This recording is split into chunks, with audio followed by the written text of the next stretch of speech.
Okay, we're gonna see if this works. As in like sound check and everything, and then this should be exactly where I left off. Sorry, I'm trying to get a better seat that's more level and not as hard on my knees. Better posture. Exactly. This is the quizzical expression. You're like, sure, if there's malicious software licenses, someone should be using them. No, and then we've got to go through the process of saying, okay, look, if no one's using the software, we terminate this software license agreement. That's everywhere in the government, by the way. Mr. Musk, what do you think would be easier, colonizing Mars or making the government efficient? It's a tough call, but I think colonizing Mars and making life multiplanetary is harder.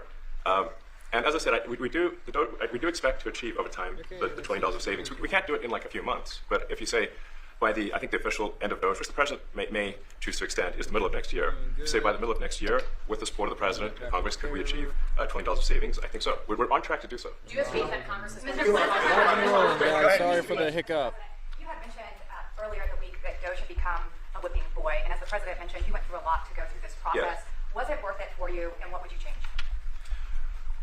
So what we found was happening was that if there were any cuts anywhere, then people would assume that was done by Doge. And so we became like essentially the Doge boogeyman, where if any cut anywhere would be ascribed to Doge. A friend of mine's daughter, who's at law school at Georgetown, thought that Doge had cut the Senate, the internships, the legal internships for the Senate, and we have nothing to do with that. So if they have been cut, it's not to do with us, just as an example. So it just became a bit ridiculous where any cut anywhere was somehow Doge, and including things that made no sense, and we would agree made no sense. There are many things that occur in the government because it's the banal evil of bureaucracy. It's sort of the frankly largely uncaring nature of bureaucracy.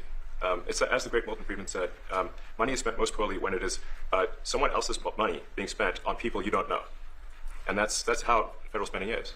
And then you can't really even blame the individuals because the way the government works is complaint minimization. Okay, hopefully so, this doesn't cut out when again, you do but try I to, still gotta go when try someone to fix within the the government router tries to so stop we can that get a money being better spent, signal than there's usually this. someone that complains. I'll talk to you guys in a bit. And then Thanks. their manager will say it's not worth the trouble. Just pay it anyway. That happens over and over again. So was it I think it was an important thing. I think it was a necessary thing, and I think it will have a good effect in the future. Thank you, President Trump.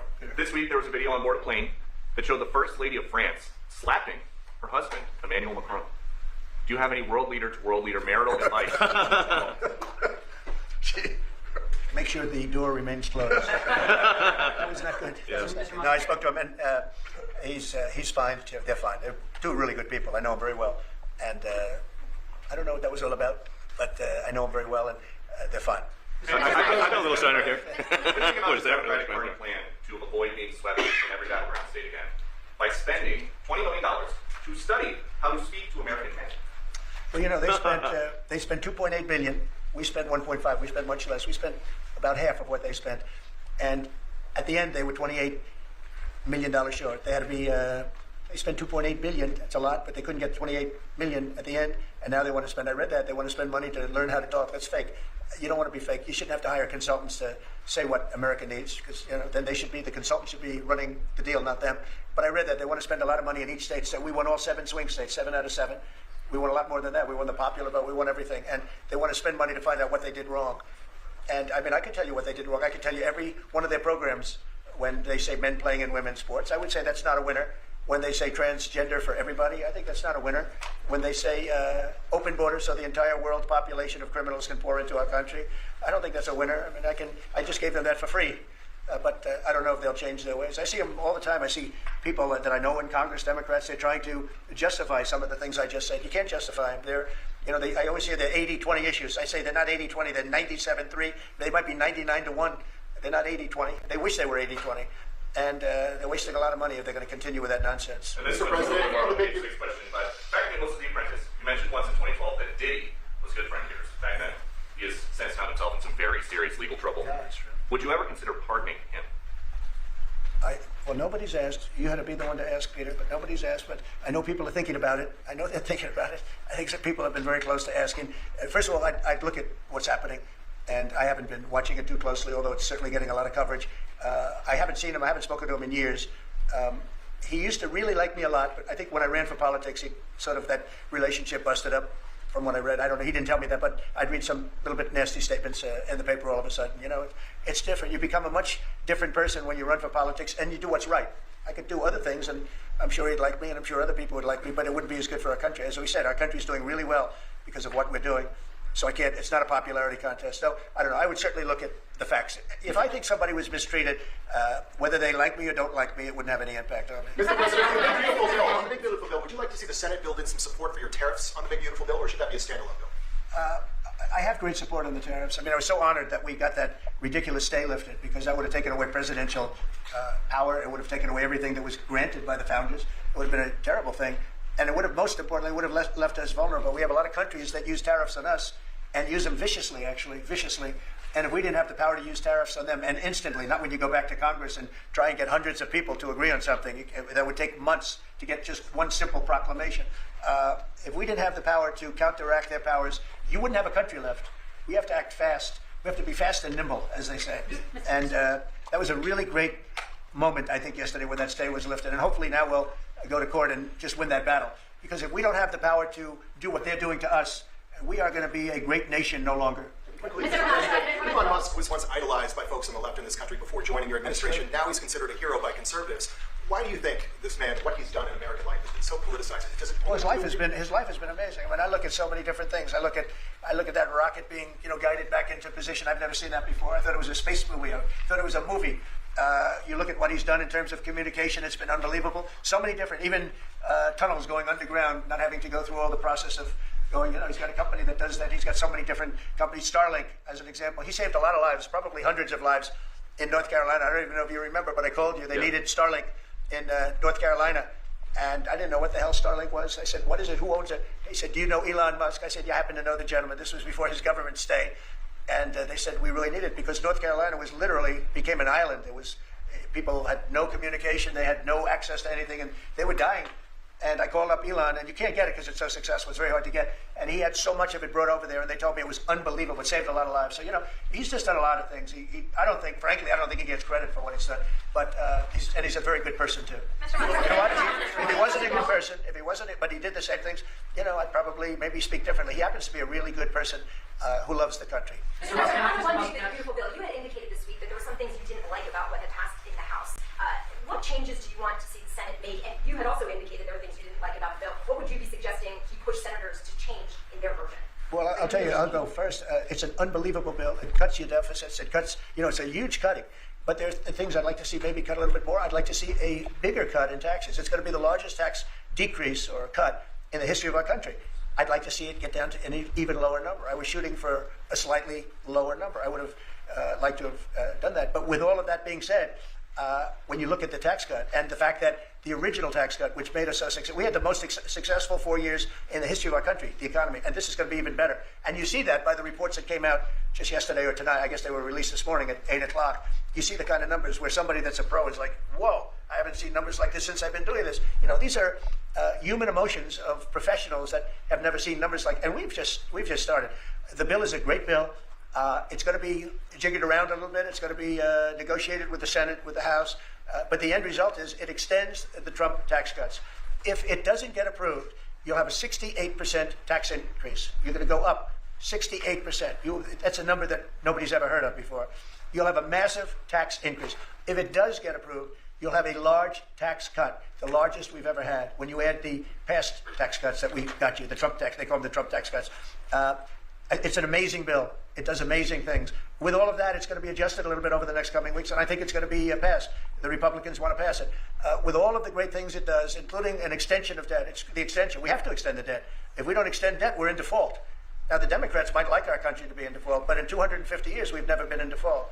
That was handed to them by a very well-meaning man that gave it to them because he thought it was the right thing to do. It could have been their problem before the election, but this man thought it was the right thing to do, and he was well-meaning. I don't hold anything against him for that, but that was put on our plate when it should have been on the Democrats. September 28th, the famous date. It should have been taken care of by the Democrats, but this person, a man of power, gave it to us so that in June that comes due. Well, we have to take care of that, because if we don't take care of it, we have a country in default, and we don't ever want to have a country in default. I'll tell you, a certain senator, Elizabeth Warren, said that she would never, ever allow a default on our debt. She would never let it happen. And she would like to get rid of the debt ceiling, what's called the debt ceiling. I call it the debt extension because we really need an extension. That she'd like to see that gotten rid of. And there are many people that agree. Many Democrats agree with that. But we gave that through, and I don't want to say an error. He did it well-meaning. They gave that to us. It was a Democrat problem just before the election. Would have had a huge impact on the election. And to our benefit. We won anyway, but to our benefit. But felt that really for the good of the country, we should extend that. But Elizabeth Warren and various other people would like to see that. Her whole career, she wanted to see it terminated, gotten rid of, not being voted on every 5 years or 10 years. And the reason was because it's so catastrophic for our country. And I always agreed with her. That was one thing I agreed with her on. Now, I haven't spoken to her, but I would say that if you asked her that question now, she'd say, no, it's their problem. But it's a very unfortunate situation. It's a very unfair situation. And she happened to be right on that. It should be gotten rid of, or it should simply be extended. But that's one of the things that gets taken care of in this bill. That automatically gets extended for a 4-year period, and it should be. But I agree with Elizabeth Warren on that. I think you should get rid of it. It's too catastrophic. Mr. Musk, Yeah, please, go ahead. do you want to see, Mr. Musk, for the bill? And to international students, do you obviously welcome to study in the United States? And what was your police response? The students, well, we want to have great students here. We just don't want students that are causing trouble. We want to have students. I want to have foreign students. I think Harvard, it's close to 31%. That's a lot. Our country's given $5 billion plus to Harvard over a short period of time. Nobody knew that. We found that. Say that was the worst thing, but we found that out over a period of time. That was sort of a Trump thing. We ended up in litigation for other reasons because they're very anti. We found out that the country gave them $5 billion plus, much more than that. Okay, I can't make this up. I have to reset this because the stupid mic cut out. But anyway, here we go.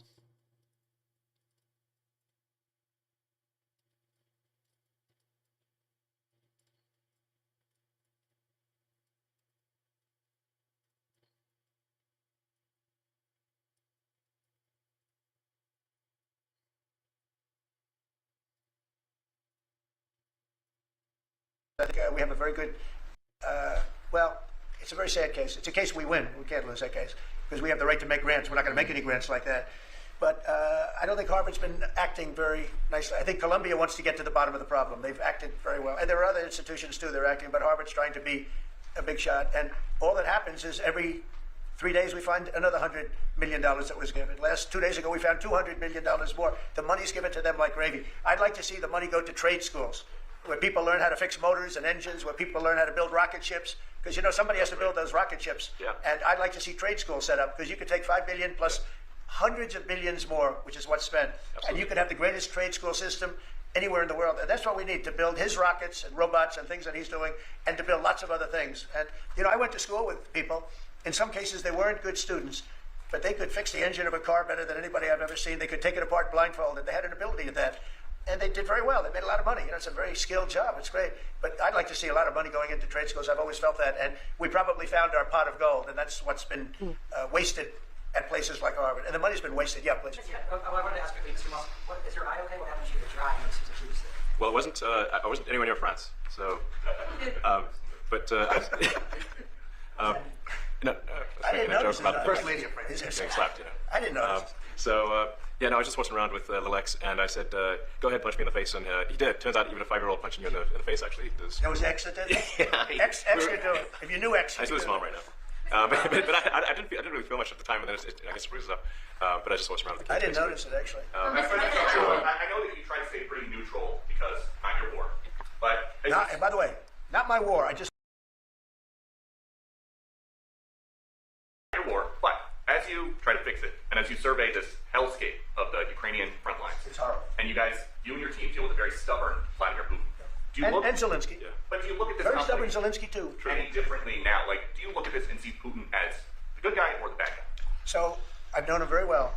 And I went through a lot of things with him because Russia was, the Russia hoax turned out to be a total hoax. New York Times, they got a Pulitzer Prize. They have to give back the Pulitzer Prize. That's my lawsuit. And they're doing very poorly in that lawsuit. But, they wrote stories about how it was true and it was false. And, a lot of Washington Post also. I have gotten to see things that I was very surprised at. Rockets being shot into cities like Kiev during a negotiation that I felt was maybe very close to ending. We were going to solve a problem, and then all of a sudden rockets got shot into a couple of cities and people died. I saw things that I was surprised at. So, and I don't like being surprised. So I'm very disappointed in that way. With that being said, I'd like to see it end. 5,000 people, I think the number's even more than that, but 5,000 people a week are being killed. Mostly soldiers, but also people that live in little cities and towns throughout Ukraine. And I'd like to see that stop. And I asked Caroline this yesterday, but I want to ask you directly. So many of the things you're trying to do are held up in court right now. Yeah. If the courts are going to have so much influence over U.S. policy, do you wish you would have just become a judge instead? Yeah, well, look, it wasn't meant to be that way. If you look at the founders, the president had certain powers, and you have your three groups, and they all had supposed to be pretty equal powers. But you can't have a judge in Boston running foreign policy in places all over the country because he's got a liberal bent or he's a radical left person. That's what the executive branch is for. And you have checks and balances. But we had millions of people pour into our country, many criminals poured into our country, murderers, mental institutions from all over the world being emptied out into our country. And if we don't get them out and get them out quickly, could lose your country very easily. This is a bad, that anybody would allow this to happen to our country. You know, with all of the things, we took over inflation, we took over some wars, we took over a lot of problems that didn't exist when I was president. None of it existed. We wiped out ISIS. Other than that, we had no wars. Putin was never going to hit Ukraine. Israel would have never been attacked. That attack, as you know, Iran had no money. They didn't have money for Hamas. They didn't have money for Hezbollah. They had no money whatsoever. That wasn't going to happen. All of these things that happened weren't going to happen. You wouldn't have had inflation. So it's very sad when I came back. But the thing that is the hardest is that they allowed 21 million people into our country, and many of those people are stone cold criminals. They moved their criminal population into the United States, and of all the things that are bad, I solved inflation, I believe, already. I got the fuel prices down. The fuel prices came down. That's one of the reasons they screwed up the energy. They screwed up the cost of gasoline and oil and gas. And you had tremendous inflation, the greatest inflation probably in the history of our country under Biden. And when people said, oh, but the economy was, no, the economy was terrible for the people because they couldn't afford the energy. And the energy brought everything else up. Energy is the big deal. But with all of that, we solved that already. In 4 months, we solved it. $1.99, $1.98 gasoline. First time people have seen that in a long time since my term. But the hardest thing to solve is millions of people pouring into our country, many of whom are criminals. Because remember, these countries are smart. Their leaders are very street smart. They're sending the people that they don't want. They don't want the people that are there, that are law-abiding, that are productive, that are working hard. They want people that are in jails. We have them. They allow them to come in. And I always look to the other side, like, why would somebody do something? In business, I try and study, why would they want to do this? Why would they want to sell it? Why would they want to buy it? One thing I can't figure out is, what would an administration, what were they thinking when they allowed millions of people from prisons all over the world, not just from South America, Venezuela, all over the world, from the Congo in Africa, hundreds of people, thousands of people from the Congo, rough prisoners, from Asia, from Europe, rough parts of Europe. Why would they allow them to come into our country? Why would they do that? It's the one thing I can't figure out. And I don't believe it was Joe Biden. I really don't. I mean, look, he's been a sort of a moderate person over his lifetime, not a smart person, but a somewhat vicious person, I will say. If you feel sorry for him, don't feel so sorry because he's vicious. What he did with his political opponent and all of the people that he hurt a lot of people, Biden. And so I really don't feel sorry for him. But he wasn't a person that would allow murderers to come into our country. He wasn't a person that was in favor of transgender for anybody that wanted it, take kids out of families, et cetera, et cetera. So I just don't understand why a thing like this, how a thing like this could have been allowed to happen. Very sad. It's very sad for our country. If I can add something to that, which is, I think the fundamental moral flaw of the left is empathy for the criminals and not empathy for the victims. Empathy for the criminals, but not empathy for the victims. And there's been way too much of that. That needs to stop. To the president's point, there's been immense judicial overreach that is unconstitutional. That was never intended. And it's undermining the people's faith in the legal system. It needs to stop. It's gone too far. And just today, we had, just a couple of hours ago, we had a great decision from the Supreme Court, thank goodness, that was very important. We had two important decisions yesterday on the tariffs because, again, we have to be able to fight a fair fight with other countries. Howard, would you say? We have to be able to use tariffs to fight people that use tariffs on us. I mean, if we didn't have that power of tariffs, we would economically be destroyed as a country. We find our government's a little nasty on occasion. Hello, Peter. Yeah, at times. Oh, President Trump. Government's a little bit nasty, Peter. You haven't noticed that. You've had a charmed life, right? You tell me. Very charmed. I think you've had a charmed life. I think what I'll do, if you don't mind, numbers have just come out which are rather extraordinary, and I thought I'd play a tape of one of the people who I've respected over the years, from Joe Kiernan and Rick Santelli. This just came out, and we'll just play that for a second. Personal income is up 0.8%. That is almost triple the expectations. I'll tell you, the income numbers, really, for the first 4 months of the year, they're stellar. They're really stellar. I mean, I could go back and look at the first 4 months of many different years. Really very strong numbers, and you're right. This administration is criticized for just about everything under the sun. I've never, ever, in my lifetime, had glimpses into the politics of an administration in the form of transparency like this one. Why don't we be, give credit where credit is due. Income really shooting up. Rick, I also thought everybody was going to get one last order of imports that were going to be tariffed, and they were loading up on things. How the hell they already fix the trade, or not fix it, but to cut it in half? That's crazy. So there wasn't a lot of front loading of things that they needed before the tariffs hit. Yeah, I'll tell you what, it really does call into question some of the conventional wisdoms. And, it's going to be interesting to see what happens next month when we get this number, or we see some of the other numbers like current account, see how they fared. Because I don't know, I've been watching these numbers a long time. I don't think I've ever seen the trade deficit cut half in 1 month. Not bad. Right? Not bad. Come on, guys. I see Howard and Scott are here, so it's great. You guys want to stand over here? You might as well. You're the ones that help produce those numbers, and it'll only get better. The tariffs are so important, and that's why we were so happy with the decision yesterday where the tariffs continue, because without the tariffs, our nation would be imperiled. We would really be imperiled. I think I can say that with great surety, Scott and Howard. And so we were very happy to get that decision, that big decision yesterday. And today it's about a man named Elon, and he's one of the greatest business leaders and innovators the world has ever produced. He stepped forward to put his very great talents into the service of our nation, and we appreciate it. And I just want to say that Elon has worked tirelessly helping lead the most sweeping and consequential government reform program in generations. And Man, you can't make this up. My mic keeps cutting out. I don't know what's going on. But let me get this going over here again.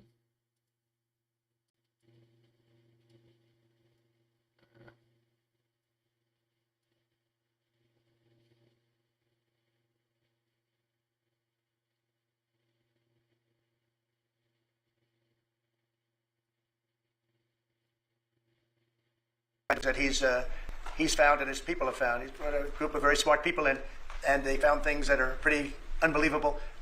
I have to say that the numbers that we're talking about are substantial, but they're going to be very much more substantial with time, because many of the things that we're working on right now, we're going to have to remember Elon as we find them, but the numbers could double and triple because many things, we don't want to go out with them until we're sure, but we've found things that are unbelievably stupid and unbelievably bad. With the Department of Government Efficiency, Elon's delivered a colossal change in the old ways of doing business in Washington. Doge has installed geniuses with an engineering mindset and unbelievably talented people in computers. I actually asked Elon one time, what's their primary thing? And they have a lot of primary things, all having to do with being smart. But he said the thing that they're really the best at is working with computers, so that they can't be outsmarted by somebody that's not so honest, that happens to also be good with computers, but not as good as these people. But the mindset in the senior ranks of every federal department, and it's really changed.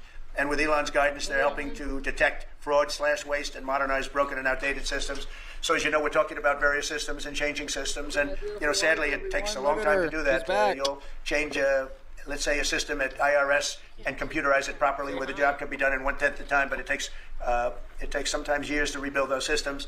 But we've started. In many cases, we've started. I will say that this has less to do with Elon, but the air traffic control systems, we're bidding out to the best companies in the world, those systems right now. They were what the previous administration. I gave him one at 12:24, and then the other one I didn't give him that one yet, because I figured he needs to cut down because he had 5 and well, I just chose not to give it to him because he had 4 within the first 2 hours. Yeah, fuck all that.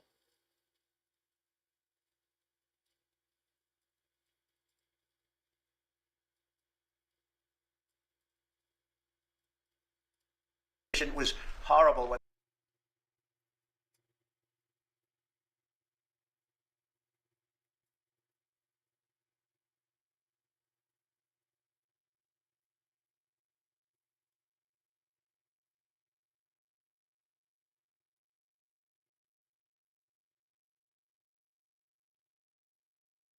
Okay, let's see if And this they works. just spent billions of dollars and just wasted money. Actually made the system much worse. So we're going to get a brand new modern system. Congress is working with us on that, and we're going to get it done as quickly as we can. But it's in the works, and once it's done, it'll be good for 30 years. But we have a system that's 48 years old, Okay, good. and would have a modern computer hooked into a very outdated computer, and they don't hook up. I They don't hook up. moved So it, after but spending I billions guess of dollars, they turned on the system, I had it on and a in rope never any cases from on local my to cord. Maybe I was countrywide, they amplifying never the worked. signal somehow. More than How can I 75,000 get bureaucrats have it? voluntarily left their taxpayer-funded jobs to come out and moved it really closer, it got worse. do the job. Countless wasteful and unnecessary contracts have been terminated, and you know that we have terminated many contracts, and many contracts, Elon, are right now being looked at, and it may be 6 months, it may be almost a year in some cases. We're going through procedures, we're going through courts, and we'll remember you as we announce billions of dollars of extra waste, fraud, and abuse. Just as an example, Doge canceled $101 million for DEI contracts at the Department of Education, $101 million, and that was just a small section of the Department of Education. $59 million for illegal alien hotel rooms in New York City. And the landlord never made the kind of money that he made in the last short period of time. $59 million to a hotel in New York City. $45 million for diversity, equity, and inclusion scholarships in Burma. In Burma. Does anyone know about Burma? $42 million for social and behavioral change in Uganda. $40 million to improve the social and economic inclusion of sedentary migrants. I can say it's $2 billion to Stacey Abrams and her environmental movement. There was $100 in the account, and all of a sudden they found $2 billion in the account. And I assume that's being looked at. I don't know. I'm not sure. But I assume that's being looked at. Think of that, $2 billion. And then Lee will tell you there's another one over there for $20 billion being spent on another environmental credit. $20 billion, not 20 million, a lot, not 200,000, which is a lot. I have to grab so think pizza, of it, in guys. her case, you have I'm not, $100, and since like and my now all phone, of a sudden she gets hit with an I can't infusion use of my phone, $2 billion like, just before I take office. to check the chat or whatever. so if $20 you million guys are for doing any of Arab that, Sesame I Street can't do that right in the now. Middle East. Nobody knows what that's all about. Nobody's been able to find it. $8 million for making mice transgender. So they spent $8 million I don't have my on widgets set making up. mice transgender. And those are better than many of the others. I could sit here all day and read things just like that, but we have other things to do. So it's much more than just that. We are totally committed to making the Doge cuts permanent and stopping much more of the waste in the months to come. We want to get our great, big, beautiful bill finished and done. And after that, we put some of this into the bill, but most of it's going to come later. We're going to have it cauterized by Congress, affirmed by Congress. In some cases, we'll make cuts. In some cases, we'll just use it in a different layer to save the money. But it's hundreds of billions of dollars. Doge has also fully modernized the federal retirement process and continues to work very hard on the IRS modernization. But we're taking that over with Doge. Many of the Doge people, Elon, are staying behind too, so they're not leaving. And Elon's really not leaving. He's going to be back and forth, I think. I have a feeling. It's his baby, and I think he's going to be doing a lot of things. But Elon's service to America has been without comparison in modern history. He's already running one of the most innovative car companies in the world. You look at his factories and compare them with some of the old factories we have, and it's a big difference. And the most successful space company, and I guess in history you would have to say the largest free speech platform on the internet, etc. Yet Elon willingly, with all of the success, he willingly accepted the outrageous abuse and slander and lies and attacks because he does love our country. I know that very much. He loves our country. He comes from another country, a country that's going through trials and tribulations, I would say. But he's all about the USA, and Americans owe him a great debt of gratitude. So I just want to thank Elon for his time as special government employee. Can you imagine? They called him an employee, but it's a special government employee, and for coming and helping us. And he really has changed the mindset of a lot of people. A lot of people thought, maybe we'll cut 1% or 2% or 3%. Then they said, wow, we can cut a lot more than that.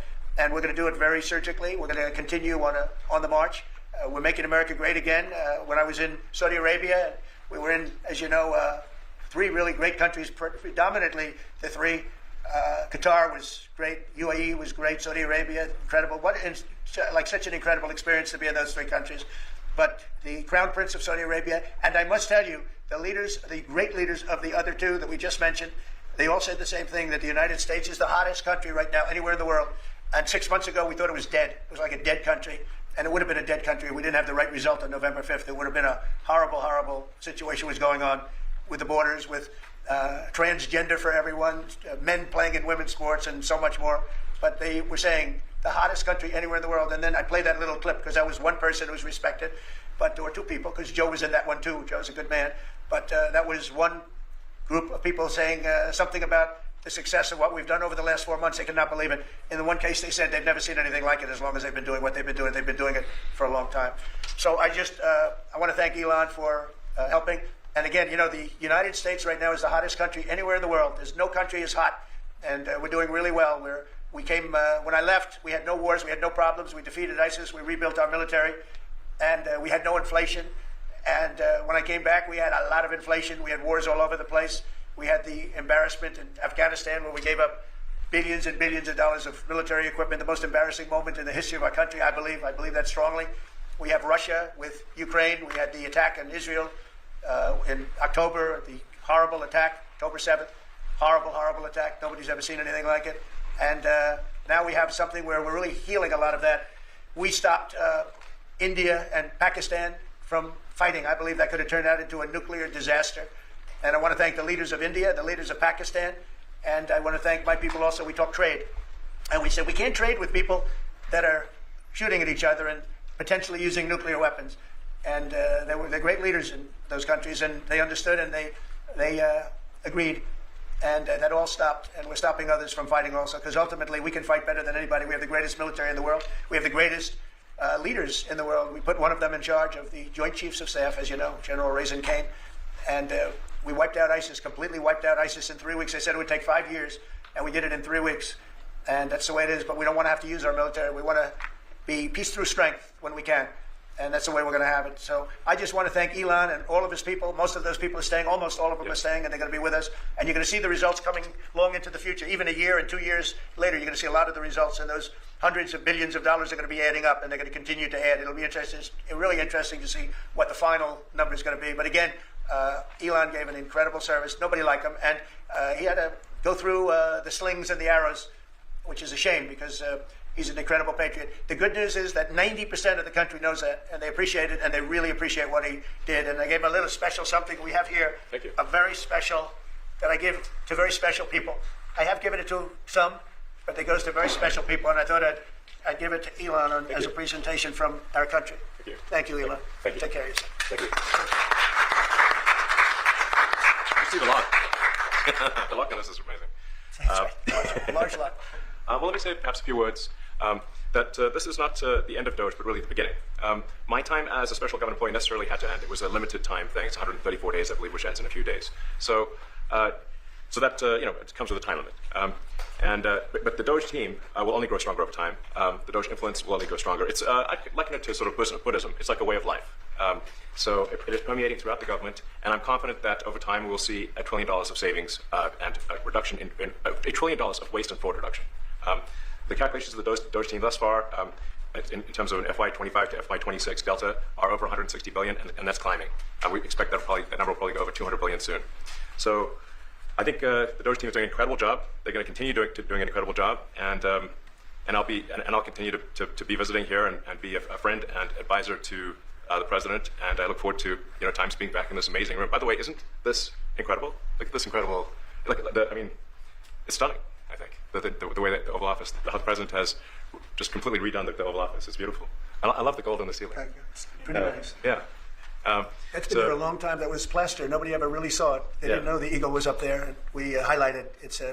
Essentially it's a landmark, a great landmark, and that's 24 karat gold. And everybody loved it. And now they all see it when they come in. So it's been good. The Oval Office finally has the majesty that it deserves, thanks to the president.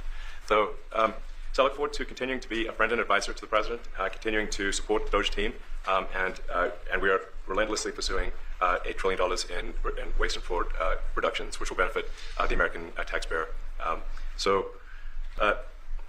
That's it, really. Thank you, Mr. President. Thank you. Great job.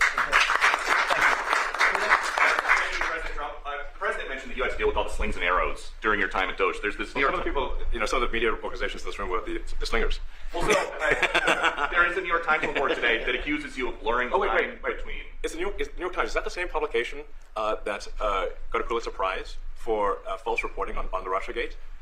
Is it the same organization? I think it is. I think the judge just ruled against the New York Times for their lies about the Russiagate hoax, and that they might have to give back that Pulitzer Prize. That New York Times. Let's move on. Okay. Next question. President Trump, 5 aides who used to work here are in talks with Republicans in Congress to go and testify about what they did or didn't do to possibly conceal President Biden's decline. Do you think that Dr. Jill Biden should also have to come in and testify about what It's the wife of a man who was going through a lot of problems, and everybody that dealt with him understood that. And I guess it came out during the debate loud and clear. That was the biggest signal of all. They have to do what's right. The country was there was a lot of dishonesty in the election, as you know, 2020. That's been now caught. People understand it was a rigged election. And when you go further out, when you see the auto pen, I mean, I think the auto pen is going to become one of the great scandals of all time because you have somebody operating it or a number of people operating. Because I knew Joe Biden. Joe Biden wasn't in favor of opening up borders, letting 21 million people into this from prisons and mental institutions and gang members. He wasn't into that at all. And you know who signed these orders, proclamations, and all of the different things that he signed that set our country so far back that was so bad for our country. With the auto pen, how did it work? Like we're in the Oval Office right now. If there was a group of rogue staffers that worked for you who wanted to advance a bill or an executive order without your knowledge, how could they do it? How do they? Well, it's very hard because I'd read your newspapers or your media the next day and I'd say, well, I didn't approve that, and I would find it. I mean, they wouldn't get away with it for long because I'd say, I never signed that. Who the hell signed that? Auto pens, to me, are used to sign letters to people because we get, I think they said 20,000 letters a week, and you like to be able, when somebody takes the time to write a letter, it's nice to sort of write back. And auto pens are meant for that. Auto pens are not meant to sign major proclamations or tax cuts or borders, anything having to do with the border, which is so important. And if it happened on my watch, I would be able to see it because the next day or sooner I'd be reading about something that I knew nothing about and who the hell signed this. So I almost never used the auto pen. In fact, yesterday I was signing about 81, I think it was 81 proclamations and statements to people that I think should be signed by us. I think when you write letters to foreign dignitaries or presidents or prime ministers, you should be signing those letters, not done with auto pens. I understand he signed almost everything with an auto pen. It's a very dangerous thing. It really means you're not president. Whoever operated the auto pen, and we think we know who that is, and it was actually more than one person, but that's not what the presidency is all about. I hardly use the auto pen. Reinstate the tariffs on China. You said that they violated the agreement with the U.S. Well, they did. They violated a big part of the agreement we made. You know, if you read that whole statement, I was very nice to them. I helped them because they were in trouble with the stoppage of a massive amount of business. But I'm sure that I'll speak to President Xi and hopefully we'll work that out. But yeah, it's a violation of the agreement. Yeah, please. Mr. President, can you give us an update to the latest ceasefire agreement that Israel has agreed to, but Hamas still considering?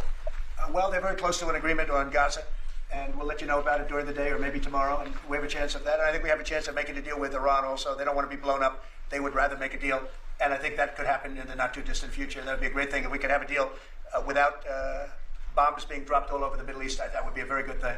They can't have a nuclear weapons. We want them to be safe. We want them to have a very, very successful nation. Let it be a great nation, but we can't have that. They cannot have a nuclear weapon. It's very simple. And I think we're fairly close to a deal with Iran. Mr. Musk, a question for you. Yeah, please. You said just now that you look forward to being a friend and advisor to the president. So do you expect to continue advising the president and Doge informally, or are you going to sort of shift your focus entirely to your companies? Well, I expect to continue to provide advice whenever the president would like advice. I hope so. I mean, I expect to remain a friend and an advisor, and certainly if there's anything the president wants me to do, I'm at the president's service. Mr. Musk, on Doge, you said that there was $1 trillion promise for cuts from. Yes, I think we do expect over time to achieve the $1 trillion. But what have you found in your time here was the biggest roadblock to getting those cuts? Was it the cabinet, or was it Congress, or something else? What was the biggest roadblock from your work? It's mostly just a lot of hard work. It's really not any one person or Congress. It's going through really millions of line items and saying just each one of them makes sense or does not make sense. Obviously, at times when you cut expenses, those who are receiving the money, whether they're receiving that money legitimately or not, they do complain. And you're not going to hear someone confessing that they received money inappropriately. Never. They're going to always say that they received money appropriately for an important cause. Naturally, that's what you'd expect.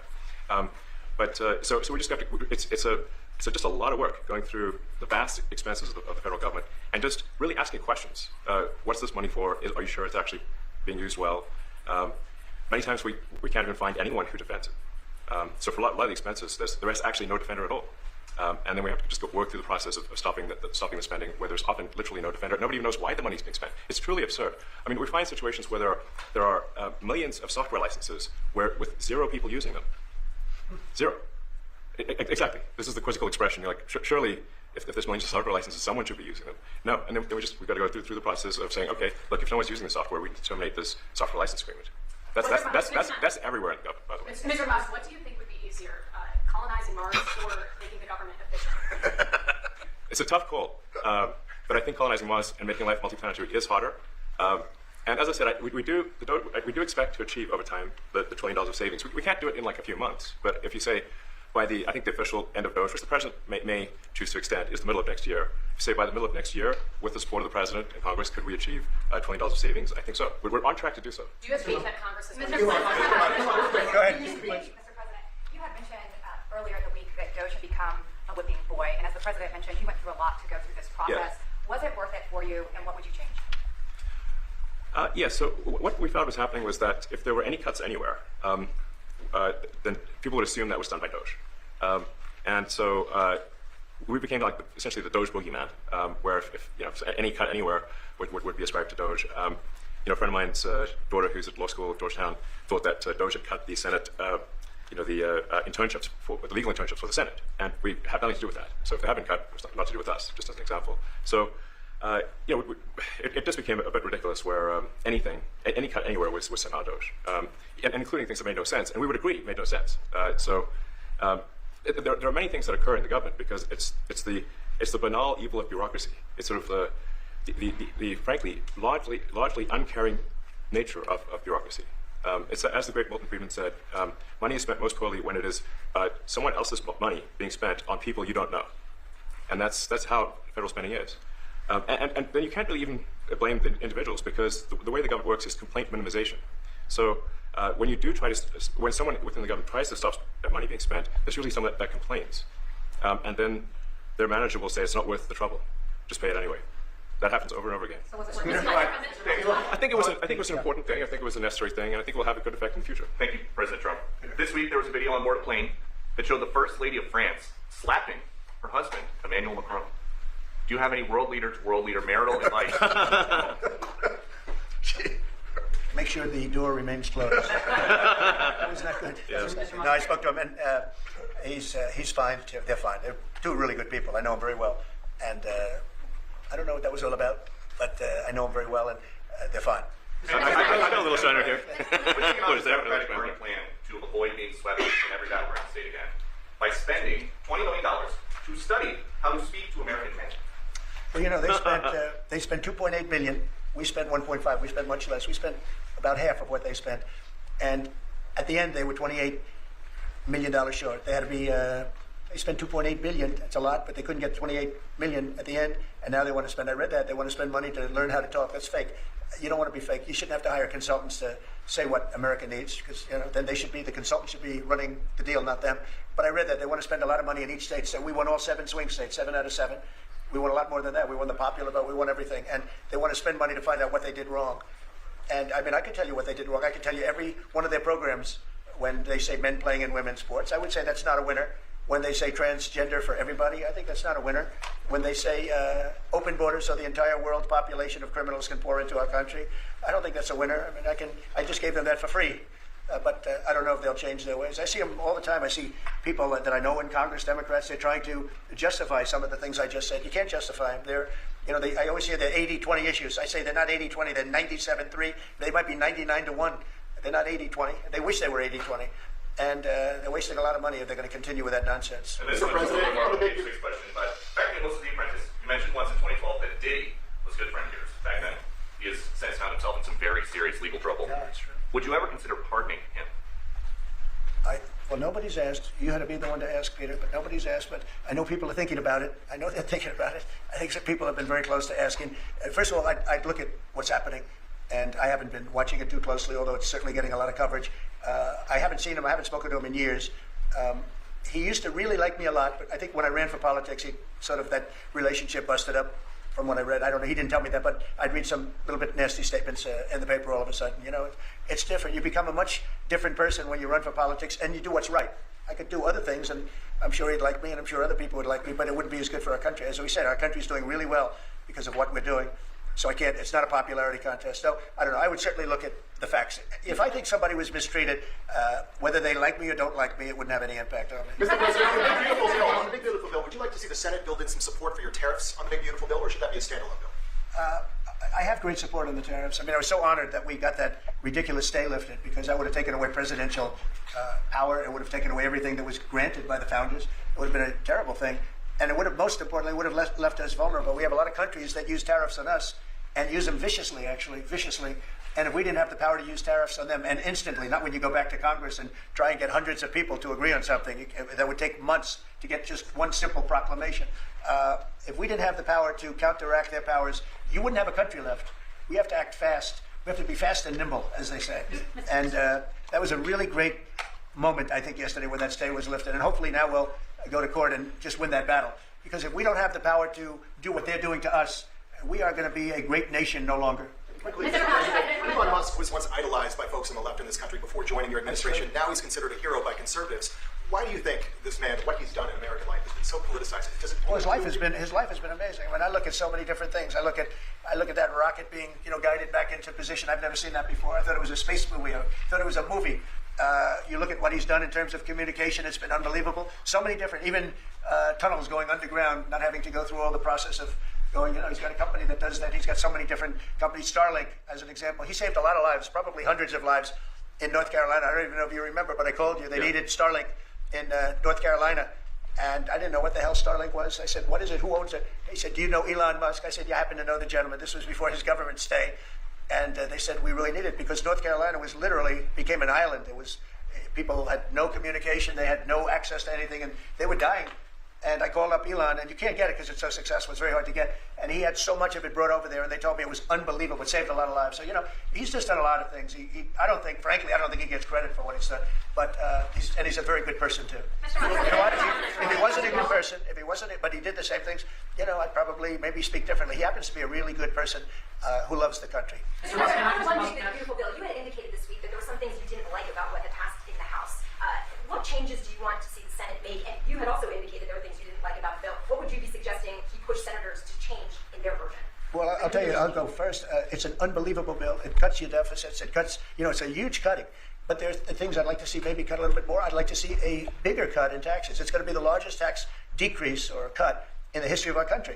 I'd like to see it get down to an even lower number. I was shooting for a slightly lower number. I would have liked to have done that. But with all of that being said, when you look at the tax cut and the fact that the original tax cut, which made us so successful, we had the most successful 4 years in the history of our country, the economy, and this is going to be even better. And you see that by the reports that came out just yesterday or tonight. I guess they were released this morning at 8 o'clock. You see the kind of numbers where somebody that's a pro is like, whoa, I haven't seen numbers like this since I've been doing this. These are human emotions of professionals that have never seen numbers like, and we've just started. The bill is a great bill. It's going to be jiggered around a little bit. It's going to be negotiated with the Senate, with the House. But the end result is it extends the Trump tax cuts. If it doesn't get approved, you'll have a 68% tax increase. You're going to go up 68%. That's a number that nobody's ever heard of before. You'll have a massive tax increase. If it does get approved, you'll have a large tax cut, the largest we've ever had. When you add the past tax cuts that we got you, the Trump tax, they call them the Trump tax cuts. It's an amazing bill. It does amazing things. With all of that, it's going to be adjusted a little bit over the next coming weeks, and I think it's going to be passed. The Republicans want to pass it. With all of the great things it does, including an extension of debt, it's the extension. We have to extend the debt. If we don't extend debt, we're in default. Now, the Democrats might like our country to be in default, but in 250 years, we've never been in default. That was handed to them by a very well-meaning man that gave it to them because he thought it was the right thing to do. It could have been their problem before the election, but this man thought it was the right thing to do, and he was well-meaning. I don't hold anything against him for that, but that was put on our plate when it should have been on the Democrats. September 28th, the famous date. It should have been taken care of by the Democrats, but this person, a man of power, gave it to us so that in June that comes due. Well, we have to take care of that because if we don't take care of it, we have a country in default, and we don't ever want to have a country in default. I'll tell you, a certain senator, Elizabeth Warren, said that she would never, ever allow a default on our debt. She would never let it happen. And she would like to get rid of the debt ceiling, what's called the debt ceiling. I call it the debt extension because we really need an extension. That she'd like to see that gotten rid of. And there are many people that agree. Many Democrats agree with that. But we gave that through, and I don't want to say an error. He did it well-meaning. They gave that to us. It was a Democrat problem just before the election. Would have had a huge impact on the election. And to our benefit. We won anyway, but to our benefit. But felt that really for the good of the country, we should extend that. But Elizabeth Warren and various other people would like to see that. Her whole career, she wanted to see it terminated, gotten rid of, not being voted on every 5 years or 10 years. And the reason was because it's so catastrophic for our country. And I always agreed with her. That was one thing I agreed with her on. Now, I haven't spoken to her, but I would say that if you asked her that question now, she'd say, no, no, it's their problem. But it's a very unfortunate situation. It's a very unfair situation. And she happened to be right on that. It should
习近平主席为特朗普总统对中国进行国事访问举行的欢迎宴会现在开始。The welcoming banquet hosted by President Xi Jinping for President Donald J. Trump now begins. 首先，请习近平主席致辞。Now a toast by President Xi.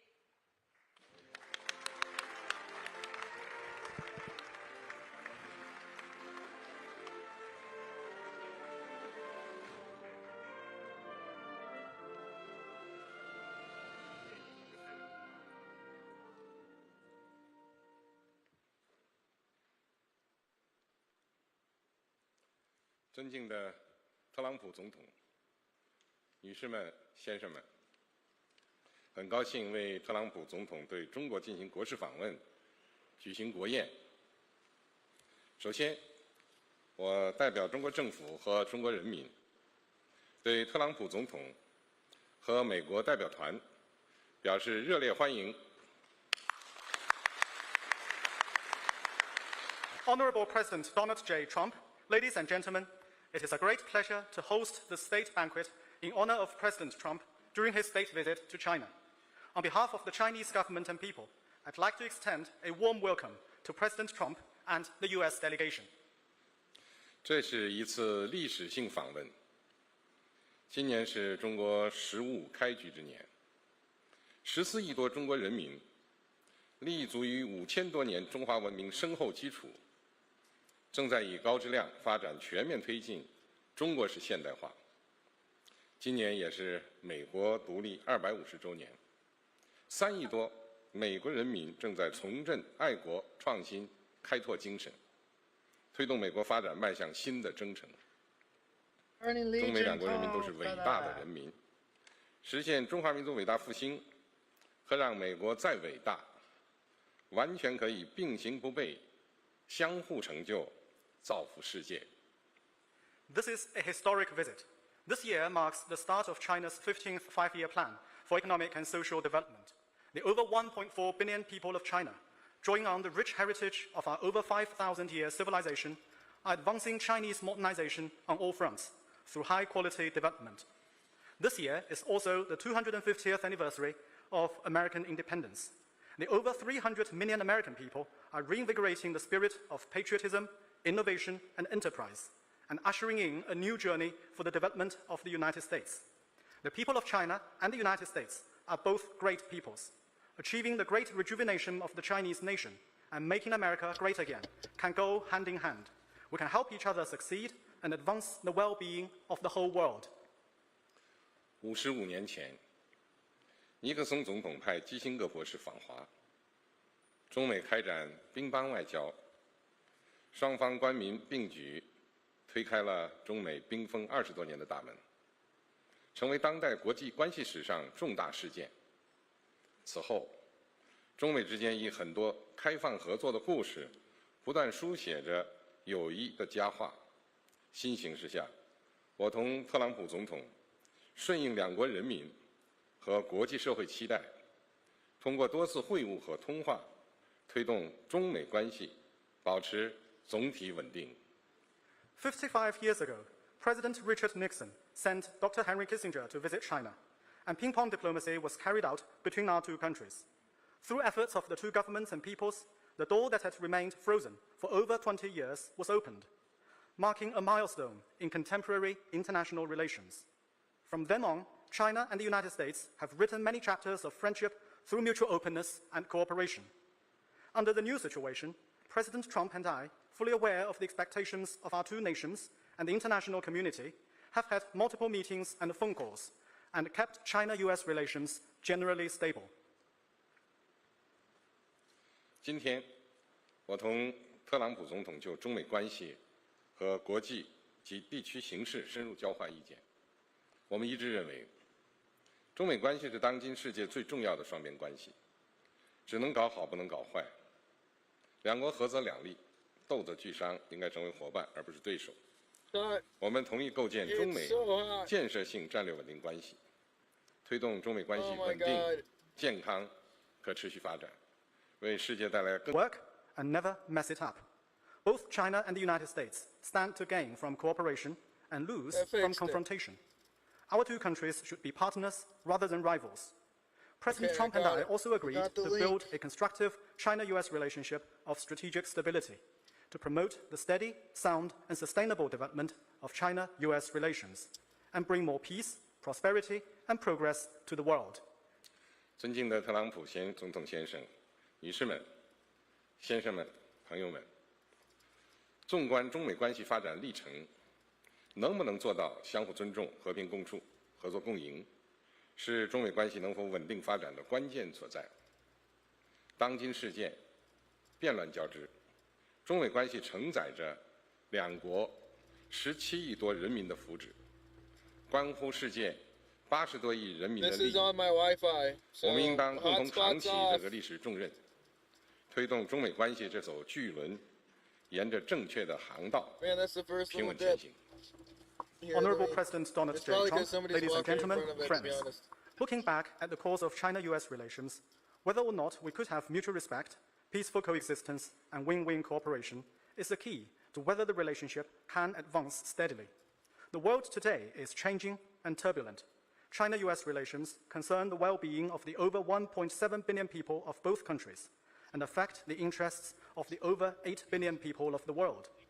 Both sides should rise up to this historic responsibility and steer the giant ship of China-US relations forward, steadily and in the right direction.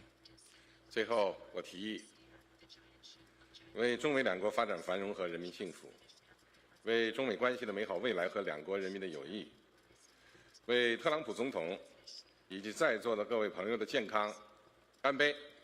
Now please join me in a toast to the development and prosperity of China and the United States and the well-being of our people, to the bright future of China-US relations and the friendship between the two peoples, and to the health of President Trump and all the friends present. Cheers. 干杯 Cheers.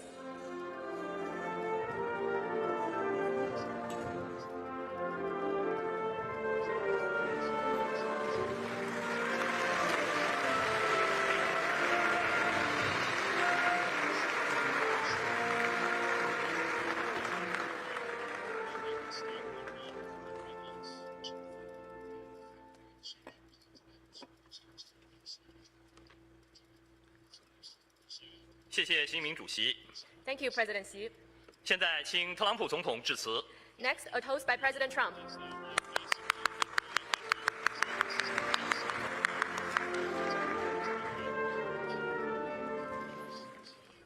Well, thank you very much. This is a great honor. It was a fantastic day. And in particular, I want to thank President Xi, my friend, for this magnificent welcome. And it really was a magnificent welcome like none other. And for so graciously hosting us on this very historic state visit. We had extremely positive and productive conversations and meetings today with the Chinese delegation earlier. And this evening is another cherished opportunity to discuss among friends some of the things that we discussed today, all good for the United States and for China. And it was a great honor to be with you. Please. 感谢习近平主席。今天我们度过了非常美好的一天。首先要感谢习近平主席这一盛大的欢迎，那么也非常感谢在这一次历史性的国事访问当中非常慷慨地接待了我的代表团。那么今天早些时候，我们跟中方进行了富有成效以及具有建设性的对话。那今天晚上将是我们另外的一次机会，能够共同再次讨论我们今天早些时候已经讨论到的一些问题，以及我们的共同利益，以及我们如何能够为全人类塑造更好、更安全的未来。The relationship between the American and Chinese people goes all the way back to America's founding. The first American consul to China, Samuel Shaw, arrived on the first American trading ship to reach these shores in 1784.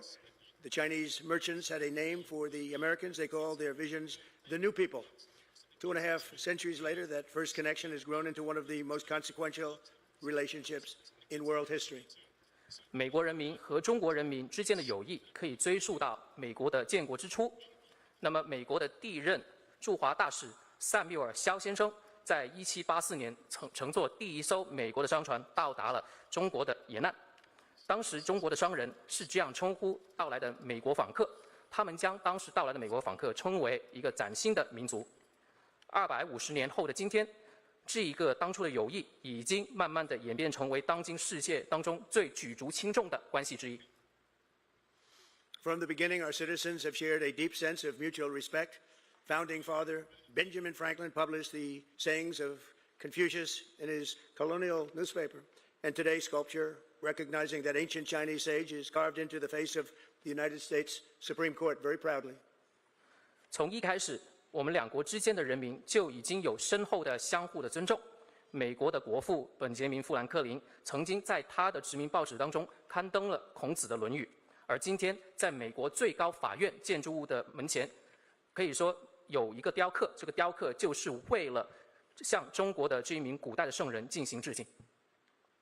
The appreciation ran in both directions. Chinese admirers of President George Washington gifted a stone tablet honoring his memory to adorn the Washington Monument. It bears the words of a Chinese official who called the great general and statesman a hero among men. 这一种欣赏是相互的。那么许多中国人非常崇敬乔治·华盛顿总统。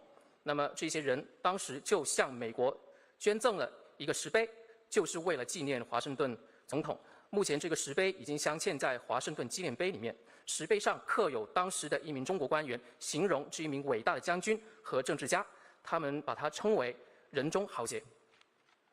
And across the centuries, this mutual esteem grew into a relationship that reflected the tremendous talent and potential of our two people. Chinese workers helped lay the railroad tracks that connected our Atlantic coast to the Pacific. American travelers to China helped spread literacy and modern medicine. And at the request of China's ambassador, it was President Theodore Roosevelt who provided the funds to establish President Xi's alma mater, Tsinghua University. 在过去几百年当中，这种相互的尊敬已经成为了一段全新的关系。这段关系可以说反映出我们两国人民之间巨大的潜力以及我们的努力和智慧。中国工人当初帮助美国建设了我们的铁路路轨，连通了美国的大西岸和太平洋沿海地区。美国当时早期出访中国的美国人也帮助中国提升了识字率，并且引入了现代医学，并且应时任中国驻华大使的请求，罗斯福总统也专门提供了资金，成立了习主席的母校清华大学。As allies in World War II, President Franklin Roosevelt's mentions of the brave people of China, that's what they were, drew loud cheers in his speeches in the United States, and everybody loved what he had to say, just as many Chinese now love basketball and blue jeans. Chinese restaurants in America today outnumber the 5 largest fast food chains in the United States, all combined. That's a pretty big statement. 那么，作为二战期间的盟国，罗斯福总统在美国的多次演讲当中提到了勇敢的中国人民。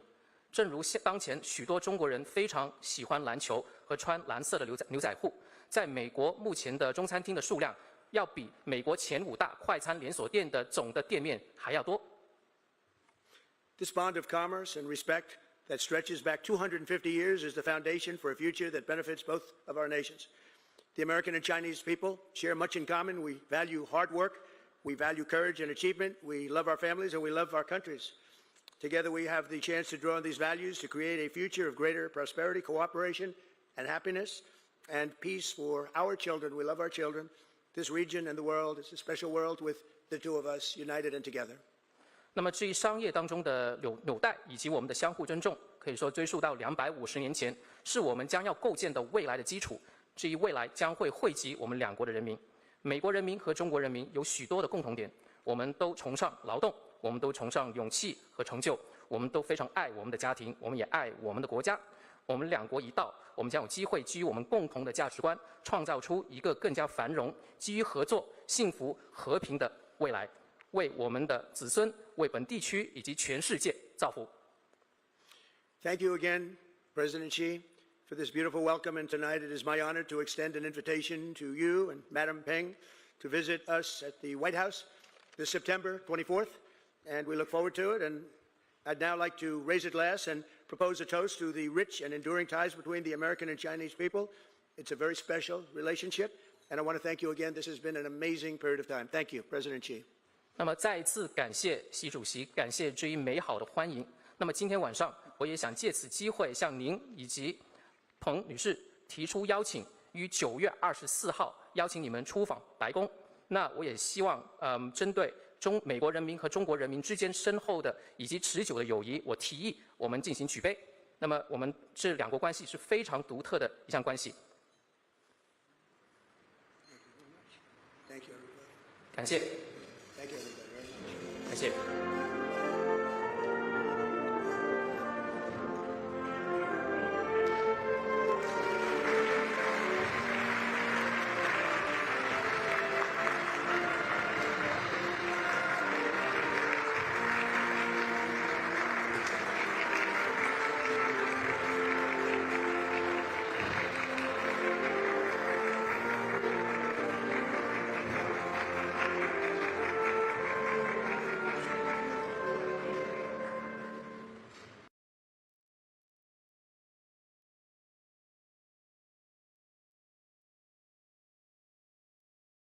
We're running into some complications here. He's trying to get out.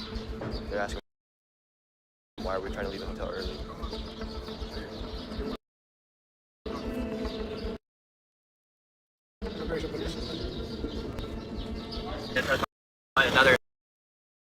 Another car taxi because this is taking too long to get to the airport and our flight's going to leave without us. And right now we're trying to have the entire airline to onto us knowing that we're going to leave the country. Even the president knows that you guys are here.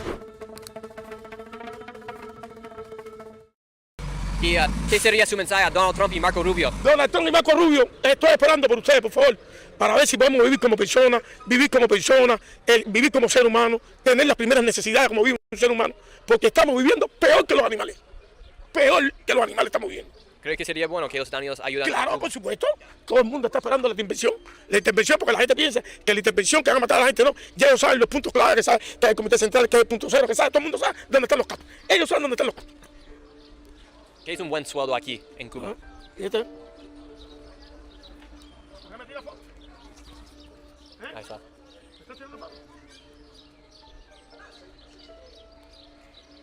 Wow. And film that lady, get a shot of her. Wow. And última pregunta. This lady had spawned out of nowhere and began spying on us. For instance, look at it. She comes into frame right here, and then she hides behind the lamppost, and then all of a sudden she starts filming us, and then when she goes to the other side of the lamppost, she then begins to act like she's on a phone call. However, she continues to point her camera towards our direction. The guy I'm interviewing then notices that she's filming us. He goes and confronts her, and she runs to the other side of the street. She then turns the corner, and my security guard follows her to see where she goes, and who does she meet up with? She meets up with the man who was following us inside of the hotel. And after we had confirmed that we were being followed by Cuban intelligence and their spies were spying on us, we hurried back up to our hotel room and made a plan to escape Cuba. She makes her way through the woods to him, and then he goes, no, Lexi, don't sit here. Boom, sits there. So they're together, 100%. Come back to the hotel, buddy's there. They're 100% watching us. Option 2 is, there's no more flights on today. They're 100% on to us. So you think we gotta leave tomorrow morning? If we're gonna deal with the pressure at one point, which I think we're going to anyways, we do it trying to leave early at the airport where there's public eyes. We're in Cuba, we're in Comitown, so this is a different ballgame for all of us. Think we can get a boat tonight? I was thinking about making a call to see if we were to do that, how far would the U.S. Coast Guard need us to be? There are 1,000%. Okay. So these advantages. This is literally the North Korea of Latin America, and we have spies on us. They're 100%. 100%. We're not there. I'm 100% convinced. But if we grab our bags right now and we make an escape, they're going to say, hey, they just took off. They're going to shut this whole bitch down looking for us. And to make things even worse, Cuba was having their May Day march just outside our hotel in the morning, so all around the hotel, military and Cuba government was surrounding the hotel, protecting the streets for the march the next morning. My thoughts. So tomorrow, they're going to have the march for the May 1st march. It's a big march. So it starts at 6. They're either going to come for us by 3 or 4, so we have to be out of here by then. And whether that's us bouncing around the city, in a pair of 2 and one off on their own, and maybe I'll be back up. But we have to distract them enough by the time it's our time to board on the airport at 8 a.m. They're too occupied doing this march thing. We took a bit of a risky move and headed down to the lobby to act as if we had no idea they were spying on us and act very casual. So security puffed on some Cuban cigars, I drank some water, security chatted up with some of the people working at the hotel, and then we went back upstairs and barricaded ourselves into the hotel room for the night. And then at 4 a.m. we made our attempt to escape the hotel. Alright, 4 a.m. now, we're in the elevator, we're heading down to the bottom lobby, and we're making our way out. Right now, the people are gathering up on the streets. We have one of the security guards down the bottom, making sure that it's clear for us to walk out of the lobby right now. And now we're heading out, getting on a taxi, and making our way to the airport as fast as possible. One of the security guards was stopped by someone at the hotel as she asked why we are leaving the hotel early, and she would not let us leave. They were stalling for some reason, and then when we did try to make it out to go get a taxi, the guy barely let us out the door, and then when we got out to get a taxi, they called us back in. We're running into some complications here, just trying to get out. They're asking why we're trying to leave the hotel early. Immigration police. And they took us into the back room of the hotel, and we had a meeting with a 2-star general who interrogated us for 10 to 15 minutes about why we're trying to leave Cuba, what was our purpose of our travels, what kind of questions we were asking the people on the streets, what kind of footage we got. The general then said we could go, and he said they would get us a taxi to the airport. However, we waited for 5 minutes and there was no taxi. We thought we were about to get set up, so we left the hotel and set off on foot to escape Cuba. As soon as we made it down to the hotel lobby, they had their guys down there. We got immigration, and they brought us in for an interview. Gabe, so what's the current circumstances that we got going on right now in Cuba? We're trying to find a taxi. We've left the hotel. We're a few miles out now. No taxis anywhere. How are we getting out of Cuba? So, number one, second we got downstairs, we had, what you want to call their undercover police, walking through the lobby, just playing it cool, acting like it was nothing. Once you and I came downstairs, and you guys made your way out to the front, 2-star general came out of nowhere, and he asked as politely as possible, but with firm action, like, hey, I need to sit down, we need to talk to you guys. And then he realized that he was pressing, so he's like, hey, could you just bring in your friends so we could talk? And I was like, oh, what's going on? And he goes, I would want to talk inside. That's when he came outside to the outside lobby. I was trying to just engage the conversation there, and he said, I would like to talk inside. We had our conversation. Now, they let us leave. And now we're on foot by the university and the hospital. And we got about another 1.5 miles to the airport, 2 miles. So we're on foot. Hopefully we can get a taxi at some point if we don't get squeezed in before. And there's no taxis out right now. That's a bit of a problem right now. The streets are empty. Empty, and everybody's going the opposite direction. By the grace of God, we found one taxi driver in all of Havana who agreed to take us to the airport. The only problem, it's a tricycle that only goes 10 miles per hour. All right, we got our taxi. All right, so our taxi to the airport.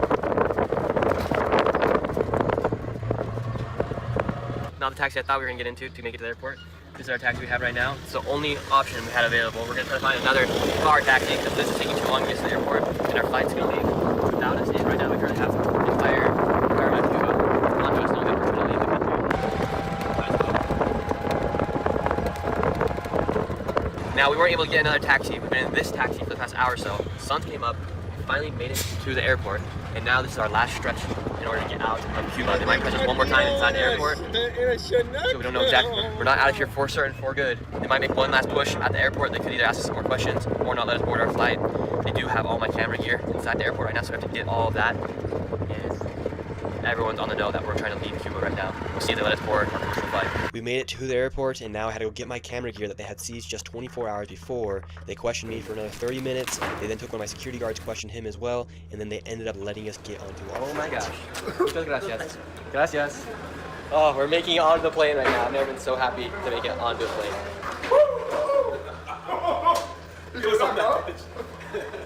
I got pulled up by 2 guys. They wanted to do the smooth approach, like, hey, what's going on? Why are you guys here? Why are you guys leaving so soon? You guys got here yesterday. I was like, going back and forth, and I was done with the small talk already. I was like, bro, something's gonna happen. Let it happen already. And he's like, I'm like, listen, we had a 2-star general at our hotel at 5 in the morning. You guys are here now. We were pressed all day yesterday. What's up? And he's like, even the president knows that you guys are here. The president of Communist Cuba knew that we were here. He knows that we were here. Facts. They know. They've been watching us all day. They know that we're here. So. You might not see 3 more happier men in the world right now. It's like Christmas morning. Made it out. Oh my gosh.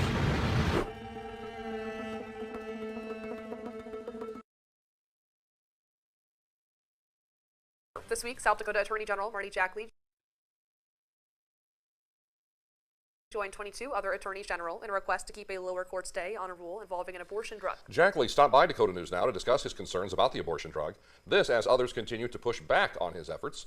Parker Brown in studio with our top story tonight. Hello, Parker. Hello, Brian and Kara. The states making this request feel that state laws are being undermined by a 2023 FDA rule that removed the requirement for mifepristone to be given in person, allowing the drug to be shipped across state lines.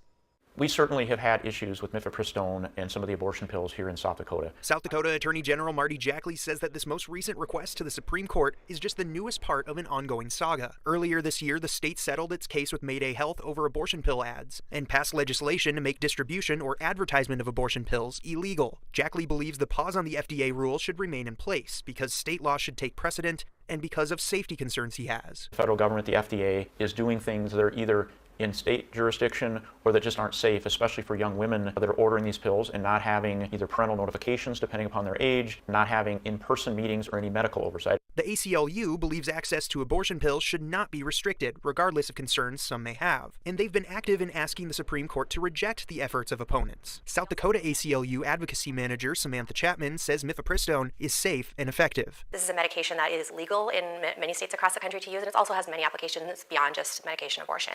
Chapman argues that continued attempts to restrict access to abortion pills hurts South Dakotans. That is a provider-patient relationship, and our Attorney General has no place inserting himself into that relationship. Every pregnancy carries risks. Every medication that you might take carries risks. Going forward, Jackley says the state will continue taking a proactive approach at what they believe is protecting life. The South Dakota legislature has made certain decisions on what pills are available and under what circumstances. We have the Health of the Mother triggering statute in place. So those laws are already governing. They should be followed. The order to put the FDA rule on a temporary pause was extended once already. Now, unless it's extended again, the stay deadline is set for tomorrow at 4 p.m. Central Time. Brian Kara. Parker Brown, thank you.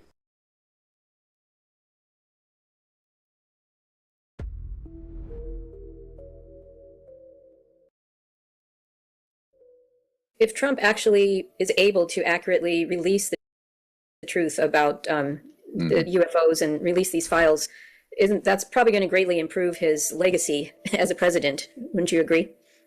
Well, it depends on how it's handled. You know, the warning as soon as he got elected, because I knew this was going to get fast-tracked during that term, not because of him, just because of the confluence of things going on with law enforcement, Pentagon, the Senate, the House, disclosure in general. And he happens to be in the office of the presidency when all this is almost certainly going to break. That if it's handled badly, it'd be ruinous. It'll be 1,000 times worse than the mismanagement of COVID or what have you, or the missteps that led up to 9/11. On the other hand, if it's handled well, it would be a unifying and pivotal moment in human history. And so what we're waiting to see, and what I say to people who are very close to the president, people who spend time privately with him, that he needs to get this one right. Now, the other thing I think people have to be, not to have too high expectations right away, because he has not spent time delving into this, and neither has the vice president. The vice president admitted a few weeks ago on the Benny Johnson show that he wanted to know about this as soon as he took office, but he's been too busy and has not done an in-depth study of it. This is why the president has assigned this to Hegsteth, the Secretary of War, as they call it now. When we'll have a Secretary of Peace, that would be nice. But a Secretary of Universal Peace, that's what we need. But I think that someday, God willing. So I think that one of the things we're doing, and we've just done, is to get briefing materials over to Secretary Hegsteth as well as to the Vice President. We've already provided those materials to people, to the President, people close to him, and to members of Congress. But the point person appears to be the Secretary Hegsteth. But of course, we have this mess in Iran and the Middle East, so I'm sure his plate is very full. So I'm telling people, even though the President literally yesterday in Phoenix said, well, these things are going to come out very, very soon, I'm wondering why, because now I will say, I don't want to betray any confidences that are sensitive. I do know in the last year plus, there are people in the system based on the information we provided and some of the military people working with us who have gone out in the field and gotten more assets and whistleblowers and what have you, that they know a great deal more than they're saying, including the president and the DNI, the Director of National Intelligence, and a few others. So the question is, how much of that will they reveal? I know that Bob Bigelow of Bigelow Aerospace, that's now closed, has recommended, he's very good friends with the president, that he do a soft disclosure and leave most of the information out, because people like him who are involved in projects that have turned out to be quite illegal and have squandered a lot of tax dollars, I think they don't want the whole story to come out, including the fact that we have been building with black budget funds without the approval of the Congress or the president for decades, the man-made UFOs, by reverse engineering them. Now, this is a multi-trillion-dollar problem over the last 70 years or so, since Eisenhower was pushed aside in the mid-1950s.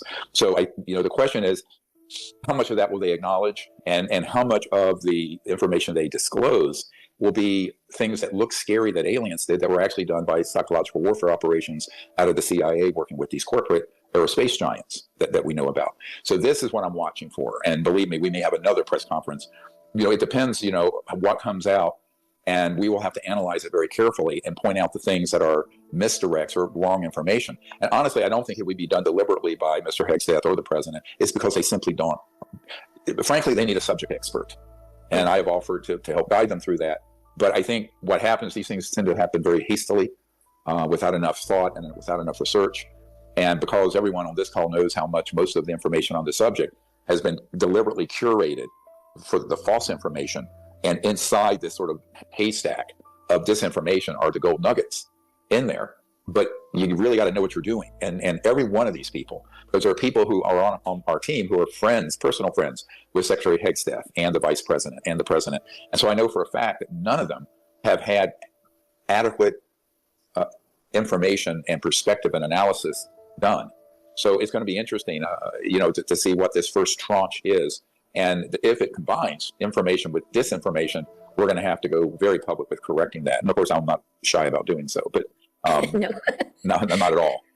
I'll go mano a mano with anybody, anywhere, for the truth. And I think that we have to be that way. Now, other people that I'm talking to who are in Europe and elsewhere believe that there'll be very little revealed because they haven't really spent the time to get to the bottom of it. And, will it just be another bunch of sighting reports and maybe some photos or videos? And of those, are those going to be man-made ones or non-human ones? And does anyone who's looking at them know the difference? Now, everyone listening to this knows the difference, but you're making a huge mistake if you think that this has been drilled down as well as it should be by these extremely busy people who are at the head of the U.S. government, right? Now, the people who have really had time to drill down on this more are certain members of Congress that I've been meeting with for 3-4 years. And in that case, they have a much deeper understanding, and a couple of them have been speaking with the president, but only in 5, 10, 15-minute intervals. So, what I don't know is the extent of the depth of the knowledge and what that will reflect in the disclosure that the president referred to yesterday. But we'll see. And we just have to be ready to, respond. The same companies that have been running these so-called illegal legacy programs also provide all the conventional jets and hardware and rockets and surveillance tools, and the B-2 Stealth is Northrop Grumman. So people have to be realistic. How much can you bite the hand that's feeding you if, in fact, you're very dependent? Because the U.S. government are filled with bureaucrats who don't do anything. They don't make anything. It's all contractors. So the action, and this is where recently I've been saying this for 30 years, we've had members of Congress like Burleson and also Burchett and some others, Luna, saying that, in fact, the center of gravity on all this isn't in government programs, it's in the corporate world. And of course, I discovered that in a little over 30 years ago. And I think this is the other problem, is that it's the tail is wagging the dog. The government should really, of we the people, should be in control, but it's actually the large corporate, multinational corporations. But those same corporations, the entire defense industry and the Department of Defense and everything they want to do is dependent on that hardware and equipment coming from the same companies that have been running these illegal programs. So, this is, I think, one of the real sticking points, is that how do you proceed and acknowledge what we have and what's been done, because you don't want to stomp all over your source of weapons when you're in the middle of a war in the Middle East. So you have to then look more geopolitically and strategically on what kind of brakes might be put on a full disclosure and a truthful disclosure, which is why the Disclosure Project, why we have to stay engaged and put the information out and keep pushing the envelope for accountability and the truth. Because otherwise, I'll tell everyone right now, if it came out that all UFO events and sightings were alien And that would then open the door that all the criminal things that have been done and hurtful things, such as abductions and mutilations and the murder of people by what look like aliens on spaceships, which have all been done by human operations, staging, pretending to be alien. That is the worst case scenario. So, I said to one person recently here in Washington, if you have been using that technology criminally against innocent civilians, not just here, but all over the world, you have forfeited the right to keep that secret. That cannot be kept secret. So, but now Bob Bigelow, who spends time with the president and was in the private quarters of Mar-a-Lago on election night and things like that, they're advising otherwise, right? And, I'm relatively nobody. So, all we can do is keep telling the truth and putting it out there, and then have enough education that we're doing that people in Congress and other people who've been in the military, like General Flynn and others, are learning this and saying and reinforcing what we're saying. So we need a multiplier effect there, and that's what I've been trying to get, and we have it now. So we'll just have to say it's very dynamic. I think people should be prepared for this being a pretty wild ride. Years ago, one of the early disclosure witnesses was a guy named, he had been military intelligence in the United Kingdom, named Gordon Crichton, and he published Flying Saucer Review, FSR, which was a very good journal. And he told me that, yes, there had been people that if they're too much trouble will be erased and removed, and he knew of those. So, there's no question that this has happened all over the world, because remember, everyone makes the mistake of thinking that this is there's a Chinese and a Russian and an American and a this and a that. No, the group that is running these covert programs since at least the 60s have been like a secret UN, where all these different countries' interests are there, but in a clandestine operation that usually their heads of state and other people don't know about. If you look at the testimony of Carl Wolf, who was at the National Security Agency filtering operation down here at Langley Air Force Base in Virginia in 1968, when we were downloading the early digital images of the moon by the lunar orbiter before we landed in 69 with the lunar module. He said that operating center where he went in, that was very, very compartmented and secret, was like a UN. There were people from China, Russia, the Soviet Union, even then, 1968. So the hardest thing I've had in Washington and in other countries is to get people to understand, yes, there are compartmented, code-named SAPs, special access projects, that are illegal, black ones, unacknowledged in governments, but those are actually tied together at a more integrated level that evolved in the late 50s and 60s that involve all of these countries. It's not just one. And so everyone's still looking at it with a geopolitical map in their head. And I said, no, you need to look at this as a criminal transnational organization. It's a TINCO, transnational criminal organization. Like large, international drug cartels or large international human trafficking cartels. But this is the granddaddy of them. And so I think this is the problem is that people, it's a paradigm adjustment, to think of it that way. And it's been the hardest thing for me to get people to comprehend, really understand it, that it really doesn't matter what country. It's the same thing. If you wanted to invent a free energy device and thought you could keep it secret and patent, move to Brazil, their assets in the Brazilian job, they're going to come out, they're going to kill you. I mean, this is a global operation, and for this organization, there are no national boundaries. They just move across them like they're not there. So, I mean, by the way, even our top special forces guys, I know that's what they do. They can go in and out, no one knows they were there. But imagine at this level, the kind of technology they have. The object like Michael Herrera saw, that was a 300-foot diameter octagon that went from hover to 100,000 miles per hour over the horizon in 1 or 2 seconds. And that's man-made. So, you're not going to be tracked on radar, and you're not going to be interdicted by an F-18 Hornet, right? Not going to happen.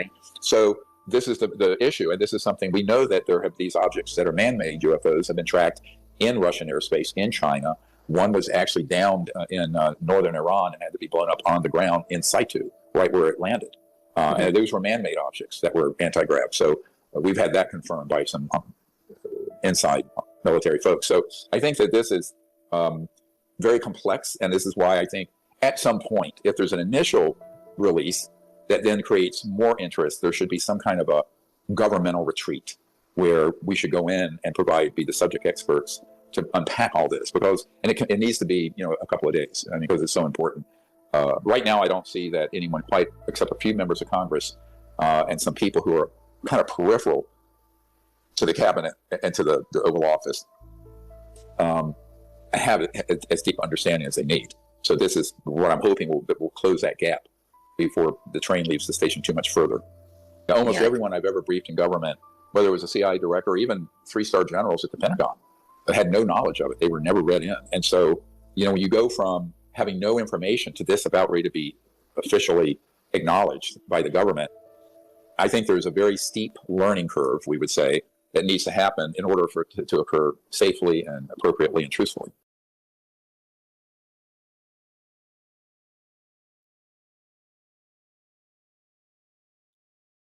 来了，有来了，听着野兽的声音，是吧？说的是来，我靠！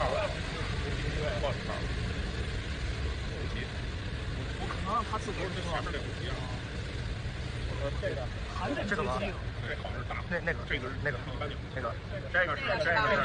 野兽，但他2辆野兽，我操，2辆野兽呢！我操！多少车？我操！我操，那后边是宝车啊！后边好像我操，16我操！我操，后边那挺牛逼啊！这估计是在中国买东西开。这他妈后边是。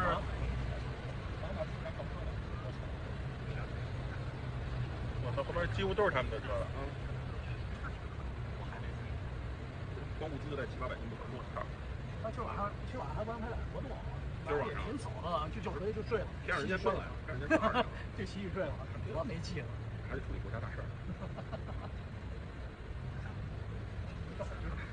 那4季酒店前头一条街子风就停到了。他这么多车，那地不停的下嘛，这都挺高的。我操，那么多车！前头2个小街子。哦，就给人家了。他我估计把4季酒店就全包了。全包有点难度了，人家那也住着人啊。车堵车了，车队堵车了。这就往里管了。是。走不了了，牛逼！有。想说要北京特色。现在就买。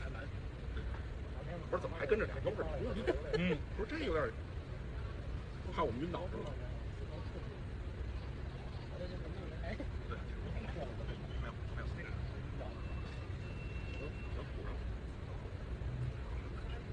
哎，他住4季青，还不是这个，住4季青啊，赌场，不是他住这4季酒店啊，4季酒店我说错。不是他好像住4酒店，你看车嘛。说不定4季酒店有一波人守着呢。您是说他是从西郊地产下来？要不还打一场台球？哎，那他们还住4季呢？那他为什么这儿也封了呢？不是，他说有一部分还住这儿啊。4季生活不一样，都住这儿了。哎呀，行。因为每个总统是个人标间的。人怎么也得一个人处理3件。不是，哎，我记得他们说的是1人1层。这个播了啊。多少人？看看车来了。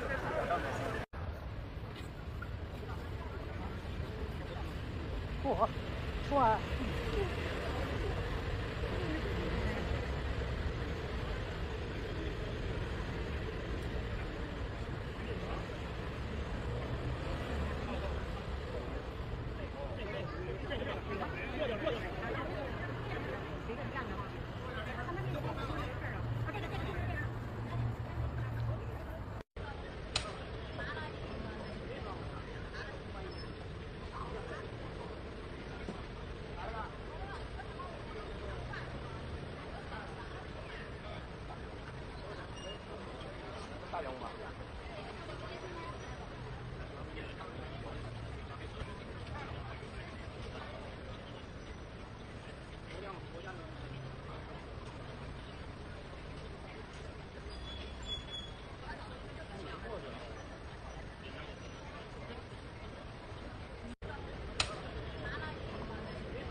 This is nuts. She's chasing the black and white. She's got a couple of other cars behind her. Look at this. This is just craziness. Today, caught on camera, an early morning disturbance call in Venice morphs into a dangerous multi-city pursuit as an assault with a deadly weapon suspect drives recklessly on surface streets and the 405. Now we're getting up to, it looks like 80, Mike? The suspect doing whatever she can to evade capture, using her van to target civilians and officers. Just move in on her. Just move in on her and stop this car. That's what they need to do. KTLA Sky 5 over every dangerous mile as black and whites work to bring the ordeal to an end, hopefully before it's too late. Oh, no. Look at this. This is nuts. Oh, gosh.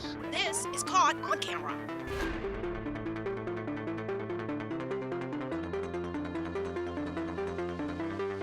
Another pit on the freeway. Boy, you don't see that very much. They just need one good hit and take this person out. Take the car out anyway. Take her into custody. We thought she was going to be straight and level on the freeway, and here she is going crazy like she was on the side streets. It's just after 5 a.m., the morning of May 17th, 2024. Sky 5 is over the 405 freeway as LAPD officers do all they can to bring a shocking pursuit to an end. It all began some 45 minutes earlier as officers responded to a disturbance call in Venice. This video from the West Side Current, which aired on KTLA at the time, shows who is believed to be a homeless woman, yelling, keeping neighbors up. The suspect reportedly used that white van to ram responding officers before fleeing, and a dangerous chase is on. Assault with a deadly weapon, this white van, and there she is, tried to ram another car. So there's something wrong with this person. We had described as a female, trying to ram other cars for some reason. I don't know why. Let's go ahead and break this down. You said it at the beginning. So is the vehicle, to our knowledge, stolen? Is it? I know it's been involved with an incident in terms of a crash, but can you break it down for us again? I just want to make sure we have a clear understanding of what we're looking at here. Sure. It started out as an assault with a deadly weapon, being this vehicle. I got it. She tried to run over at least one police officer and then tried to ram several other vehicles. They went into pursuit, and in the midst of this pursuit, she's tried, as we saw just now, tried to ram other cars. I've got to go. So she's next to a bus. This is, again, I think it's Wilshire Boulevard, just east of the 405 freeway. So she's trying to ram other cars. We don't know why, whether she's under the influence of something or not really coherent. We're not sure of that. But they're keeping a distance, even though the speed has decreased. She's keeping even with this bus right now. But there's three other black and whites behind her, and they're just watching to see where she goes. There's a police helicopter, Air 16, that's over the scene. They're not going to let her get away. She's pulled up to there and said, okay, she's motioning, doing something. This may be the end of it. Again, here in Wilshire Division or West LA, just north of the Santa Monica. Whoa. Oh, goodness. All right. And there she is backing up again. So this is a pretty crazy driving here that we haven't seen in a while, especially early in the morning like this. The suspect lurches forward, having just attempted to back into the pursuing officers. It's now that we get our first look at 41-year-old Lisa Ann Heflin, her arms stretched out the window, motioning to officers before putting the car in reverse again. And she goes backing up again. These guys are going to put in reverse and get out of her way. This is just crazy. It is, and it looks like there's some sort of writing on the side on that door. It might give an idea of it. Like a company. Yeah, perhaps. a company of who the van belongs to. Just a really scary situation. Just through the powers of observation, Mike, it looks like she's telling them to back off, like that would suddenly work. 24-hour emergency service is what it says on the side. But it's almost like she thinks they're going to suddenly back off if she threatens them like this, and that's just not going to happen. She's a danger to herself and, of course, the community right now. So it's fascinating. They are taking a safer, hands-off approach, but that's only going to last for a certain amount of time. Well, I think if she continues to drive in reverse, they're certainly going to stay out of her way, but they're not going to let her go. And whatever her ideas are as far as the police backing off and stopping this pursuit, it's just not going to happen. There she is, continuing in reverse, cross another intersection. You can see the black and whites getting out of the way. Luckily, they got lots of resources over this helicopter with the night sun. You can see, plus, look at that person in the crosswalk there. So a U-turn, we're going to get on the other side of it, see what happens. Sky 5 repositions as the white van's treacherous tactics not only continue, but escalate. Heflin driving right for a nearby patrol car. Okay. Officers doing all they can to evade her. Wow. Look at this is crazy. Assault with a deadly weapon. could end up to be maybe an officer-involved shooting. I don't know. She's kind of exiting the area again now, northbound, staying within a block or so of where they started. The pursuit continues, but for the time being, it appears as if the suspect is the one chasing the black and whites. This is nuts. She's chasing the black and white. She's got a couple of other cars behind her. Look at this. This is just craziness. You know, the only positive situation that I could come up with in this moment is that it's 5:08, not a lot of traffic on the roads just yet. That's the only positive thing that I could think of at this moment, but just extremely erratic, extremely dangerous for police officers. This is really unbelievable. Well, one of the things that I think it's clear, she's mentally, emotionally not well. If this were, when you attack police like this, they have every right to defend themselves. Absolutely. So the police are being very deliberate in allowing her to even proceed at this point. If they wanted to, they could probably stop her. It would probably escalate very quickly after that, and not in a very, safe way for her. Right. I mean, she's literally, it's almost like, you've heard the phrase suicide by cop. That's almost what we're witnessing here, an assault though with a vehicle. Right. She's trying to egg them on. So for them to show the restraint that they're showing so far, I think is remarkable. Yeah, to be commended for sure. What street are we on here, Mike? Do you have an idea? Is it Colby, just south of Wilshire Boulevard? Okay. Yeah. Have you ever seen somebody trying to intentionally ram 2 or 3 other police cars? No. I don't know. That's in a few why. years I've never seen this. And here she goes again. Here she goes again. So they're leaving plenty of space here in between the black and whites in case she does something crazy like she's been doing for the last 5 minutes.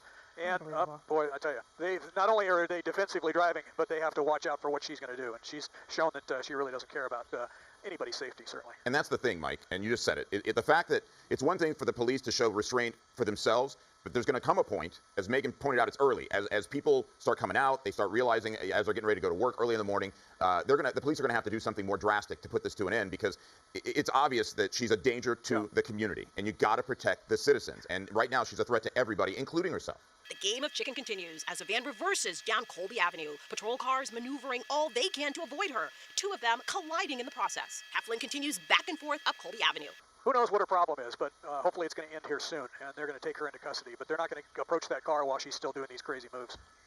If folks are just joining us, let's kind of give them a recap as to how this started. I mean, as of right now, I believe you're the only live reporter on, overhead, giving us the play-by-play and what's happening. We joined this in progress, about 5-6 minutes ago. This woman wanted for assault with a deadly weapon for obvious reasons at this point. The vehicle, exactly. Yeah. What was the initial call, Mike?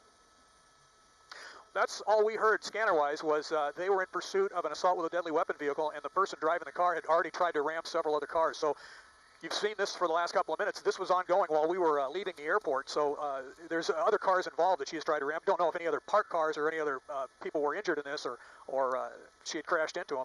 But she's weaving her way now. We're a couple of blocks east of Colby, still west of the 405 and northbound. It's Purdue. Thanks, Gil. Purdue northbound, approaching Wilshire Boulevard. And whether she's looking for a place to dump the car, you'd think if she was going to continue on, she would have stayed on Wilshire, tried to get on a freeway and get out of the area. But she's circling the block here, and she's got a line of black and whites that are following her around these 2 streets. The night sun shines down as a white van inches down residential streets, possibly looking for a way out as police vehicles gather in bigger and bigger numbers nearby. The want, as they say, was assault with a deadly weapon on a police officer. So, which would be multiple counts now because she has struck police vehicles. She's tried to strike police vehicles. And I'll say it again, police showing remarkable restraint in this situation. Right. And not just police vehicles. She's trying to strike a number of vehicles. Right, Mike? Well, yeah, crazy. She's right near West LA Station. Let me get around this tree. What we haven't seen in this pursuit is she's not trying to get away, which is crazy. I mean, all of the pursuits you see, they're running from the cops. She's going towards the cops. That's what makes this thing obviously so dangerous. Coming up, the black and whites are close behind. But in this game of cat and mouse, the surface streets are no longer enough for our fleeing suspect as she makes her way onto the 405 freeway. The increasing danger caught on camera.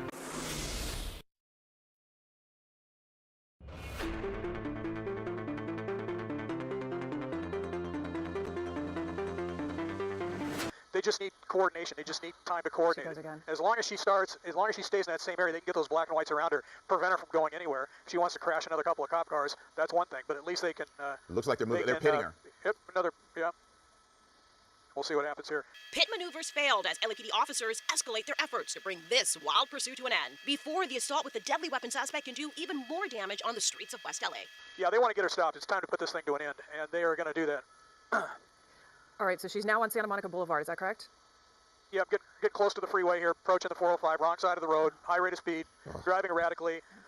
Tons of felonies here. Yeah, we've seen her blow lights, and now she's doing it again. Deadly weapon, yeah. And one of the things... northbound here, paralleling the freeway. one of the things that we've observed, and so now it becomes a whole nother situation. Before it was at a, still speed, but now we're getting up to, it looks like 80, Mike. So guys are coming north through the. Yeah, now it's off to the races. Speeds pick up as a van wobbles down the northbound 405, erratically changing lanes and ever so slightly missing unsuspecting drivers before taking up residence alongside a semi. And if you're just joining us, you're watching the KTLA 5 Morning News. The person in this van, we believe it's a woman. We haven't gotten confirmation of that, but that's our understanding, at least initially, is wanted for assault with a deadly weapon. The deadly weapon being the van when she tried to run over a police officer in Santa Monica. Guys, I got you on the west side of the 405. And you know what, guys? At least on the freeway, it's a little bit more controlled. It looks like, at least from our vantage point. So she's going in one direction. She's not trying to crash into anybody or back into those cops. Everybody's slowing down now. So what just as I said, it was controlled here. It's not. Here we go. Okay, another pit on the freeway. Boy, you don't see that very much. They just need one good hit and take this person out. Take the car out anyway. Take her into custody. We thought she was going to be straight and level on the freeway, and here she is going crazy like she was on the side streets. 5 got you on the west side. So here, they're going to set up a traffic break here for folks wanting to take the 405 right around sunset.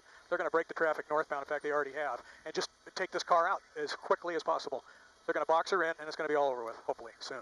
At least 10 units now in pursuit, playing a game of cat and mouse with the fleeing white van, with the 41-year-old female suspect behind the wheel, doing whatever she can to evade capture. That mentality about to lead to a heart-pounding escalation on the 405. Now the suspect pulling over. Let's try this again. Oh, come on. There you go.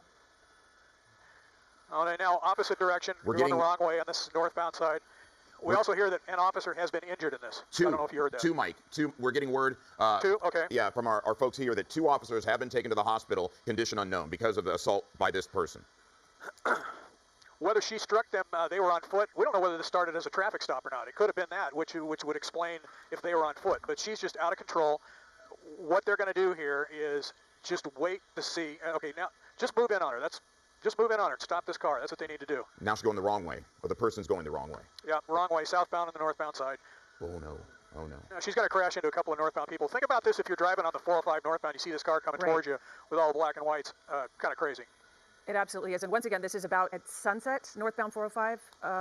What area specifically it is just are we right at? at Beam Getty. TV5's at 19 or Okay. 18. I got everybody inside. Yeah, just a little bit north of Getty, headed south in the northbound lanes. Almost took out that other van. And here's the thing. Go ahead, Mike. Yeah, go ahead. I was just going to say that at this. Well, I was going to. Yeah. You first, buddy. Go ahead. Well, I was just saying with this micro, you can never tell. So they've got 2 helicopters on this now. One for fuel relief, and so they got it well covered. They got plenty of gas. They can follow her to wherever she goes. So head on in. Oh, look at this. Head on. Yeah. I think they're going to continue just to try to box her in as soon as they can, and see what it takes to do that. But all right, so they're going to. So she is at a high rate of speed southbound, approaching the sunset. Well, it's not going to be the sunset on ramp. She is past the sunset, going under the bridge, and continuing south 405. It's just so nerve-wracking to watch. It is nerve-wracking. It's just innocent people. Absolutely. They're going to work. They're going somewhere. They don't know what's happening. Exactly. Yeah. And this, by the way, we come in the early morning, and this is the worst fear of everyone who comes in and drives at this time of the morning, is someone driving the wrong way. It happens far too often, and in this case, it's a fugitive, and who clearly has no regard for public safety. Ugh. And police, Mike, is it accurate to say that they pulled back and they're not following her now, or can we tell? Well, there's a couple of black and whites behind her, but they've set up a complete traffic block on the northbound side just right about Wilshire Boulevard. So if she steps on it, tries to crash into that group, it's not going to go very far. Hopefully that's not going to happen. The traffic brake comes into focus, but Heflin keeps her foot on the gas, speeding towards the innocent drivers. Between here and there. Oh, no. So, look at this. This is nuts. Oh, gosh. This is just so heartbreaking to watch in every way. She said. Oh. Okay, we've lost the signal. The car. Okay. Okay. So she's still in the car. She's still in the van. The civilian got out. There she is, in the tank top. We're going to get closer to her. And we don't know if it's female or is it male? Roof of the. Is it a female or is it a male? It may be a male suspect. We can't tell at this point. Yeah. I feel for the victim right there. Absolutely. Hands are up. They're going to take that person into custody here. Whether they're going to use a taser or not, hard to say. But yeah, at least the pursuit's over with. At least the pursuit is over with. This is not even going to be a standoff. They're going to pull. Okay, good. They're pulling this person off in custody. Finally, yes. Handcuffs are going on. They're going to jail. How many cars involved, boy? Can't even lost count. I'm so concerned for that person. Yeah, and then this. In the but smaller you know what, vehicle. Chris? They got out of the car on the. Exactly, but they got both of them. They did get out. They did get out. They did get out. Yeah. So we think that's going to be okay. But we still have injured officers and some other injured folks that were driving. All right, cuffs are on. Suspects in custody. It's over with. The 405 is going to be a mess. because you know what's going to happen. They've got to pull out all the traffic investigators and take measurements and all that stuff. So 405 northbound, avoid it, everybody. Just don't even try it. 405 northbound before or right at Sunset, a little bit south of Sunset, is going to be a mess. Traffic snarled and the suspect now in custody. But the saga isn't over just yet. The controversy over Heflin's punishment, when caught on camera, continues.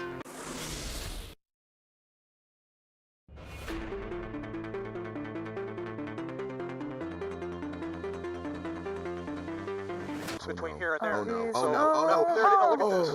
This is nuts. Oh gosh. A terrifying end to a wild pursuit as an assault with a deadly weapon suspect plows head-on into stalled early morning traffic on the 405 freeway, leaving drivers shaken. I never expect that. It's coming in the wrong way, right? And they almost hit me. And then he hit this car and then hit another car. I'm lucky too because they don't hit me. She want to kill somebody because she was straight. She was straight to the people. The cop car was swerving to get everybody to stop. We all had stopped. And then out of nowhere, that white van just came careening into us, collided with everybody, and that was that. It was insane. It was wild. Could you see the van coming? No, I couldn't. It was only right as it hit the cars in front of me that I knew that there was a car coming at us, so I had no time to react or anything like that. Bloodied, 41-year-old Lisa Ann Heflin is taken into custody on the 405. The half-hour multi-city high-speed pursuit causing hundreds of thousands of dollars in damage to 5 patrol cars, 2 civilian vehicles, and a tractor-trailer. The proceedings also leave 9 LAPD officers injured. 5 days later, on May 22nd, LA County District Attorney George Gascon expresses gratitude that civilians and law enforcement officers were not seriously harmed in the incident, saying reckless driving and endangering the lives of others is completely unacceptable and will not be tolerated in our community. Gascon's office announces multiple charges against the mother of 4 who had moved from Missouri to chase her dreams, but instead found herself chased by police. Those charges: 10 counts of assault upon a peace officer, 4 counts of assault with a deadly weapon, 1 count of fleeing a pursuing peace officer's motor vehicle while driving recklessly, and 1 count of hit-and-run driving, resulting in property damage. 2 officers have been taken to the hospital, condition unknown, because of the assault by this person. At an arraignment, Heflin pleads not guilty to all charges. Her bail set at $695,000. If convicted as charged, the 41-year-old faced a maximum of 22 years and 8 months in state prison. But that sentence would never come to be, as in September 2024, an LA County Superior Court judge granted Heflin mental health diversion under California's Diversion of Individuals with Mental Disorder statute. Judge Lanacam determining that Heflin's diagnosed mental disorder made her eligible and suitable for diversion. This despite prosecutors' concerns over public safety and arguments that the severity of the crime merited a tougher sentence. Under the terms of the diversion, Heflin was ordered to enter a 24-month residential treatment program and also ordered to pay restitution to the victims. Heflin's recovery happening away from the public eye, but her wild early morning pursuit will always be caught on camera. Between here and there. Oh no! So, Oh no! Oh no! Look at this.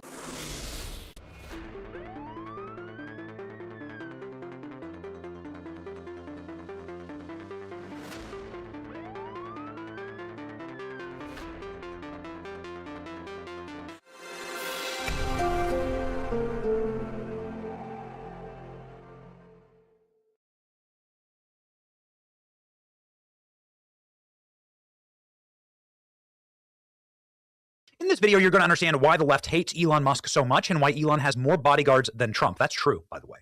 Elon spends more money on private security than any man on Earth, and that's because there are so many forces that want to murder him, and the reason why will become quite clear to you in just one moment. First off, the wholesome nature of Elon Musk and his beautiful family. I think he has something like 11 children. I envy the guy, although I'm having children with just one woman. I guess you could certainly hack the system there. Nonetheless, this is a great hack, having your adorable child, little X is his name, bopping around with President Trump on the way to Marine One. What a cool experience, Donald Trump. And little X, Grandpa Trump, is a very special Trump. Look at this. Come on, just totally wholesome. As was Elon's time at the White House. They are... X, are you okay? This is X, and he's a great guy, high IQ. He's a high IQ individual. So thank you very much. Little X wearing a chain to the White House. President Trump announcing that the special government employee moment for Elon Musk had come to a close. Very sad for us, because we missed out on moments like this. He's the only one that can do that. Never get away with it. Well, Mr. President, they say I wear a lot of hats. Even my hat has a hat. Come on. That's like, come on. Even my hat has a hat. Remember, at its best, Elon Musk and Donald Trump, the bromance of the century. I just couldn't do it. I couldn't. You really tried hard. I couldn't find anyone smarter, right? So we had it for the country. True. But this is the thing. We settled in this. Well, thanks for having me. So I'm just trying to be useful. This is the interesting. This is where we are. I'm just trying to be useful here. Just love talk. People loved it. The two men really loved each other. Elon Musk posting that I love Donald Trump in a platonic way more than any man could love another man. And that showed because after a bit of a falling out, and let's just say it was rocky for a bit, we call that the dark ages, around here, President Trump and Elon Musk reunited with Dana White. Of course, Dana White, the great uniter, and Charlie Kirk, the great uniter, at Charlie's funeral. I wish it was under brighter times and brighter circumstances, but Elon Musk told me something, actually, backstage at Charlie's funeral. He told me to, one, have millions more babies with my wife, and I only have one wife, so it'll be harder for me than Elon. But he also told me that President Trump is his president, he's proud of him, and that we will certainly, if we do not hang together, we will hang separately, which is what Elon Musk's friend, David Sachs, put out on social media. It is a quote from Benjamin Franklin about the American Revolution. When there were major fractions and breaking apart of the various different colonies, Benjamin Franklin said, we must indeed hang together, or we will assuredly all hang separately. And many of the founders did, in fact, hang. Many of the people who started the American Revolution, or began it, or continued it, did hang and gave their lives for this great country. The band is now back together. We were proud to report that Elon Musk is joining Donald Trump on his trip to China. The plane is off and away, and Elon Musk is heading to China with the president as he posts Bible verses. Forgive us our trespasses as we forgive those who trespass against us. Elon Musk quoting a Bible verse to many, many millions of people. This is what Chinese Twitter, by the way, is posting. Look at this. In Chinese, these people passing by insisted on stopping me and sitting down to eat something together. It says Tim Cook and Elon Musk handing out a cigarette, and Xi Jinping and Trump. So Chinese Twitter is loving it. And, well, Bloomberg is not. Get a load of this. Bloomberg, the billionaires behind the most expensive midterm election in history. Political committees have already raised $4.7 billion for the November contest. Ultra-wealthy donors look to shape the final 2 years of Trump's presidency. Oh, yeah, baby. Jeff Yass, the billionaire founder of a market-making firm, Susquehanna International Group, has been busy this election season giving more than $80 million to candidates. The donations put him behind only George Soros and Elon Musk, the biggest individual donor of the cycle, according to the data compiled by Bloomberg. While Soros and Musk gave primarily to their own super political action committees, Yass is one of the biggest donors to President Donald Trump's MAGA Inc. and has directly supported a wide variety of recipients. These range from his favorite causes, pro-school choice, individual freedom, and supporting Vivek in Ohio. There's also been donations for unusual causes, including $600,000 for Aurora Action Network, which supports repealing ranked choice voting in Alaska. Nice. He has a net worth of $83 billion, according to the Bloomberg Billionaires Index, one of the players who's shaping up the most expensive election cycle in history. Here's why they want to get rid of Elon Musk. Elon Musk is, in fact, our George Soros. Just say it with me. It's important to say it because the reason why George Soros has become such a boogeyman on the left is because George Soros has, in fact, funded the entire left. It wouldn't exist in its current form without him. And that makes him particularly evil and duplicitous in the way that so many things that you hate about your country, or about the way that open borders, migration, that's like the big thing that George Soros really, really wants. He wants all open borders. He wants to flood Western countries with third world criminal aliens. He wants to reduce Western civilization to nothing. He's a vengeful, evil person. He doesn't believe in God. And boy, he has a very, very nasty history if you go back and check to what he was up to in World War II. He's on his deathbed. I mean, nobody's seen George Soros for a very long time. Nobody's even sure if he's alive. And you can see here that Elon Musk has, look at this, given almost as much as Soros. And what George Soros has done for the left is totally and completely remake and put blood into the bloodstream of the Democrat Party when it had none. It's kept the Democrat Party alive. And what Elon Musk is doing right now is the same thing for the Republican Party. And while George Soros is on his way out, because I think he's like in his 90s, 95, 96 years old. Just is what it is. We all have an expiration date. You can see here that there are a couple. So Elon Musk is right-wing Trump supporter. Jeff Yass, right-wing Trump supporter.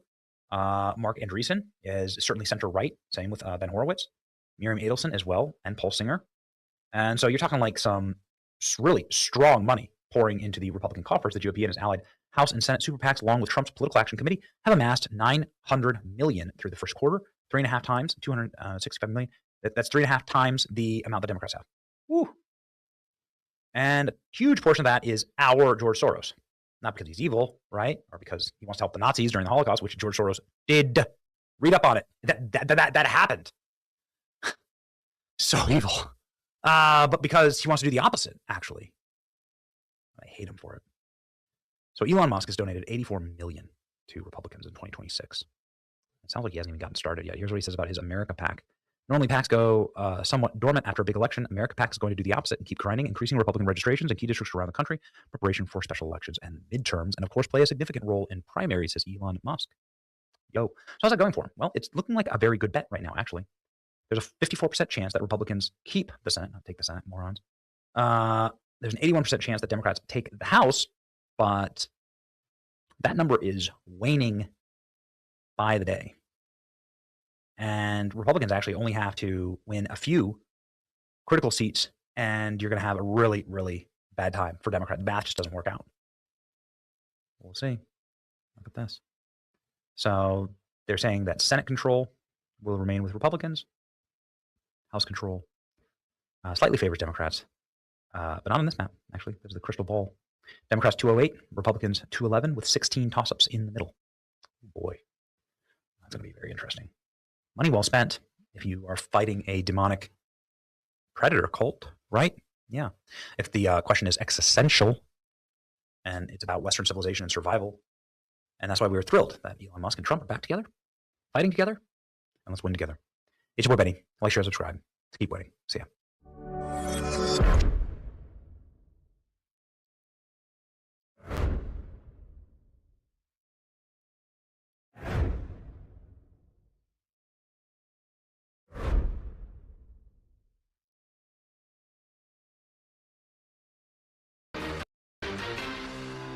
Then they come back and they want to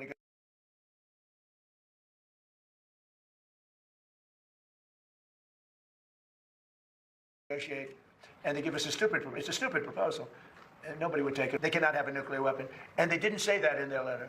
Everything that we proposed in our text consisted of reasonable demands, responsible proposals, and generous suggestions. President Trump is the ultimate backstop here. He's not going to take a deal like this under any circumstances because he knows that this deal clearly favors Iran. All right, so Iran keeps playing games in terms of negotiations on any kind of a peace deal. Let's bring in our panel, Fox News political analyst Guy Benson, Fox News senior political analyst Juan Williams, and Olivia Beavers of the Wall Street Journal. Good to see you all. I want to start you off, and I know this is high on your radar, Guy, and that is that the UAE, it's now been confirmed to Fox, that the UAE is conducting kinetic operations inside Iran. What do you make of that? Well, I'm not necessarily surprised, considering the fact that the Iranians have been very publicly attacking the UAE for weeks and weeks. Mm-hmm. More than 2,800 attacks against the UAE. And to see them fighting back and joining the U.S.-Israeli coalition against this regime, I think, is a welcome development. It also is interesting to underscore that Iran has actually fired more missiles, drones, etc., at the United Arab Emirates than they have at Israel over the course of this conflict. And clearly, the UAE was not going to just take it lying down. So welcome into the fight. Yeah, Trey Yanks made that point many, many times, even in the early days of the conflict. So the president, Olivia, is signaling that his patience is wearing thin. This is what he said about the ceasefire earlier today. It's unbelievably weak, I would say. I would call it the weakest right now. After reading that piece of garbage they sent us, I didn't even finish reading it. I said, I'm not going to waste my time reading it. I would say it's one of the weakest right now. It's on life support. He says the ceasefire is on life support. He said, just like a priest comes in and says, that's not going to last very long. Is this prelude to more attacks against Iran, do you think? You know, it seems like it, but it seems a little bit deja vu. I feel like we've been going a little bit in this roller coaster of ceasefire, next stage of negotiations. You saw on the Sunday show some of the president's, cabinet and top officials trying to set expectations. You had UN Ambassador Mike Waltz saying, well, this is a 50-day conflict for a 50-year ongoing, enemy, essentially, that we've been trying to fight with Iran. And so I think that there's some sort of idea that this is going to keep going on longer, and the president is going to have to figure that out. And, one other thing to note, I think he was hoping for a better deal or negotiation process before he went to China and met with Xi Jinping. Yeah, I think he wanted to take some good news to China. It doesn't look like he's got it. Juan, I was saying earlier today that I spoke with the president for about 15 minutes on the phone today. He told me that he's considering Project Freedom's renewal. He said, though, that would, escorting ships through the Strait of Hormuz would only be part of it. Said the U.S. was told by Iran that it would have to dig out the nuclear dust at these facilities because Iran doesn't have the technology. He reiterated Iran can never be allowed to get a nuclear weapon. And he predicted, to Olivia's point, that Iran will eventually fold on negotiations. It's just a matter of time. Well, it's not surprising to hear the president say that. He says we've devastated them, we've beaten them, they're defeated, and he says that we will have total victory.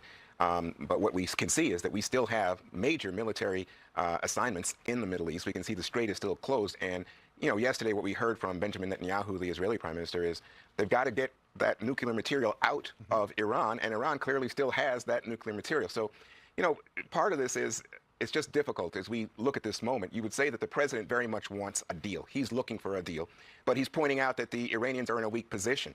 I would say that you can, coming to Olivia's point, you can say, oh yeah, we're going to reignite the bombing. We're going to bomb them back to the Stone Age. But then I think to myself, wait, historically, we won every battle in Vietnam, and yet we didn't win the war. Yeah. And so I think you've got to find a way to make a deal.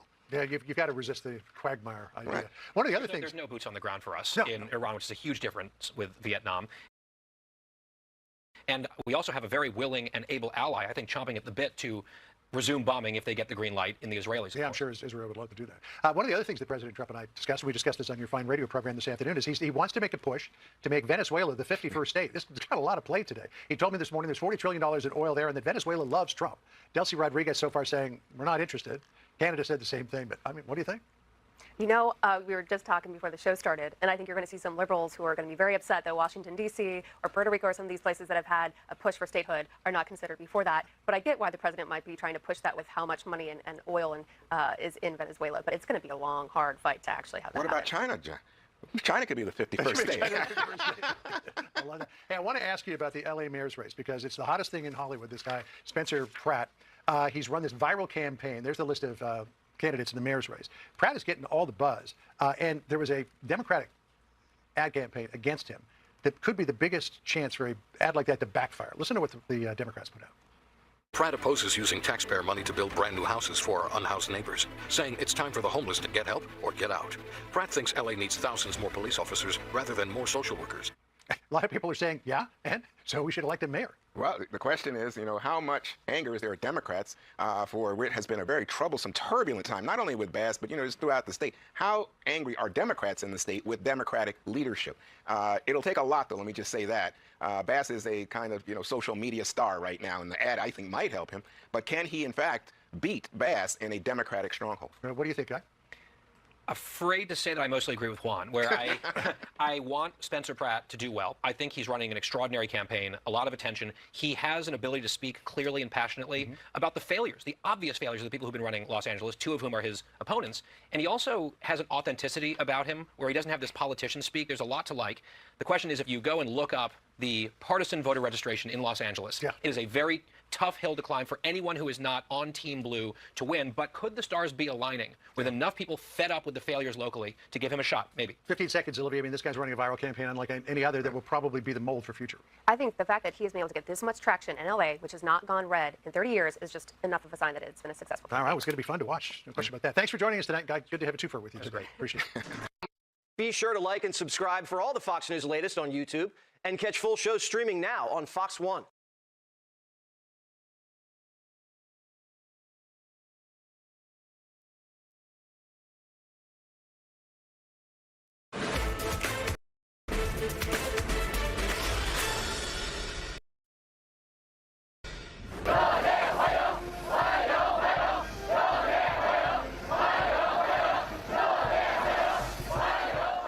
President Trump lands in Beijing for his first trip to China in almost 10 years. He's meeting with Chinese President Xi Jinping for a two-day summit, and he's brought along with him a delegation of executives representing $12 trillion in American economic might. Welcome to The Big Money Show. I'm Brian Bremberg, along with my co-hosts Taylor Riggs, Jerry Willis, Jackie DeAngelis, and with us for the hour, he's bad to the bone, but we call him Mr. Sunshine, Rosecliff founder and managing partner Mike Murphy. Good to see you, sir. Happy to be here. All right. So what will it be? A massive trade reset, geopolitical deal-making, or another stalemate? Aisha Hasni is in Beijing with the latest. Hey there, Aisha. Hey there, we'll find out soon enough because the president is going to get straight to work starting tomorrow, Beijing time. The president previewed for us what he's going to be talking with Xi about. And the first thing he says he's going to make a request is for Xi to open up China to some of these business leaders that are coming along with him, part of this big delegation of tech and business CEOs. He wants China to do business with them. He wants trade to be the topic of conversation coming out of this summit. But he also says he will have a long talk with Xi about Iran. He says he does not need China's intervention to get a deal with Iran, but he does note that it is China that stands to benefit the most from an open Strait of Hormuz because it gets a ton of oil from Iran. It is the biggest purchaser of the Iranian crude oil. Listen to this. I have a great relationship with President Xi, and I think it's going to remain that way. We have a lot of things to discuss. I wouldn't say Iran is one of them, to be honest with you, because we have Iran very much under control. We're either going to make a deal or they're going to be decimated. So one way or the other, we win. We're going to be talking with President Xi about a lot of different things.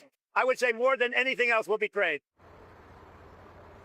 Yeah, a lot of different things. It feels like everything under the sun is on the table. Everything from tariffs to artificial intelligence, chip production, the status of Taiwan, beef and soybean exports. Again, there's a large delegation of tech and business CEOs arriving here as well. According to Elon Musk, though, it was just him and the NVIDIA CEO, Jensen Huang, who were riding along with the president aboard Air Force One. The president truth socialing aboard Air Force One a couple of hours ago. He said, I will be asking President Xi, a leader of extraordinary distinction, to open up China so that these brilliant people can work their magic and help bring the People's Republic to an even higher level. Now, we won't see the president anymore tonight, Beijing time. He's at his hotel for the night. We will see him early tomorrow when he heads to the Great Hall, and that is where he is going to be received by the president of China, Xi. Back to you. All right, Aisha, we will watch all of it. Thank you very much. Okay, Murph, what do you want to see? Big trip, Wong on the plane, Musk on the plane, Trump. The other guys, I guess, had to find their own ride. Commercial. That's right, commercial. Coach, so what I love about this, just from the jump here, is that President Trump is handling his own messaging. So he's setting the stage for who he's with, who he's bringing, why he's bringing them, and what he plans to speak to President Xi about. He's not going to let the media or anyone else set the stage for what's going to happen. He's telling us. So what do we come away from this with? Clearly, both men have to come out on top. The two most powerful men in the world. Neither one's going to give in necessarily. But I think President Trump's plan to have an open China is a win, yes, for China, but a bigger win for the United States and the rest of the world. If you had a more of a democracy, more capitalism in China, how does that help our economy? So I think there's a lot of upside here. And if he just plays it the way he set it out, I think it's going to be a win. Okay, open China. I have some skepticism, Taylor, about China's willingness to open. Nice goal. Yeah. I don't know that they want to do that, but I do think they would love to have NVIDIA chips, and not the second-rate ones, the first-rate ones. Do you think that's a big chip on the table in these negotiations? Yeah, chips are part of the chip negotiating table. I do like that. Comment I heard this morning, maybe we give them not the latest and greatest chips, but just like 6 months behind or a year behind. We talked to Daniel Newman yesterday, and I like that he was saying that we originally thought that chips depreciated in 6 months, and we're actually still using chips from 6 years ago. So if you give them chips from 6 months or a year ago, that may not be a bad thing. NVIDIA gets to benefit from it in the meantime, but they don't get the latest and greatest. And guess what? Yes, they'll reverse engineer, but we're always going to be a step ahead because we have, and I'll check your math on this, by my estimates, 14.7 trillion in market cap going over there, given the hefty weight of our CEOs. With that brain power, I guess I'm not worried about us only having the latest and greatest and China only having maybe a version or two behind, because we will always outmove her, we will always outsmart, because we have the brain power. When China mints a billionaire, that billionaire disappears. Do we remember that story? And everyone's like, where did he go? Because Xi Jinping doesn't like billionaires. We embrace, for the most part, we embrace ours, unless I'm in California or a blue state. But we embrace them. And so I'm just so confident that we will always outmove her. I'm going to be looking at what I'm going to call the Beijing basket. That's going to be the traded market cap of chips, perhaps, of goods that are over there given by those CEOs. If any deals are being cut with those companies, let's watch that as the Beijing basket and the new goods that will be sold. Jackie, a lot of pomp and circumstance. Clearly, we saw when we broke in there the cheering for the president. I wonder what you think about that. Well, we've seen these visits before, and Trump likes to make them big, and Xi Jinping knows that he likes to make them big, so he made it big. And you could see the president walking off Air Force One with a smile on his face, entourage in tow, a couple of big CEOs with him, many more on the way, his power flex, as we called it yesterday. So it was kind of the perfect welcome. What was interesting to me is those kids that were all standing there, and they were chanting, "Welcome to the president." They had flags. They had a communist China flag, and they had an American flag. And they were waving them, and I'm thinking to myself, those two symbols are so inherently antagonistic. Communism and capitalism are ideological opposites. So I appreciate what the president is trying to do. And I think that he will get something out of this visit. He never gets, a total turnover, but small wins are important here in the trade game with China. And I think he will accomplish that in this visit. But when you think about this, it's wild to me because, think about the Middle East and the Iranians using nuclear weapons and terrorism as their control tactic. They're not giving that up without a huge fight. Well, apply that concept to communist China. President Xi's control comes in this form of communism, and he is not going to give that up, open up any free market or whatever. He's going to try to get what he can from the United States, maybe give something, which is why I think he's been holding back on the agriculture side. That might be what he gives, because actually he owed that to us from almost 6 years ago now. And they do small trade-offs like that. But, ulterior motives in that welcome, read between the signs, people. Jerry, you like to put things in historical context, which I always appreciate. I will just add, I think I was maybe a little surprised to hear how much President Trump downplayed Iran as an issue that he wants to hash out with Xi Jinping. What do you think? Well, I think there are expectations out there that maybe China could help us with Iran, right? Because China relies on Iran for oil. As we know, it's critically important. But I want to go in the Wayback Machine. The Wayback Machine to China in 1997, Asian financial crisis. I think Nobody on this panel, possibly with the exception of Mike, was working in the industry I at the was. time. Were you? Yeah. Wow, you've aged well. What about Murphy? I said Murphy. He hasn't aged well. Yeah, yeah. He's 85 years old. He looks pretty good. Yeah. Thank you. I've already slagged him twice. When we Twice. started the show. Thank you for keeping count. At any rate, what I wanted to say here is that the Asian financial crisis, we came in and saved the world's bacon. I know Jackie remembers that. Time magazine running this famous picture of, Robert Rubin, the Treasury Secretary, Larry Summers, his assistants, and Alan Greenspan on the cover. The Committee to Save the World. We organized the rescue of Asia at the time from financial crisis that threatened to swallow the entire globe. Do you think China would do the same thing if it were up to them? I'm not sure. And I'm not sure that they would help us with Iran, which could fix the problem if China climbed on board with us. Look, I think when it comes to China, we are relentlessly naive about the possibilities. China is China first, always. President Trump is relentlessly naive on that one, or do you think, are you saying more like the broader political landscape? When I talk to academics, academics were saying for decades, we've got to help China. China's in trouble. They're having issues. No, they're not having trouble. They're making their way for sure. And I think we need to be sure what we want out of these negotiations and go for it. I just say, don't be naive. We know where we've been before with China. They are running the world's pharmacy production, especially when it comes to generics. We know how this works. Don't be naive. Speaking of lots of big names who are going to China, I don't think this is one of them, but you're looking at Oracle. I am, and you are correct, not one of them. But I'm desperate for your thoughts on this. Wedbush goes from a $225 to a $275 price target on Oracle. Mike Murphy, this is what Wedbush has to say. The market is incorrectly penalizing the stock for their massive capex spend. The market is too focused on the near-term cash issues instead of recognizing some of the highly visible contract-based AI demand that is driving the build-out of which Oracle is involved. Agree or disagree? Agree 100%. Really? Yes. Oracle came out with great earnings about 2 quarters ago, and the stock had a huge rally. It put Larry Ellison as the richest man on earth for about a day. And then the private credit crisis kind of hit. And then there was a lot of discussions around whether or not Oracle would be solvent, whether they could pay their debt. And the stock came down into the low 100s. Where it's trading right now, 188, they have demand for their products. They're going to service their debt. So market cap here is still under $600 billion. So there's a lot of room for Oracle to grow here, to continue to move higher, because they have this contracted revenue out there. So I think once you fully get the concerns around their debt off the table, the stock's going to be a lot higher than 188. Demand is better than debt is bad. I think that's what you're saying here. Yes. Okay, we'll go with it.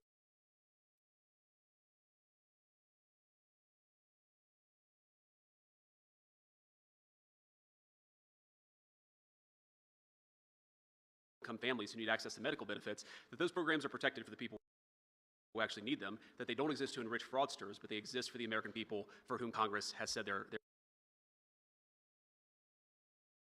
entitled. And that's exactly what this fraud task force is about. One of the things that I thought going into it, but that I've learned about fraud, is that it always has 2 fundamental victims. The first victim is the American taxpayer, who is generously paid into these programs in an effort to give their fellow citizens a leg up. But it also has as its victims the people who are meant to benefit from these programs, who are not able to benefit, or maybe are benefiting less because of what a disaster some of the fraud has wrought in these programs. And let me just give you a few concrete examples of what we're worried about, of what we're targeting, and also what we're going to do to solve some of these problems. So, first, we're announcing that the federal government is deferring $1.3 billion in Medicaid reimbursements from the state of California. And the simple reason is because the state of California has not taken fraud very seriously, and because of that, we see a lot of the consequences that I just referenced. And again, let me highlight the fact that this really is 2 separate victims. So there are California taxpayers and American taxpayers who are being defrauded because California isn't taking its program seriously, but also you have people who've been prescribed medications that they don't even need. Sometimes they've had drugs put into their bodies that they don't need because fraudsters have actually encouraged false prescriptions and false administration of medications. So think about this. You're just a person trying to go see a doctor. You assume that your doctor is doing the right thing, but these fraudulent healthcare providers are getting rich by giving people medications they don't even need. It's a defrauding of the American taxpayer, but it's a violation of the trust that should exist between every American and the people who prescribe the medications. That's one thing that we're targeting, and this is why we're taking this action, is because we want California to get serious about this fraud. The second thing I want to talk about, and it requires a little bit of background explanation, is that we are going to very aggressively encourage the states to take Medicare fraud more seriously. So I think a lot of you understand, but for those of you watching at home who don't appreciate this, the Medicaid system that exists in the United States is really 50 separate systems. The federal government pays most of the Medicaid money, but then each of the individual states actually administers the Medicaid program. Now, we have red states and blue states that go after fraud aggressively, but we also unfortunately have some states, mostly blue states unfortunately, that do not take Medicaid fraud very seriously. So you have what's called Medicaid Fraud Control Units, or MFCUs. These Medicaid fraud, these anti-fraud units within the Medicaid program, we generously, meaning the federal government generously gives these these fraud control units many, many billions of dollars across the United States of America so that they can take Medicaid fraud seriously. But let me just give you an example to highlight how absurd some of these Medicaid fraud programs are, because they're not actually being used at all. This is a tool. This is a tool that we want the states to use, but unfortunately, a lot of states aren't using these tools at all. Let me highlight this with just a couple of separate statistics. So, the Hawaii Medicaid the Hawaii Medicaid program has received billions and billions of dollars from the federal taxpayers. And of course, Hawaii taxpayers have paid in a lot of money into this program over the last years as well.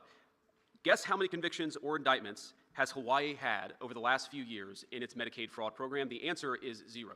Not a single indictment, not a single conviction, because the administrators of the Hawaii program just don't take it seriously. They don't think that fraud is a big enough problem. They don't care about protecting resources, and they don't care about protecting that Medicaid program. So what does that mean? That means that if you're committing fraud in Medicaid in Hawaii, at least up until now, hopefully now they're going to take it seriously, you have had effectively free reign from the government of Hawaii to commit as much fraud as you want. That is a complete disgrace. In New York, which does a little bit better, but not by much, New York has had 9 indictments over the last year. 9 indictments. That's a $100 billion Medicaid program just in New York, and you've had 9 indictments. Indiana, which has about a third of the population of the state of New York, has had more than 4 times as many indictments over the same period. So does anybody here seriously think that the good people of Indiana are 12 times more likely to commit fraud than the people of New York? No, of course not. That's absurd. What is happening is that the leadership in New York are just not taking the fraud issue seriously. They're not using these anti-fraud control units to actually investigate and indict the fraud. So what are we going to do to fix that? Today, we are sending across 50 Medicaid programs, we are sending letters that will require them to show that they are effectively and aggressively prosecuting Medicaid fraud in their states. And if they do not aggressively prosecute Medicaid fraud, we are going to turn off the money that goes to these anti-fraud units. And I want to say a couple things about this. You may think, obviously, this is a Republican administration. We're all proud Republicans up here. You may think that this is purely a red state or blue state issue. That's actually not true. We see Medicaid fraud issues in Ohio, the state that I used to represent in the United States Senate. We also see Medicaid issues, fraud issues in a state like Maryland, which is obviously a very blue state. But both Ohio and Maryland have worked with us to take this issue seriously. They've worked with the guys behind me. They've worked with our entire team to make sure that they take fraud seriously. Again, this does not have to be a red state or a blue state issue. This is just basic good government. However, states like California, states like Hawaii, states like New York have completely not taken the fraud issue seriously in the Medicaid program. And so for those states that refuse to get serious about fraud, we are going to turn off that anti-fraud money. And if we continue to find problems, we can turn off other resources within their state Medicaid programs as well. Our goal here is not to do that. We don't want to turn off any money. What we want to do is ensure that people are taking fraud seriously. We want to protect Medicaid. We want to protect Medicare. But we can't do that if the states that are administering those programs are allowing those programs to be fleeced by fraudsters. So we encourage, whether it's California or New York or Maryland or Ohio, we encourage people to work with us. We want to help you use technology and other tools to get rid of the fraud, to get to the root of the fraud. We want to help you. But we can only help these state programs if those state programs are willing to help themselves. So these letters are the first step, the first effort to try to force these states to get serious about prosecuting fraud, and that's exactly what we're doing. Let me just talk about one final issue here.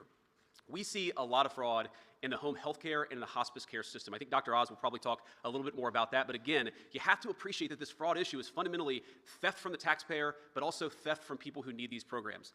Just last month, a California psychotherapist, a woman who had spent 40 years treating patients, helping people deal with problems, found out that her Medicare program had been turned off, that she did not have access to the resources that she had been paying into for her entire life. Why? Because a fraudster had stolen her identity and signed her up for healthcare services that she didn't need, and so she had been turned off of the healthcare services that she did need. This happens way too much in the United States of America, and it happens because until recently, we did not have a government or an administration that actually took the fraud program and took anti-fraud prevention seriously. So let me just close with one final observation here. First of all, why are we doing this now? Why weren't we doing this 2 years ago? And the simple answer is because we didn't have a president and we didn't have an administration who took fraud seriously.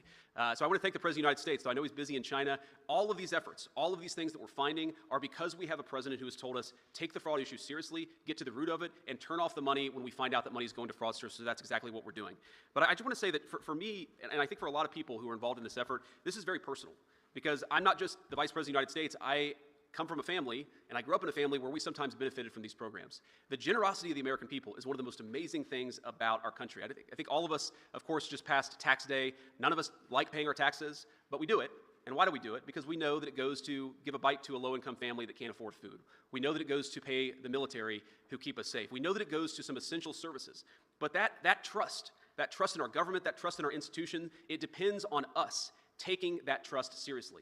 How long are people going to pay into programs if they know that that money doesn't go to a low-income kid who needs health care, but that money goes into a fraudster getting rich? This doesn't work, and this doesn't make sense unless we take fraud seriously, so I'm proud to be part of an effort in our government. I'm proud to lead the effort in our government to finally take fraud seriously. We want to protect these programs for the kids and the families who need them. We want to ensure that the American taxpayer isn't getting fleeced, and I'd say just a few months into it, gentlemen, we have done a very, very good job. Let's keep it up. So let me turn it over now to Andrew Ferguson, who's the executive director of our anti-fraud task force. Andrew has done an amazing job, but I have to give a special shout out, not just because she's my fellow Ohioan, to Kim, who has probably found more fraud and has saved the American taxpayer more money than any single official within the government over the last 3 months. Kim, you have been an all-star. We're proud to have you on the team. Thank you, guys.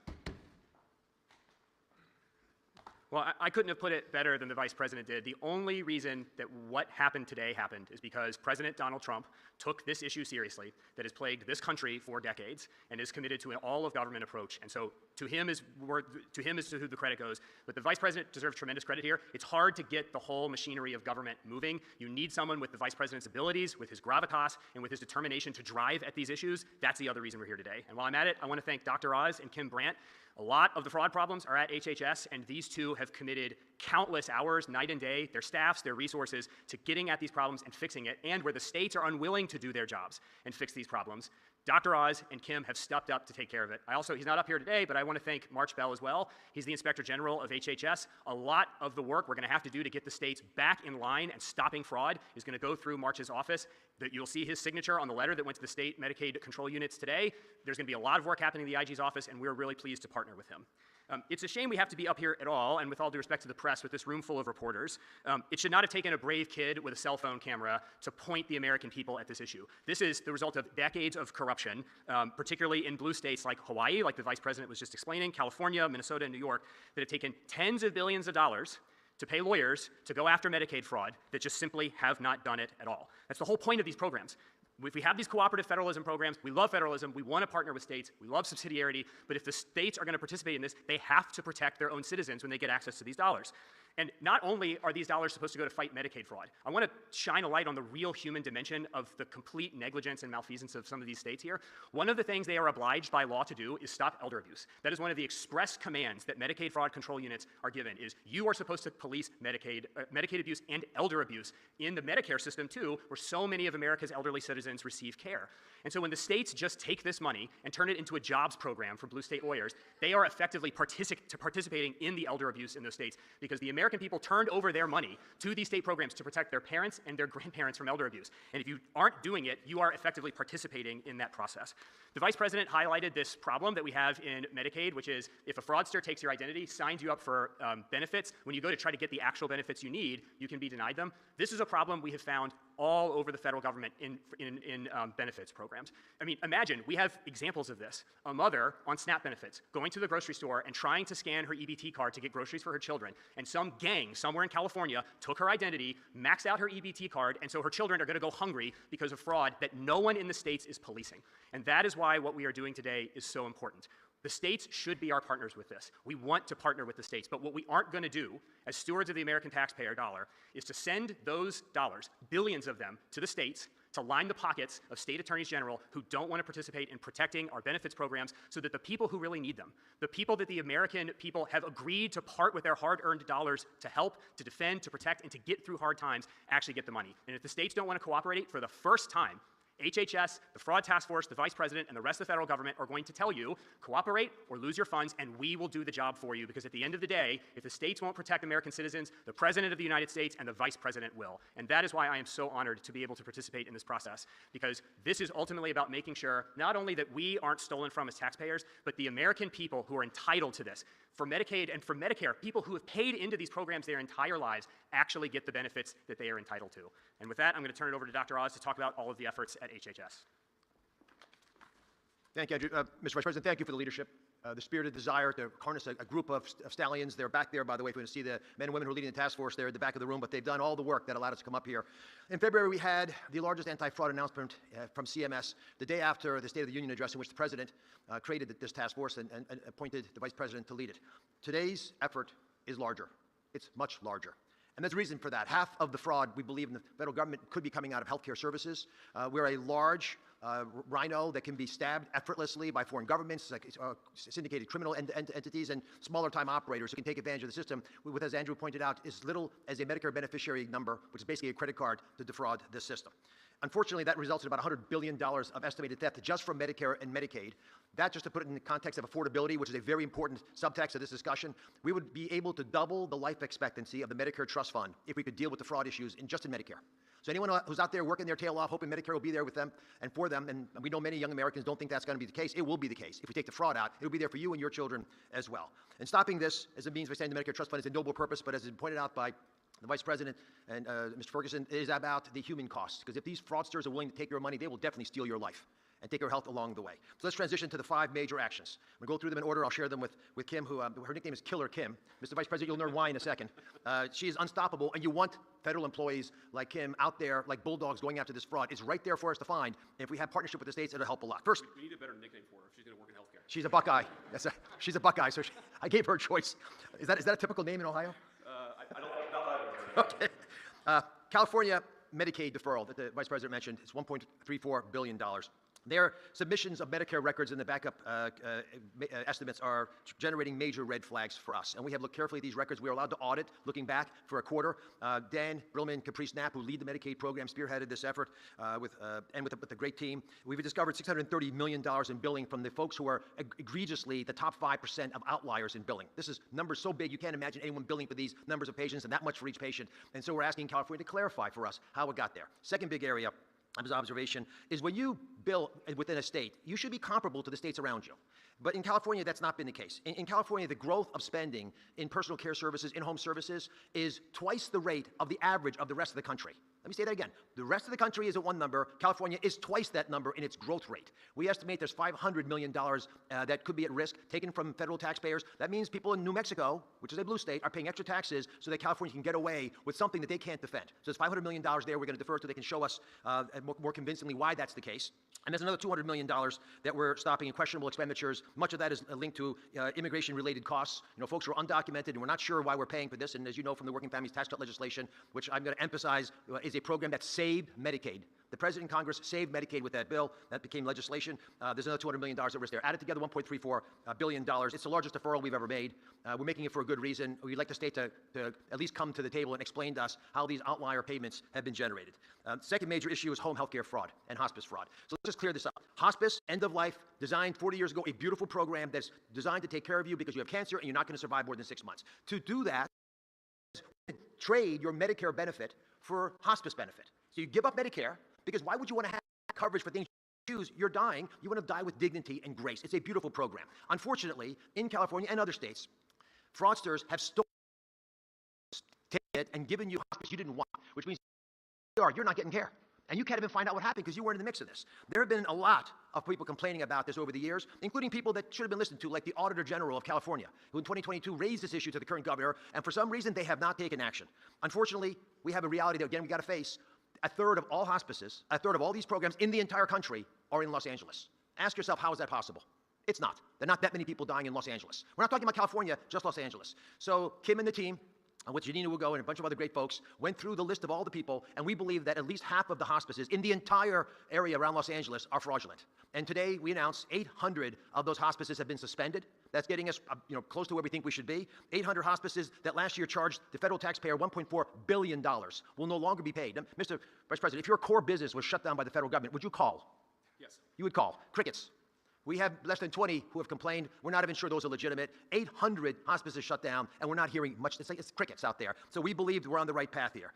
Next is a nationwide moratorium on all new hospice and home health care. Why is that possible? Because when we squeeze the balloon in California and slow their growth of hospice and now take away 800, the payments to 800 hospices, we know what those fraudsters do. They move to nearby Nevada. Next door Nevada has a 7-fold increase in hospice already. Arizona, Texas, they're moving across the country. So we've today announcing a moratorium nationally. There will be no new hospices or home health care open in this country. If you have the program now, you can keep it. You can go to ones that already exist. We're not taking away any services, but there will be no new licenses granted until we can figure out a better way of working across government. Let me highlight this, because what Andrew, who's leading, and the Vice President are chairing this task force, it's very simple. You have CMS, you have OIG, March Bell sitting over there, you have the Department of Justice, you have the FBI, you have Treasury. You put those things together, you make a powerful fist. And that's the fist we're going to punch through bureaucracies and realities that are stopping our ability to protect the American people. I'm going to leave you one last thought, and I want to ask Kim to cover some of the issues issues around the Mifukos and the Medicaid war room that she's creating.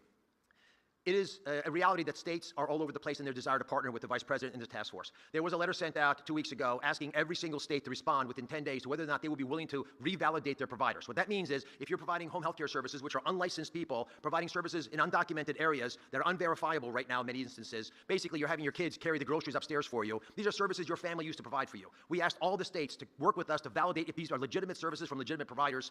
Every single state responded. So contrary to the narrative around red and blue, every state wants to protect their citizens. Some are just more competent or brave enough to actually make those steps. And for some reasons, as you heard today, California has been lax in this endeavor. We hope this wake-up call will be heard loudly across the beautiful state of California, whose people we're trying to protect, sometimes from their own leaders. Kim? So when we took office a little over a year ago, we were looking at the fraud and abuse issue and saw that it was all pay and chase. We were going after the money after it was already out the door. And so we thought there surely has to be a better way.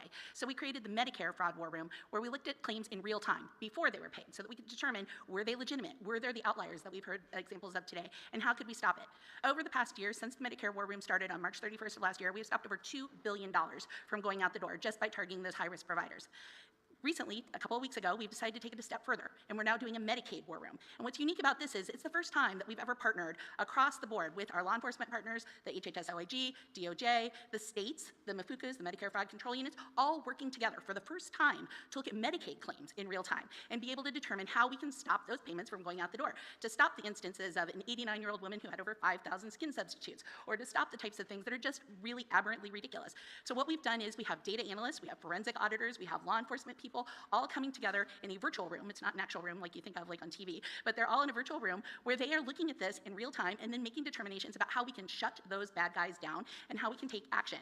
And what has happened is we are now using our administrative authorities, payment suspensions, overpayments, civil monetary penalties, and the HHS OIG exclusion authority to really be able to take action against these people and make it so that we can hopefully bring that money back where it needs to and never let it go out the door. The key is we want to keep it so that it can provide the services for the people who most need it and who most benefit from it, and stop the bad actors from getting all the benefit. Thank you. Thank you, Kim. So, Dr. Oz, I want to make sure I understand this well. So you're saying that we kicked off 800 fraudulent healthcare providers off of the Medicare system, and not a single one of them called the government and said, hey, you made a mistake? We've had a handful of calls. We're not sure they're legitimate yet, but it's less than 20 out of 800, and we're auditing them. Unbelievable. So at least 780 are not even trying to claim that they're not fraudulent. And again, those are businesses that we were giving hundreds of millions, in some cases billions of dollars to, not to provide services, but to make a fraudster rich. It's just completely insane. Drives home the scale and scope of the problem. Okay, we'll take a few questions. I will say the ground rules are, I will take the easy questions. Any hard questions are for Dr. Oz. Yes.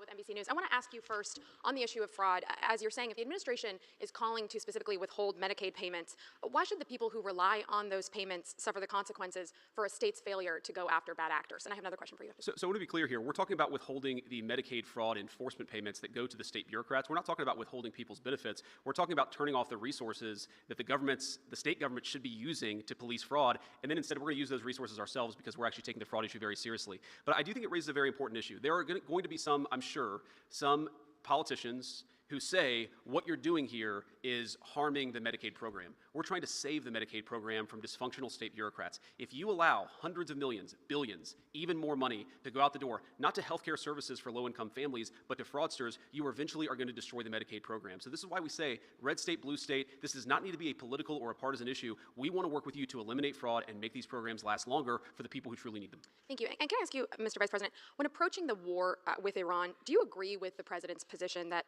Americans' financial situations should not be a consideration in that decision-making process? Well, I don't think the president said that. I think that's a misrepresentation of what the president said. But look, I agree with the president that Iran should not have a nuclear weapon. We're obviously engaged in a very aggressive and very engaged diplomatic process to try to ensure that that doesn't happen. And the president has a lot of options, as he said repeatedly. There are options diplomatically, there are options on the military side. But the fundamental goal here is the president wants to make the world safe, but particularly the American people safe from Iran having a nuclear weapon. And one final point I'll say on that is nuclear proliferation is one of those challenges that people don't realize it's the biggest threat to America's national security, and it's not obvious until it is. Because what happens if Iran gets a nuclear weapon? Then multiple Gulf Arab countries are going to want to get a nuclear weapon. Then multiple countries from there are going to want to get a nuclear weapon. The goal of preventing nuclear proliferation is probably the single most important thing that we can do to keep our people safe for the long term. It's absolutely a worthy goal. But of course, the president and I and the entire team, we care about the American people's financial situations. It's one of the reasons why we passed the working families tax cut. It's one of the reasons why we're so focused on fraud. We care about how the American people are doing economically. We've also got a number of other challenges. Of course, the president has to confront all these challenges simultaneously. The hell?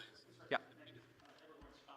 Edward Lawrence from Fox Business. On fraud, the savings that you find among all of these states, what impact would that have on a federal deficit?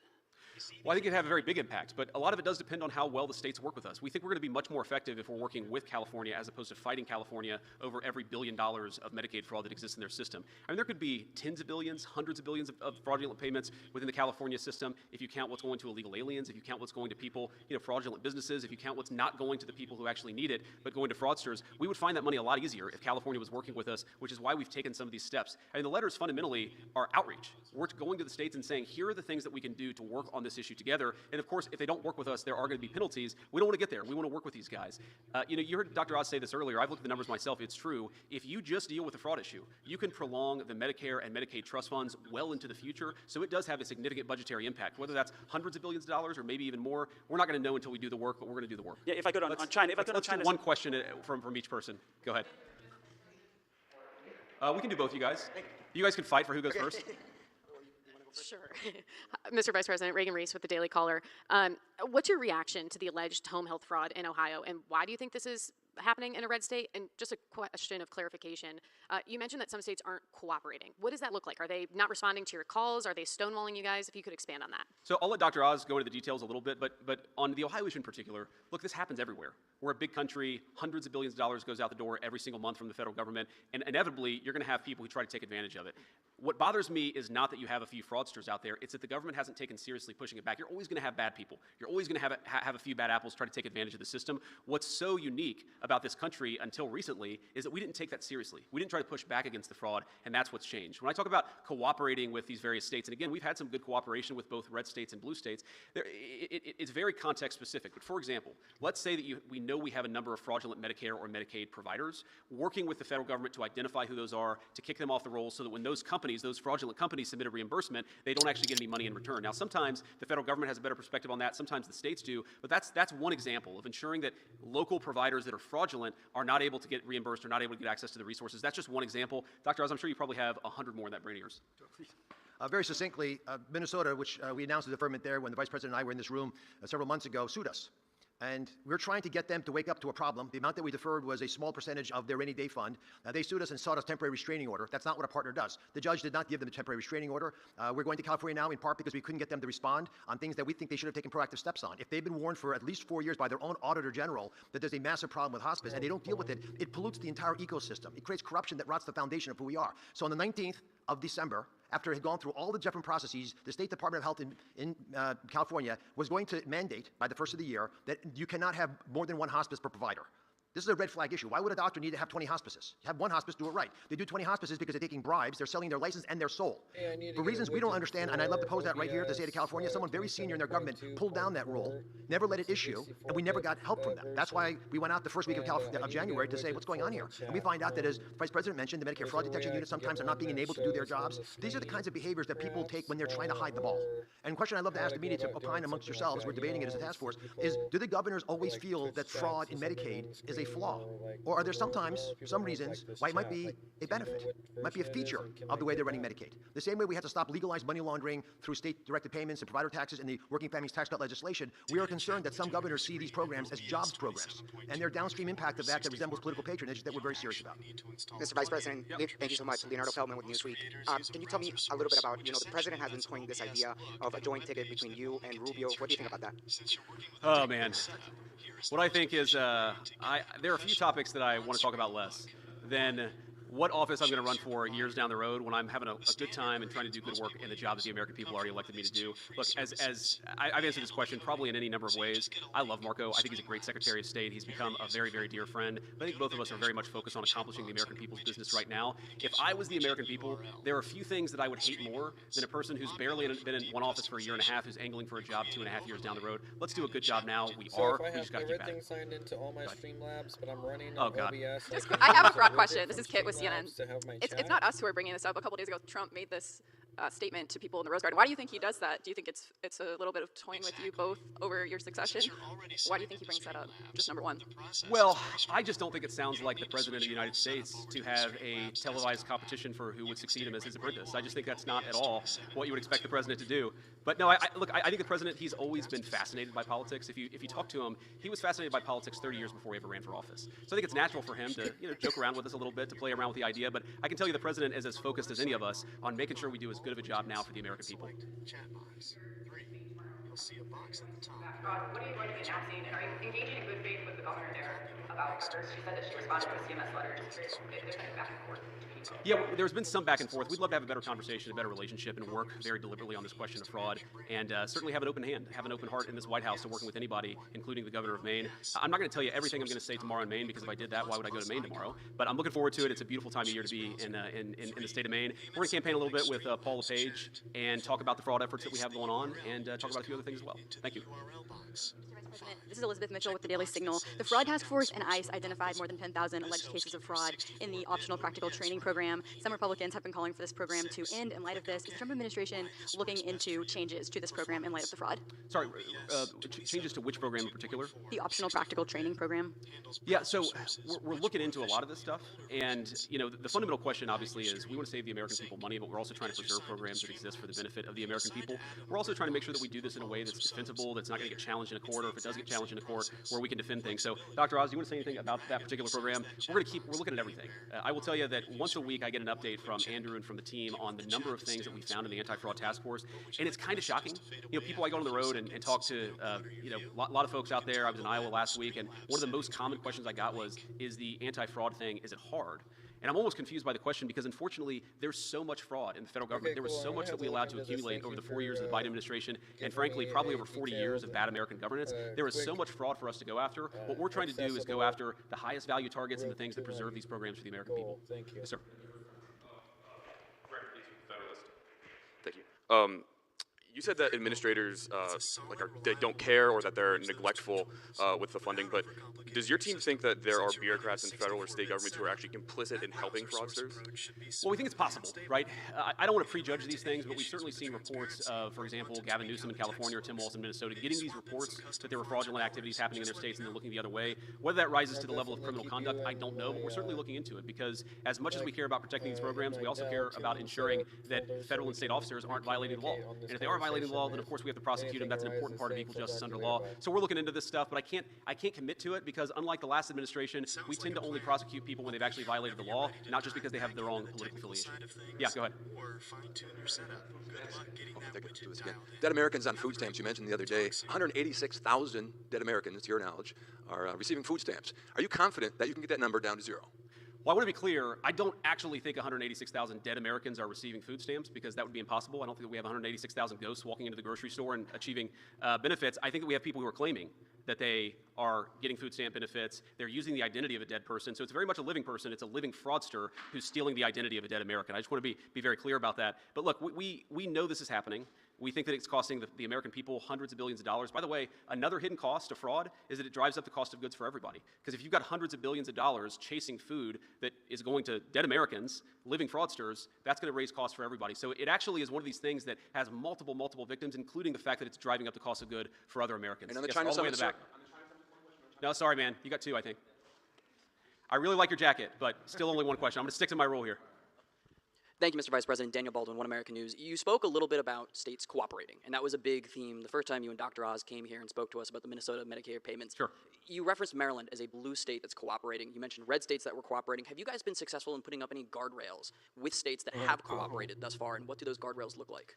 Well, the biggest guardrail is the one that we announced today, which is that if you have all of this money that's going for Medicare fraud prevention or Medicaid fraud prevention and you're not actually using it, we're going to take that money back and use it with our prosecutors and our investigators to ensure that we're actually looking at fraud. And then what that would do eventually is it would allow us to actually engage in some other enforcement actions. If they're not taking the anti-fraud stuff seriously, then there are some additional steps that we can take beyond that. I think the approach that we've tried to take really has been collaborative. We've tried to identify with the states, here are some examples of some very bad fraud, here are some things that you can do to fix it, here are some ways that we're willing to use our resources to help you. And again, most states have been pretty good. There have been a few, unfortunately, very large states that collect a lot of money in federal revenue, and I think a lot of us know why that is. You have political leadership that doesn't like the idea of cooperating with a Republican administration, even though it's a very common sense, good government principle. I think you have some people who know that a lot of their constituencies, maybe some of their donors are getting rich from fraud, but regardless, red state or blue state, we're going to go after it. We have to. This is so important. We are not going to have a generous country if Americans think that they're paying their taxes not to needy people, but to fraudsters. That's fundamentally what we're trying to fix, is rebuilding America's trust, that when you pay your taxes, when you send money to a program, it's actually going to the people it's supposed to go to. It's a fundamental principle of good governance. It shouldn't be anything Republican or Democrat. It's just good government.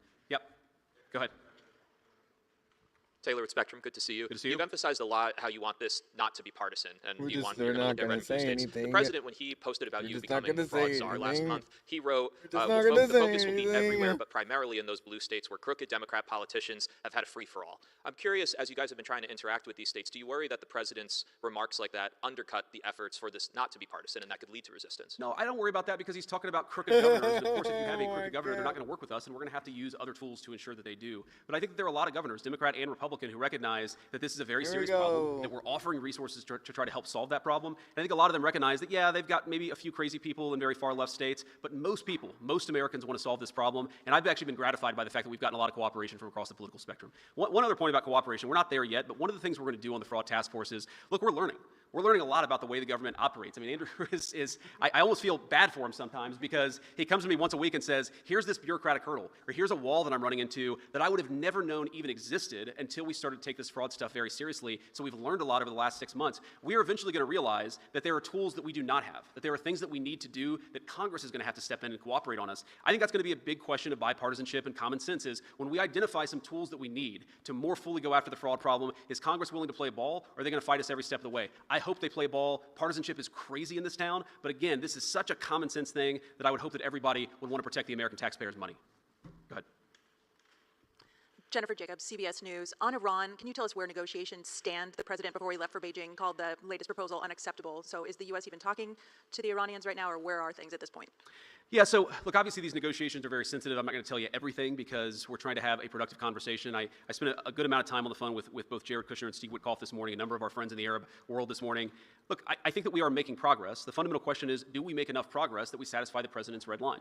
And the red line is very simple. He needs to feel confident that we've put a number of protections in place such that Iran will never have a nuclear weapon, right? That is the question. Do we meet that threshold or not? I think that we've made a lot of progress since we left Pakistan. I thought we made some progress in Pakistan, but we've made more since then. But that is fundamentally what we're negotiating towards, is we want to be able to look the American people in the eye and say with confidence that you are not going to have to worry about this very, very dangerous regime having access to the most dangerous weapons in the world. That's the goal that we're focused on. Again, there's a lot of ways to accomplish that goal. The president has set us off on the diplomatic pathway for now, and that's what I'm focused on.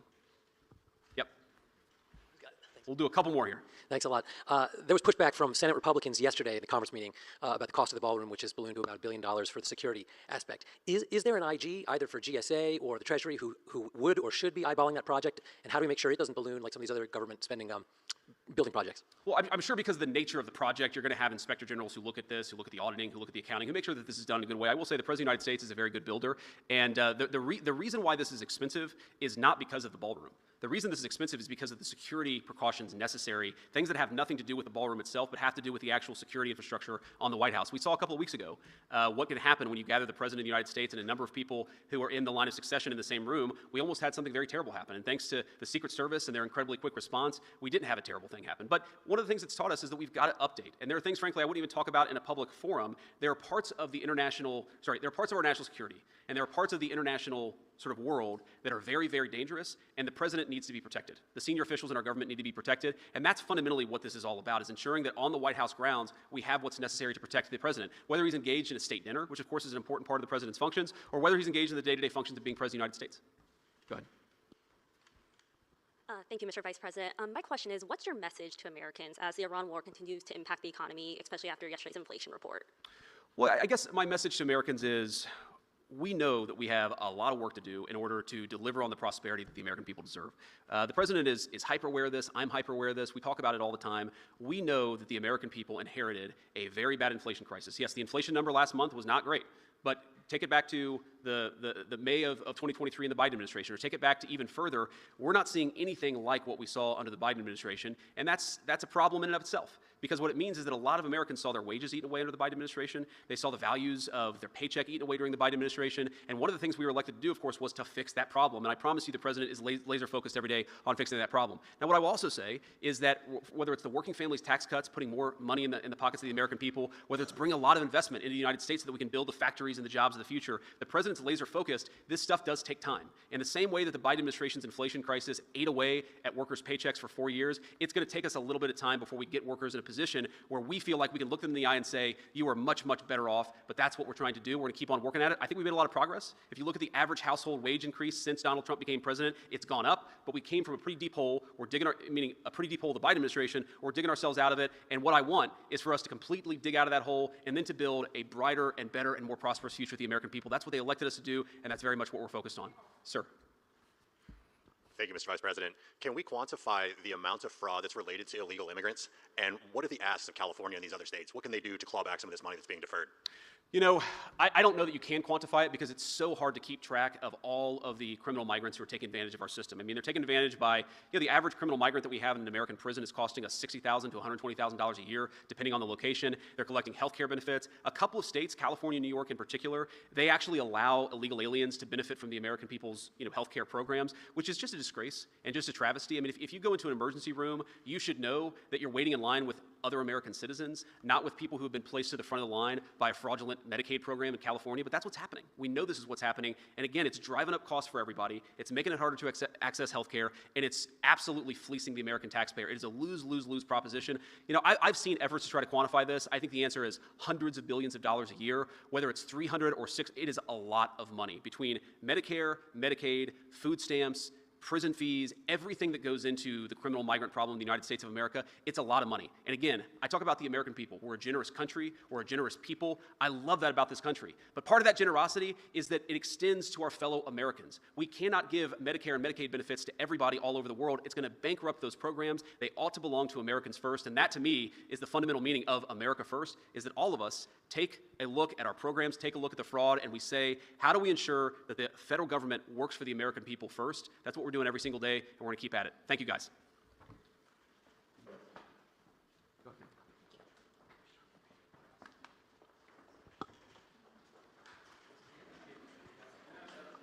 Sure.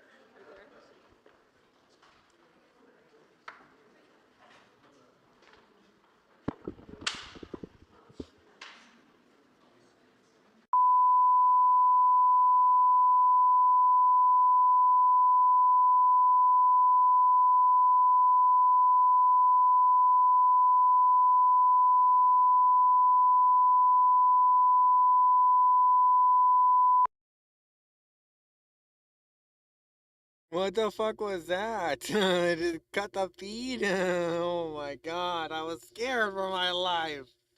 Ramzi Khalid Ismail, aka Johnny Somali, is already in trouble on his appeal as he has been dumped by his lawyer in the face of an important new filing that may end up getting him even more jail time. We'll do that today on The Legal Mindset, where we teach you to be your own judge. I'm Andrew Esquire, American attorney. So for some background here, an important factor, as he's moved off to the detention center, he's currently sitting in Seoul Nambu Detention Center after that trial where he walked in so confidently. Yeah, he's now sitting in there in that jail cell, not enjoying himself, coping in prison letters. But an important thing is he's cut his link with Hank. And that's very, very important because Hank was a source of all of his support. And you can see that in this video. I have sacrificed my finances.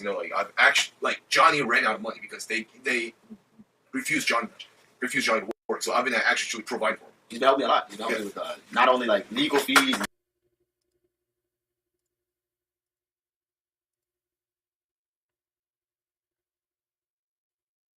How does he have a cowboy hat on? How does he even have a cowboy hat on? Somebody tell me what's going on.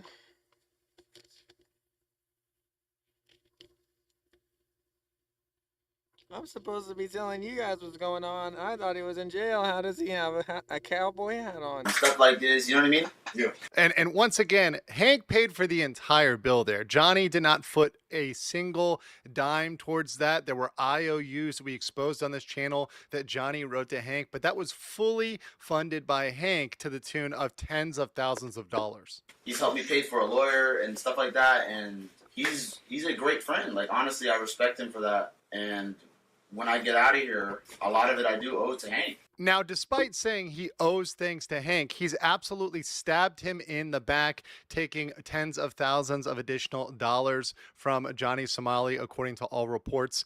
And because of that, Hank has pulled back his support. And perhaps one of the most important things that he's pulled back on is the lawyer. Now, Johnny Somali's lawyer, as seen here, was likely provided through a family connection of Hank's. Hank is from a silver spoon family in Korea, very highbrow, high connected family, with his grandfather being a high prosecutor in Korea. So because of that, they knew people, and they likely had this family attorney that they offered up and had a connection to, typically does different types of cases, typically works in civil law, although he had some criminal experience in the past, and had him work on this case for Johnny Somali, which was fully funded by Hank's money.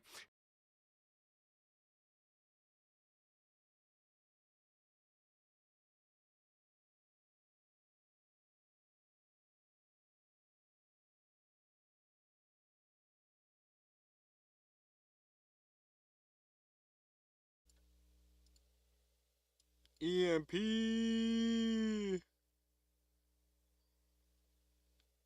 I turned off my fan and everything just went.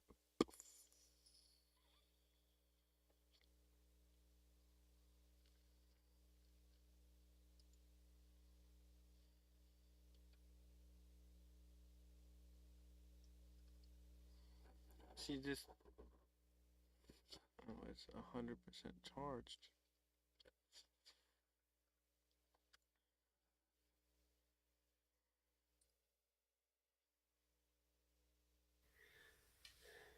While I'll admit, you're not these admitting sorts of videos, I anything. do enjoy my wordplay when it comes down.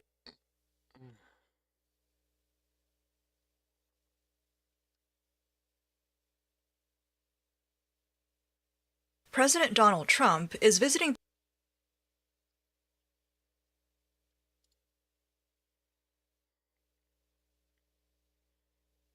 Ramzi Khalid Ismail, aka Johnny Somali. So I've been actually providing for him. He's been helping me a lot. He's been helping me with not only like legal fees and stuff like this, you know what I mean? Yeah. And once again, Hank paid for the entire bill there. Johnny did not foot a single dime towards that. There were IOUs we exposed on this channel that Johnny wrote to Hank, but that was fully funded by Hank to the tune of tens of thousands of dollars. He's helped me pay for a lawyer and stuff like that, and he's a great friend. Like, honestly, I respect him for that. And when I get out of here, a lot of it I do owe to Hank. Now, despite saying he owes things to Hank, he's absolutely stabbed him in the back, taking tens of thousands of additional dollars from Johnny Somali, according to all reports. And because of that, Hank has pulled back his support. And perhaps one of the most important things that he's pulled back on is the lawyer. Now, Johnny Somali's lawyer, as seen here, was likely provided through a family connection of Hank's. Hank is from a silver spoon family in Korea, very highbrow, high connected family, with his grandfather being a high prosecutor in Korea. So because of that, they knew people, and they likely had this family attorney that they offered up and had a connection to, typically does different types of cases, typically. I just realized that it's not on that. It's okay though. We're not going to replay it. We're just going to continue from here because I caught it. Works in civil law, although he had some criminal experience in the past, and had him work on this case for Johnny Somali, which was fully funded by Hank's money. Now, it's no surprise that Johnny Somali would have trouble finding a lawyer in Korea. Most advertisements are not in English. It's very difficult to find lawyers that are bilingual and also handle cases at a high level and at a level of precision, unless you have a good amount of funds, right? They're going to require a large amount. They're going to require large retainers in order to engage them. But Johnny Somali was able to get this lawyer at a discount price relative to what you'd normally have to pay for an attorney. Now, we can comment a lot about the decisions of the attorney. Certainly, he made statements during the trial, like the fact that Johnny Somali was never going to jail. Does he think that this charge will have any jail time? This charge, people are saying I'm going to go to jail for this. Is that true? What do you say? He's saying that And while that was definitely a mistake and something that he shouldn't have said, there aren't many things that he did during the trial that he could have done radically different to get a radically different result. This is a case where probably he did the best he could at that trial, and it was the best outcome that Johnny Somali could probably hope for, given his behavior, his lack of remorse, his failing to submit an apology, all of these factors which were within his control. Johnny Somali had the ability to do better in his case, to fight in a different way, but he chose to go with the strategy and go with general PR that was damaging to him in the long run. But now we have just found out in a new development just yesterday that Johnny Somali's previous trial lawyer, the one provided by Hank, has now dumped him. Now that one, once again fully funded by Hank, is now gone. That is a big deal because that attorney had gone through mountains of evidence, was very familiar with Johnny's case, was familiar with all of the incidents, the bus, the ramen, Lotte World, the fish, everything, the deep fakes, everything he was doing in Seoul and everything he was charged with, all of those 8 counts. You've now got to get a new lawyer up to speed that has no idea about the details of this. Yes, maybe a lawyer has heard of Johnny Somali, but they probably haven't gone into the case or gone into the details in a very deep fashion. And because of that, and because he lost this private attorney, and because it's very unlikely that Johnny Somali will be able to have someone like Hank to get him a new attorney, he is going to be assigned and has been assigned a public defender. Now, public defenders are free for appeals. They're given to anybody that wants to appeal. That's something that is no cost to Somali. But public defenders, much in Korea, much the same as public defenders in the United States, are overworked. They're very, very overworked. They have a huge burden, and they often can't put the same time and focus that a private attorney can do. That doesn't mean they're incompetent. That doesn't mean they might not do a good job. It just means that it's perhaps not as good as if he still had those connections with Hank or somebody else in Korea that was helping him out. And that's a big loss for him because it came just at the exact same day as a new petition was filed by a victim. Yes, we have a new filing, and that is a petition for severe punishment. Now, some of you may be familiar with this because this is actually the second one in this case, but just as an overview, a petition for severe punishment is something that can be filed for a victim, but it requires some factual statements. It requires the victim to explain the damage to them. It requires all the documentation of any attempt that Somali would have made to reconcile or to settle the case with them. It also requires that Somali shows a lack of remorse or reflection, which we absolutely have seen in this case. In fact, he said, "I never feel remorse. I'm not sorry for anything." Why are you bullying people in other countries? For money, like, for clout. I've said it many times. I care about nobody but my self. So that's been very, very easy to prove there. But the last one you have to add in there are facts for the reason that you're submitting the petition. So the incident involved. It could have been someone at Lotte World. It could have been someone on the bus, in the subway, with the ramen, the fish, anywhere, any of those charges involved. So that is something that is all required as a fact. This is not an emotional appeal. This is not something that you at home can write the judge or write the court and just get an extra petition thrown in. No, it's got to be an actual victim who's stating the facts of the case. But once this is submitted, it is evidence for aggravating, i.e. extending his sentence, making his sentence worse, making his punishment more severe. So we now have, as I've said, 2 petitions. Remember, if you've been tracking this case and following my channel, which, by the way, take the time to like and subscribe if you haven't yet. The first petition was filed about 10 months ago during the case, but this one was just filed this week, and it is by a different victim. So we now have not one but two separate victims that are coming up asking for severe punishment. And this is not just going to be reviewed by that single judge. We now on appeal are going to have a panel of 3 judges. So we're going to have a broader swath of expertise, opinions that are going to be looking at this and saying, okay, is this sentence 6 months really appropriate given that we now have even more petitions coming in? We have more that is being dropped in this case. How is that going to look for the panel? I think the panel will not take that kindly.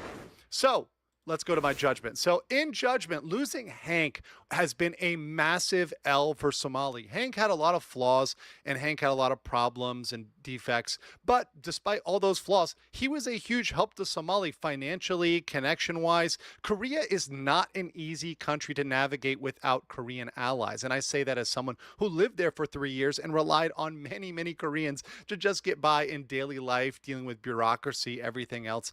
Having people that are Korean friends, fluent in Korean, is an extraordinary bonus in Korea, and he's now lost that.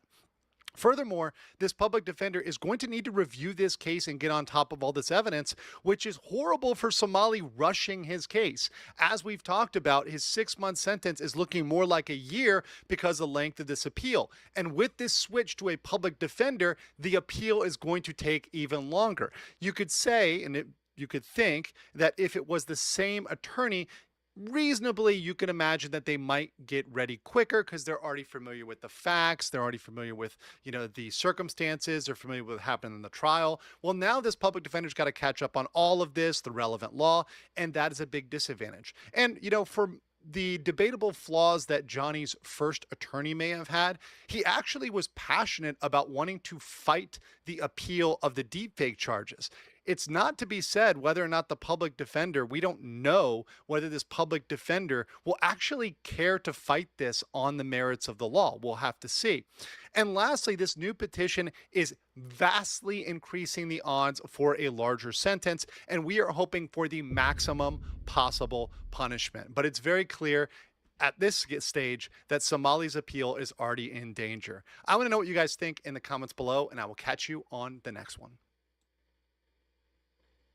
Dun dun dun. Da dun. Da da da dun da dun. Contributor and Heritage Foundation Senior Fellow Michael Pillsbury. Michael, you can always read between the lines better than anybody else. You know the Chinese, I would argue, better than anybody else. What's your takeaway from what we saw? Maybe you see something else. Well, I see 2 things. One is I see the superficial appearance of friendship, relationship. 1784 is when our first American ship came here. Mutual respect. All the things Bill Hemmer is saying are certainly true. And I congratulate Bill Hemmer on his profile. He's been doing profiles all around Beijing on the Great Wall and showing pictures of himself 20 or 30 years ago. That's all reality. We can celebrate it. It's good news. But from the point of view of a China expert who's seen these things for 30 years now or more, some really bad news is coming out. First of all, the warning about Taiwan. That never happens. This is the first time I've ever heard a Chinese leader in foreign ministry issue such a severe warning on Taiwan, that if it's not, it's very vague. If it's not handled carefully, then there will be conflict. That's not usually put into the, happy talk at a banquet. Mm-hmm. The American side is totally silent on that issue, on the issue of Taiwan. The other thing the Chinese did is they used a term that's just almost kind of nasty. It's hard to translate. It's called gao huai in Mandarin. Gao huai. Gao means to screw. Huai means bad. I noticed the translation was by the Chinese side, when they put it into English, it was don't mess it up. We must not mess it up. Well, that's not quite as strong as what it sounds like in Mandarin. Mm-hmm. So yes, everything's wonderful, big success. Steve Daines did a lot to make this all happen, working with David Perdue as ambassador, and Susie Wiles had a role too. So that's all wonderful. But the other thing that wasn't brought up at all, the reason we're here really, is the Chinese agreed reluctantly to a 1-year moratorium on their export license system to block ring magnets from going to America. That hasn't been mentioned. The time runs out. The moratorium runs out very soon. We can be back to a problem where our factories cannot make turbine engines, cars, even the windshield wiper motor in your car requires a little ring magnet. No progress, no mention of it. So we have a lot more to hear, I think, tomorrow. Right. What do you mean by no what's mention, really been Michael? happening behind the scenes? We can't possibly know what they discussed. I mean, it could have been discussed there. You expected to hear that in the speech? I didn't expect the Chinese to give such a serious warning. Not the banquet speech. He didn't bring it up at the banquet. That would have been impolite. But in the statement... You're talking about the statement about Taiwan? Do you want me to read I was talking about the it? Do you want me to read it? It's Yeah, a please. paragraph. President Xi stressed to President Trump that the Taiwan question is the most important issue in China-U.S. relations. If it is handled properly, the bilateral relationship will enjoy overall stability. Otherwise, the two countries will have clashes and even conflicts, putting the entire relationship in great jeopardy. Taiwan independence and cross-strait peace are as irreconcilable as fire and water. Safeguarding peace and stability across the Taiwan Strait is the biggest common denominator between China and the U.S. And this was from the spokesperson, Michael. See, tomorrow morning, China either will or will not send 10 jet bombers around Taiwan. They've been doing this for a year and a half now. Or they'll send, in addition, 10 Navy warships around Taiwan. That either stops. We'll be able to read about it on the Taiwan Defense Ministry website. They put up how many ships and bombers are circling their country. That either stops, which is fantastically good news, or it doesn't, which means we better be very careful in handling the Taiwan issue. Yeah. The word jeopardy was in there. Remember that? Place the relationship in jeopardy. It sounds much tougher in Chinese. Michael, I'll talk to you on radio in a couple hours. Thanks so much. Great insight. Be sure to like and subscribe for all the Fox News latest on YouTube and catch full shows streaming now on Fox One. Jesus. This is over in Portland? Look at that. Uh-oh. You don't know who you are? Huh? You like pedophiles? You into that shit? Look at what you're doing here. All right, so I'm pretty sure I'm in danger. This is like, you know what this is like? I am going to the... This is like if you go and, like, I remember I was playing Cyberpunk, and, like, you go into, like, one of the aisles, and it's, like, some random aisle from, you know, like, some random, like, bunch of fucking idiots, basically. And it's like you aggro some random Cyberpunk gang, and they just start yelling at you and running after you. Yeah. Oh, I just got assaulted. They just threw a rock in my face. Okay. Yep.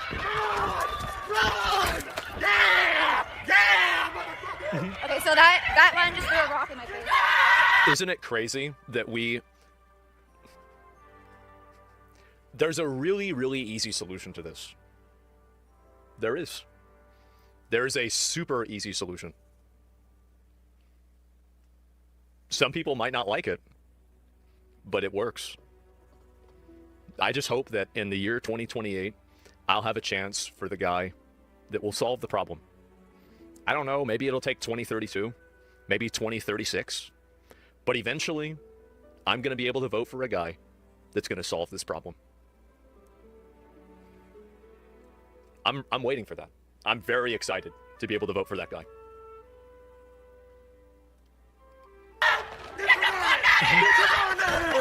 Problem solved? Yeah. So easy to solve this. Okay. I'm in serious danger. Uh-huh. All right, please share this. Uh-huh. Yep. They're feral. They're rabid. Uh-oh. I'm in danger. Help! Help! I'm a journalist. I'm in danger. Why aren't they over there controlling I'm in danger. The police I'm in are running. danger. The other police are running away. I just got assaulted really bad. I'm Oh a journalist. my I'm God. reporting undercover. Antifa just threw a rock in my face. Did they hit you? Yes, I have it on camera. You have it on camera? And they just threw it out, or Uh-huh. gosh, They don't give a fuck. I can't breathe. Do you want to take your hood off or not with Yeah. why they're here? Uh-huh. Hold on. Is that the police? Blue City, they don't care? I guess. Oh, okay. Seattle's such a beautiful city that has mental patients. Portland Police. This is the cosmetic police department that they have there. Well, at least they're on bikes. On It's actually bicycles. kind of efficient. Is it right down to the floor right there? Hands at this. Okay. But, Okay. you need backup So my name's for Katie. 3, I think I'm a journalist Yep. too. Why the fuck are these crazy They gangs just- allowed to do this? The reason why the crazy gangs are allowed to do this is because people call people like me crazy. Because there is an easy way to solve this problem. There is. And everybody knows it. But the reason is that we allow our empathy and our sympathy for these people and our perceived values to allow us to create complete chaos. It is. Crazy on both ends? Oh, I don't think it's crazy. I think that it's actually, like, I think that if you look at every civilized society in history, there is somebody inside of that history that thinks a lot like I do, that had the same solution, and they solved the problem. I think that if you look at every single instance, every single place, every single outcome, the same thing happened. It's interesting. What's the solution? You send in the National Guard, you violently arrest, and you, if they are violent, brutalize these people to the extent that they can never do it again, and then you put them in camps and you keep them there. That's what you do. And if they're very violent, then you shoot them with a gun. It's really simple. And then that would be the end of it. It'd be gone. Like, yeah, I mean, I don't know. I think it's just pretty fucking obvious, right? It's back to basics. Like, yeah, duh, of course. A water gun? No. No, not a water gun. Assaulting me. They threw a rock in my face, hit my nose. Oh, they're screaming straight And, at you? yeah, they were screaming. You have it on video? Yeah. Can you try to pull it up so I can see it? Yeah, it's on this live stream. Did they throw rocks? They throw lead? Yeah.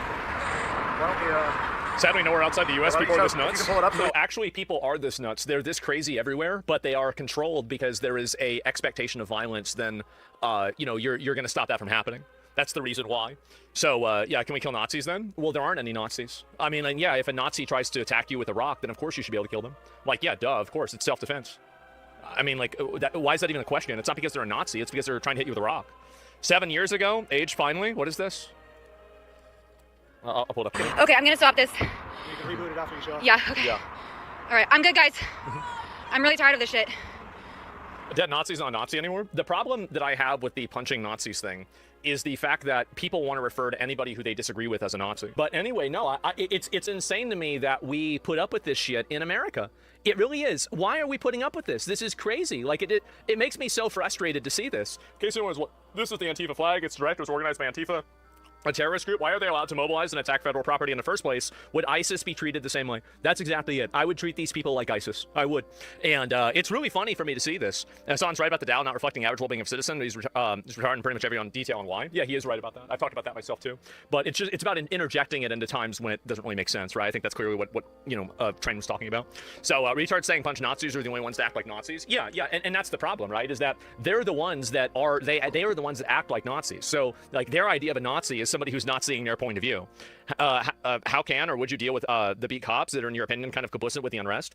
I think that any of the police, so what would I do with the cops that are okay with it? Well, you just fire them, and then you bring in people that aren't. I think that if you told all of the 55-year-old fucking, like listening to, I don't know, like Creed, Three Doors Down, Linkin Park, fucking Disturbed, all of these guys, like, hey, listen, bro, they've got like a t-shirt with like fire on it, or like, like a Ghost Rider t-shirt. You tell, hey, listen, man, we're going to give you a badge and a gun. And I want you to solve the problem of all the crazy people that are out there in front of the ICE facility. I have a feeling that they're going to be able to figure it out. I do. I think that you have a huge amount of people that would be more than, I think that these are guys that would do it for free. Figure this out. I bet that if you said, you can sign up for this. You have to show up for work at 9 in the morning and you have to work 12 hours a day. And you are going to get paid literal minimum wage. Or you have to, I bet some of them would pay to be able to do it. They would do this and be like, wow, I don't have anything else going on. I might as well. I do it for free. Yes, these would be guys that would do it for free. And so, no. I don't know if they could stand that long, though, bro. Of course they could. I mean, for something like this, I figure they'd figure out a way around it, right? Give them legal immunity. Well, I mean, that's what police have, right? I mean, obviously, Creed sucks. It's not the point. That's not the point. By free speech, listen, your free speech, you're throwing rocks. Your reign of terrorism will be over. I'm very glad to see this. I am. And then, here's another one. Ice out. Uh-oh. It'd be a great workout and therapeutic, I know. Hire homeless. So we could get, let me get this straight. So all these people that want to help the homeless, I like this. This is a really great idea. We get the homeless crackheads. We say, guys, listen. All is forgiven. Here's a gun. You're a police officer now. Remember all those annoying people that made you mad? Go arrest all of them. Go get them. Yeah, recreating bum fights. Well, these are bum police. These are bum officers, right? And that's do it for free. Hire the veterans. Yes, exactly. And just pay them in hot dogs. pay them in hot dogs, Hennessy, and let's see, and cigarettes. You come back to the station after a long day of rounding these fuckers up, and there's just like 3 different tables. One is like a pile of Fireball, the other one's a pile of hamburgers, and the other one's a pile of cigarettes. And it's like, all right, guys, get your goodie bags, fill it up, and I'll see you tomorrow. Yeah, and give them some scratch-off tickets too, exactly. I take that job, yes, exactly. And so we really do have, like, there is a way of solving this. And I think you could easily do that. All you need is somebody who's willing to do that. That's Is it open to the public? Zens, yeah. Unfortunately, it is a private event. It's a private event. How do you get a ticket? Tickets aren't available, unfortunately. So what are you guys training on? What are you doing just staying around filming people? Mm-hmm. We can go inside? Unfortunately not. How Nope. come? Because you're acting suspicious. So, like, why don't you go after these people and say that this is obviously conspiracy to commit a crime? Because if they're going around blocking businesses and preventing businesses from doing their job, that's a crime to do that. You can't just stop people from going into a business. So, like, there are already crimes that are being committed here that you can go after these people on. Right? That's it. After 5 years service, you can tase a Karen? No, it's the opposite. It's like if you tase a Karen, you get a 5-year bonus. I think so. Yeah. The Lincoln Memorial getting vandalized? No, I didn't see that. I'll have to look at it. But yeah, I would deputize people. Absolutely. I would have a CHUD deputization program where, like, if you're a CHUD, you have to answer like a 20-page or a 20-question test, right? Where it's like, you know, I don't know, like I'm trying to get some of the questions, right? But just like the dumbest fucking questions possible. And if like you get at least like a 90 on the test, which I think most guys would probably get a 100, it's like, what year did the PlayStation 2 come out? Like, you know, explain the plot of Gears of War. Let me think. Besides that, what day is Free Slurpee Day? And, like, you know, what's a woman? Yeah, what's a woman exactly? And how many genders are there? Yeah, how many genders are there? And you just ask them all these questions, and then that's all you'd need. They're acting like brown shirts? Yeah, of course. Favorite Game Awards? Yeah, explain Lord of the Rings. Mm-hmm. It's disappointing we don't have more people like me that want to do that. It really is. I hope that one day we'll get them. I think that we deserve them. Is this what white privilege looks like? It is. And yeah, you're just asking millennials to do it. I am. Absolutely. I think that we need to have some millennials that are willing to do it. 100%. So no, it's inevitable. I know these people are nutballs, total fucking nutballs, and they're very militant. They're aggressive too. They're violent. And the fact that we don't stomp this out immediately, is crazy. Lincoln Memorial reflecting pool vandalized with 8647 graffiti after Trump changes it. Wow. Well, just go get him. Yep, that's simple. Just go get him and put him in jail. Yeah, I mean, all of this stuff. See, all these things. The reason why we have this much stuff and all these problems is because nothing happens to the people that cause them. If we don't stop this, we end up like Rome. Exactly. Like, you have to have Roman law. We should bring back the Roman army formation and get the homeless and have them be serfs. Oh, I like that. Sounds like a good idea. Yep, just hold people accountable. You see Trump mogged the May Day protesters. Yeah, I saw that. I did. I thought it was kind of funny. And is investing in the area around under renovation. Somebody put 8647 graffiti was found on Friday. We'll just find out who it is, right? Yeah, just find out who it is and go after him and arrest him. It's that simple.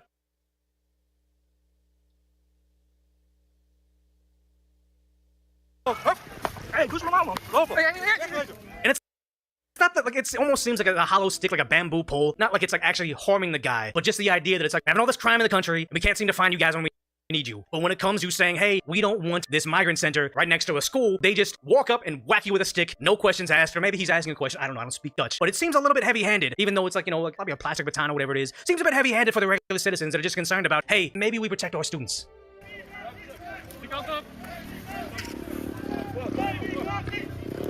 And I kind of wonder who's on these little little scooters, Dutch citizens. And how ironic would that be to them saying, hey, we're protesting this thing happening here. And you got all these riot-looking police bopping the regular citizens over the head for protesting it, meanwhile letting them just roll around their little blockade. Interesting to think about, or ponder.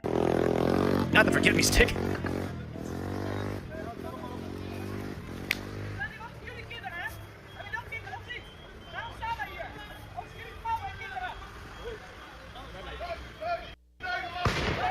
So yes, we heard a firework in the background. And what was it beating for? Was he doing anything wrong? Or was he just maybe a couple feet on the grass too far? So you saw that. Another video, different angle, Netherlands and Europe. If you protest immigration, you'll be beaten.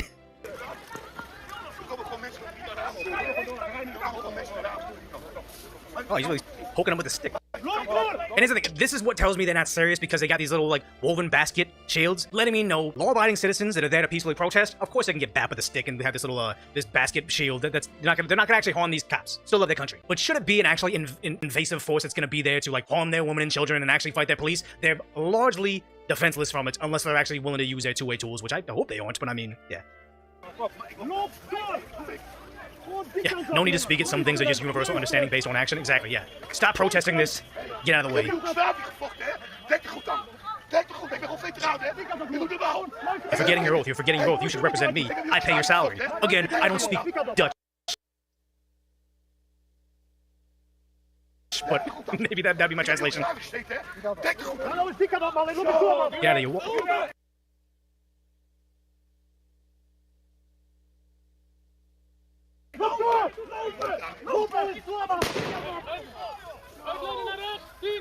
Yeah, this is wild. He's a veteran? There's another video of Dutch natives protesting the 240 people being dumped in a vacant school. Okay, so it wasn't a school. They're being dumped in the district over there. So you have this. Hey, Vic! Hey! Tearing this guy out of the thing. Arrest him.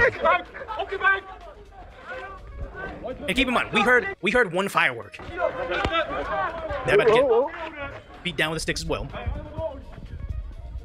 Yeah, so seems pretty heavy-handed. So what exactly was happening that made the police start bopping all their citizens? Well, if you look at DutchNews.nl, Netherlands, okay, so gotta trust this right here. They said, police attacked with fireworks during latest anti-asylum protest. Okay, I can see this as an anti-asylum protest, but maybe they selectively didn't upload them getting hit with fireworks, but I didn't really see too many fireworks. I don't see any here, and they seem to have buried the lead of who was getting bapped over the head with batons. Police have been pelted with fireworks at protests against planned asylum seekers center in Apeldoorn, in a latest string of violent confrontations. Who was conducting the violence? Around 150 people gathered in a roundabout on Lan van Maten, where the local council wants to turn an empty school building into an emergency shelter for 240 refugees at 7 p.m. on Tuesday. They say, so AZC is no refugee center. Okay. They got up at 9 p.m. where they were attacked with fireworks. Well, I mean, during the day, it seems like they were getting beaten before it happened at 9 p.m. Then they weren't getting hit with fireworks until they started getting beat up. They returned with 15 van loads of officers who cleared the last protesters from site. So very, very detailed when it comes to the protesters firing off fireworks or whatever, right? But let's just go ahead and skim over them getting beaten with batons. Okay. So they have a bed shortage, 300 people staged a demonstration where fireworks and eggs were thrown at a building, while a small group of counter-protesters hold up placards supporting refugees who were subjected to verbal and physical abuse. Again, if they frame what we saw a certain way, I'm not going to frame them saying, oh my god, like, 300 people had a demonstration and they were being mean to the counter-protesters. They were subjected to verbal and physical abuse. I wonder what other abuse going the opposite direction kind of gets ignored, because, one, we had this other one right here. Can't play this video. I don't want to show their faces because they're all kids. But a Dutch student was forced to kneel by other students. As you can tell, the other students did not seem to be Dutch. They didn't seem to be actually there from the country. But also forcing this kid, being physically imposing and violent towards him. But you know, this DutchNews.nl only wants to say it the one way. Very interesting. But then they say, okay, they're attacked by this place. Reported it. What is it? But it's like this is the other reporting of it saying from Caliber.az. I think that's Arizona. I don't know why maybe it's another country. I don't know. But they say, okay, reports per foreign media, they're being sent over there, and then they withdrew from the area, returned with reinforcements, dispersed the crowd. Same location weeks earlier. Tensions over asylum accommodation have been reported elsewhere in the Netherlands, including Loordrecht, where a group of asylum seekers is scheduled to be housed in a local town hall. Authorities say protests against the decision have become frequent. And it's like, okay, so it's like, yeah, they keep on protesting it. They're beating their people. It's like, if this is such a good, positive thing for the society, why do they have to report on it in a very, very skewed way? And then when you show up to peacefully say, hey, maybe we don't want this in this area, your local authorities will beat you with a stick. Seems like there's a bit of an issue here that they should address, but somehow they don't want to acknowledge it in the media. Like something that we don't see over here is like, what is this? Paris has been completely overrun. A soccer team. Someone in chat earlier said PSG. Again, France isn't the Netherlands, but Europe is experiencing the same amounts of rampant immigration a few months earlier than America, so it's like they have the symptoms before we do, and it's like, yeah, a soccer team wins a game, and all of a sudden and suddenly their streets are overrun with, you know, youngsters or youth. And it's like, yeah, who are these people? What are they doing? And why is the mainstream media not addressing it? Again, a soccer team won a game. You'd think that there's like some sort of like uprising from government or something. Is it possibly that the Netherlands don't want this? They don't want every single time a conflict happens overseas, every single time a soccer team wins a game, that just, like, listen to it.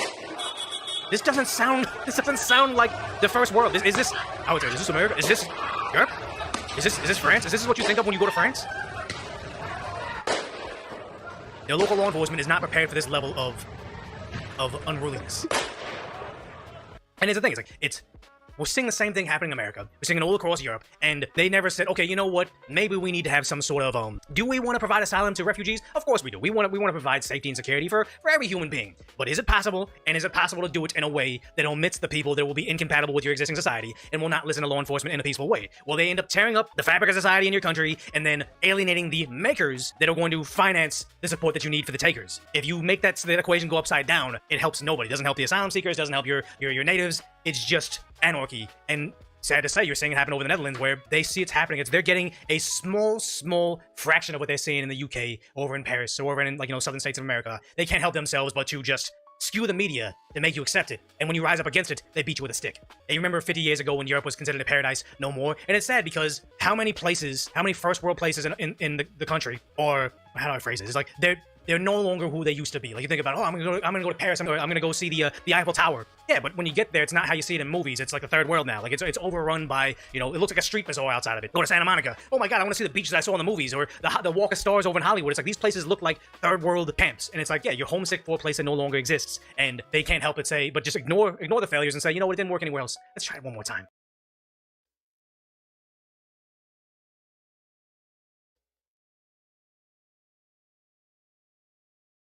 Thank you, Harris. In a few moments. Meanwhile, we've got this, a new provocation. Iran said to be seizing a ship off the coast of the UAE.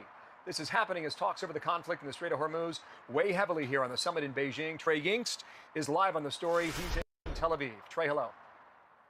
Yeah, hey, Bill, good evening to you. Reports do indicate Iran has seized another vessel off the coast of the UAE. According to a maritime tracking group, that ship is now headed to Iranian waters. All of this comes after the Iranians accused the UAE of being directly involved in attacks against their country, and a diplomatic spat overnight that included the Israelis announcing that Prime Minister Benjamin Netanyahu made a secret visit to the UAE during the war, only to see the Emiratis deny it later. Secretary of State Marco Rubio told Fox's Sean Hannity the Chinese should play a more active role in getting Iran to change course in the Persian Gulf. Well, if all the countries of the world economies are melting down because of this crisis in the Straits, they're going to be buying less Chinese product, and the Chinese exports are going to drop precipitously. So it's in their interest to resolve this. We hope to convince them to play a more active role in getting Iran to walk away from what they're doing now and trying to do now in the Persian Gulf. As for the possibility of a negotiated settlement, Vice President J.D. Vance indicated there's been some progress in recent weeks. The question remains if it's enough progress to avoid the war resuming. I want to be able to look the American people in the eye and say with confidence that you are not going to have to worry about this very, very dangerous regime having access to the most dangerous weapons in the world. That's the goal that we're focused on. Again, there's a lot of ways to accomplish that goal. The president has set us off on the diplomatic pathway for now, and that's what I'm focused on. Iran's foreign minister spoke today saying his country is prepared for both diplomacy and war. Bill? Wow. Okay, Trey, good to have you on the scene there in Tel Aviv. Trey Yingst, thanks. Be sure to like and subscribe for all the Fox News latest on YouTube and catch full shows streaming now on Fox 1. All men want to be known for their successes, but the reality of life is that you'll be judged for your failures and your failures only. How bad are your failures? Some of them are so bad, it'll change your reputation or your image for a generation, and no one will know you for anything other than this. This, when one of the lady Ghostbusters hid behind Trump during the Butler assassination in the Secret Service. Here's a 4K image of the Secret Service agents jumping on top of Trump to shield his body. You can see Trump's MAGA hat down here after Trump was hit in the head with a bullet. He ate a bullet, blood dripping down his face. The president is now hit the deck. And here's a Secret Service agent that's literally using Trump's body as a human shield so that she can be protected. Shocking that. So that kind of says a lot about the genders, quite frankly. It's also caught here on this humiliating clip. That same agent, we call her the Lady Ghostbuster because she looks so much like Melissa McCarthy, is incapable of holstering her weapon. See the embarrassment right there, right center screen. And now watch as she's unable to even get her weapon back. And its holster. And this is what they call the most exclusive service, protection service on earth. This is what they say, at least. But of course, DEI destroys all. And the Secret Service will not recover from this failure or from many other corresponding failures for quite a while. That's why we've been arguing or had on guests that argue that you need to do a complete hot wash of the whole Secret Service and you need to fix, well, this. I mean, what are you doing here? If you're not actually protecting your protectees, what's happening? What are you doing here? This, ladies and gentlemen, is, I think, a dozen agents that just watched a man, Cole Allen, total libtard, who has no professional training. He's a teacher. He's a goofball. He's a LARPer. He's not a tactician at all, but he's able to blast through and get into the protected interior of one of the most protected rooms on planet Earth by just running fast. That's all you had to do.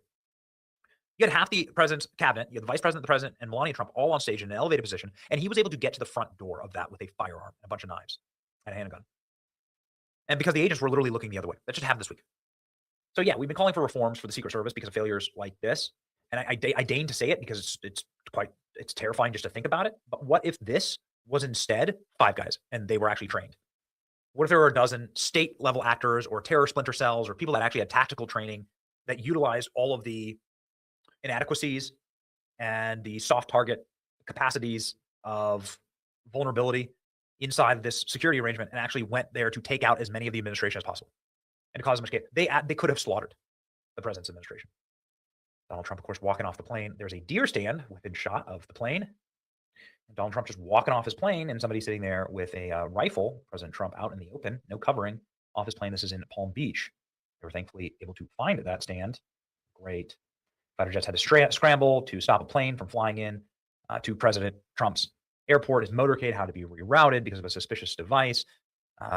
People were shot at the White House yesterday. Security mishap after security failure, after a security nightmare, after a security close call. Luck isn't a strategy. And now, ladies and gentlemen, we can see why perhaps some of these failures are happening. I give you the newest humiliating Secret Service story. Secret Service agent arrested for alleged public masturbation in Miami. They're not sounding their best. Police arrested an agent with the United States Secret Service allegedly for public masturbation in Miami, Florida on Monday.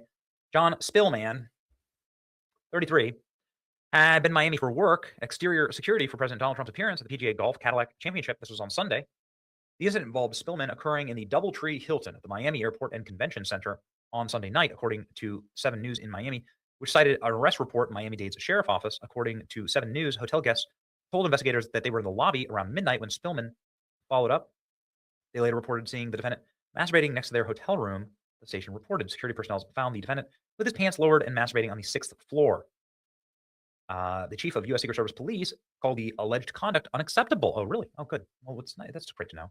And added that Spillman has been placed on leave and the investigation unfolds. The alleged conduct is unacceptable and stands as stark contrast to the professionalism and integrity that I demand from our personnel, like the professionalism to hide behind Donald Trump as he's being shot at.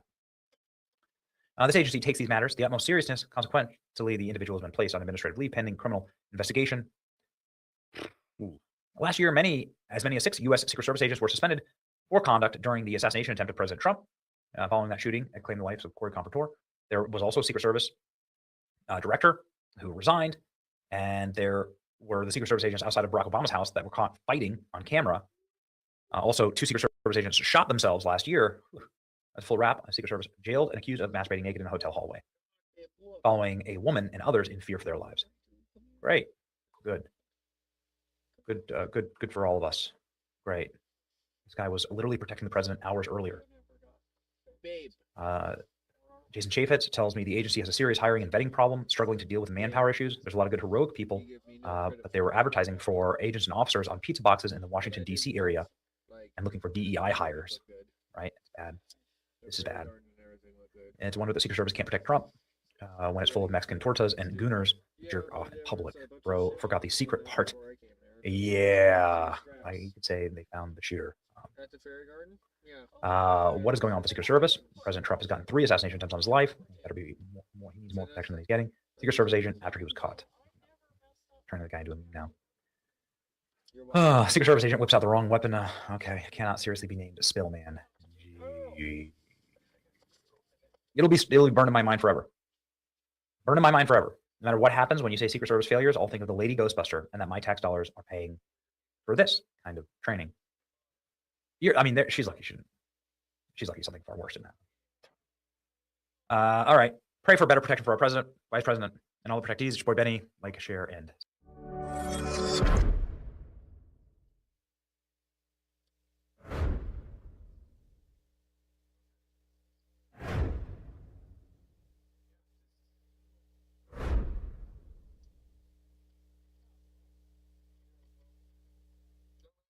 Trump's China summit is nightmare news for Iran, and somebody tried to stop White it. House only. White House only. White House only. White House only. Someone tried to sneak in. A Russian. Oh.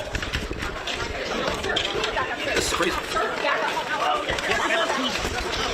Can you see the person? I guess they got him. Boy, you do something like that in China, that's a big mistake.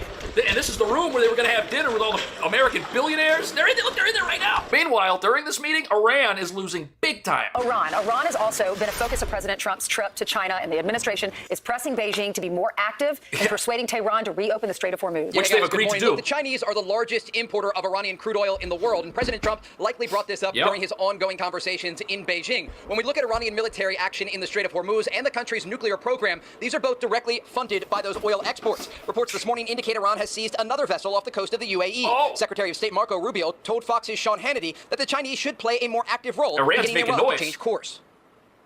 Countries of the world, economies are melting down because of this crisis in the Straits. They're going to be buying less Chinese product, and the Chinese exports are going to drop precipitously. So it's in their interest to resolve this. We hope to convince them to play a more active role in getting Iran to walk away from what they're doing now and trying to do now in the Persian Gulf. This is bad news for Iran, man. As for the possibility of a negotiated settlement, Vice President J.D. Vance indicated there's been some progress in recent weeks, but the question remains if it's enough progress to avoid the war resuming. We're going to find out. out. Look the American people in the eye and say with confidence that you are not going to have to worry about this very, very dangerous regime having access to the most dangerous weapons in the world. That's the goal that we're focused on. Again, Thank you. There's a lot of ways to accomplish that goal. The president has set us off on the diplomatic pathway for now, and that's what I'm focused on. Yep, and it's happening in China right now. The Iranians have continued to speak and threaten amid escalating tension across the region. Iran's These guys foreign are so minister said mad. the country is prepared for both diplomacy and war.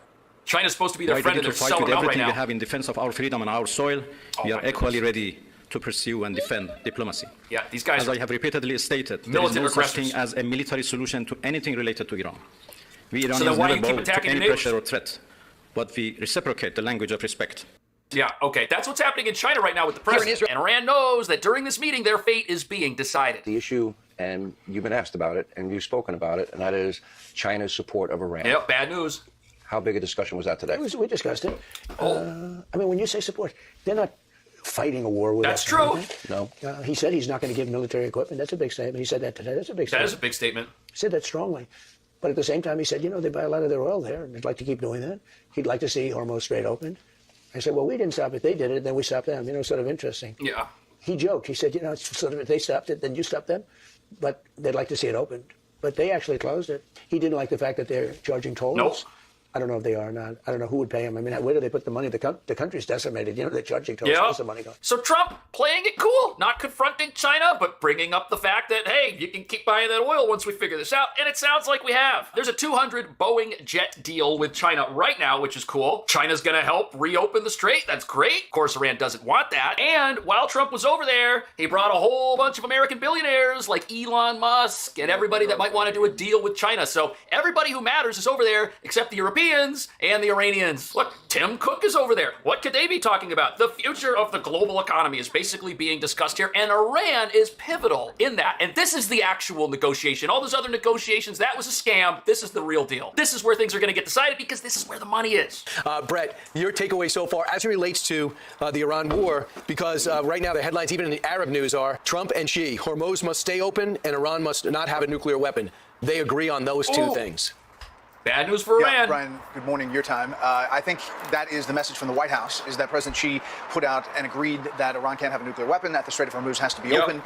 That's the message that came out from the White House. We don't have specifics yet of a readout of the specifics on the bilat. Hope to get more on that. That's top secret. The conversation. From the Chinese perspective, what they put out to their state-run agency was what Mark just referenced, and that is that Taiwan is the biggest issue for them, and that if handled properly, it would be great between the U.S. and China. If handled improperly, in their words, it could lead to conflict and clashes.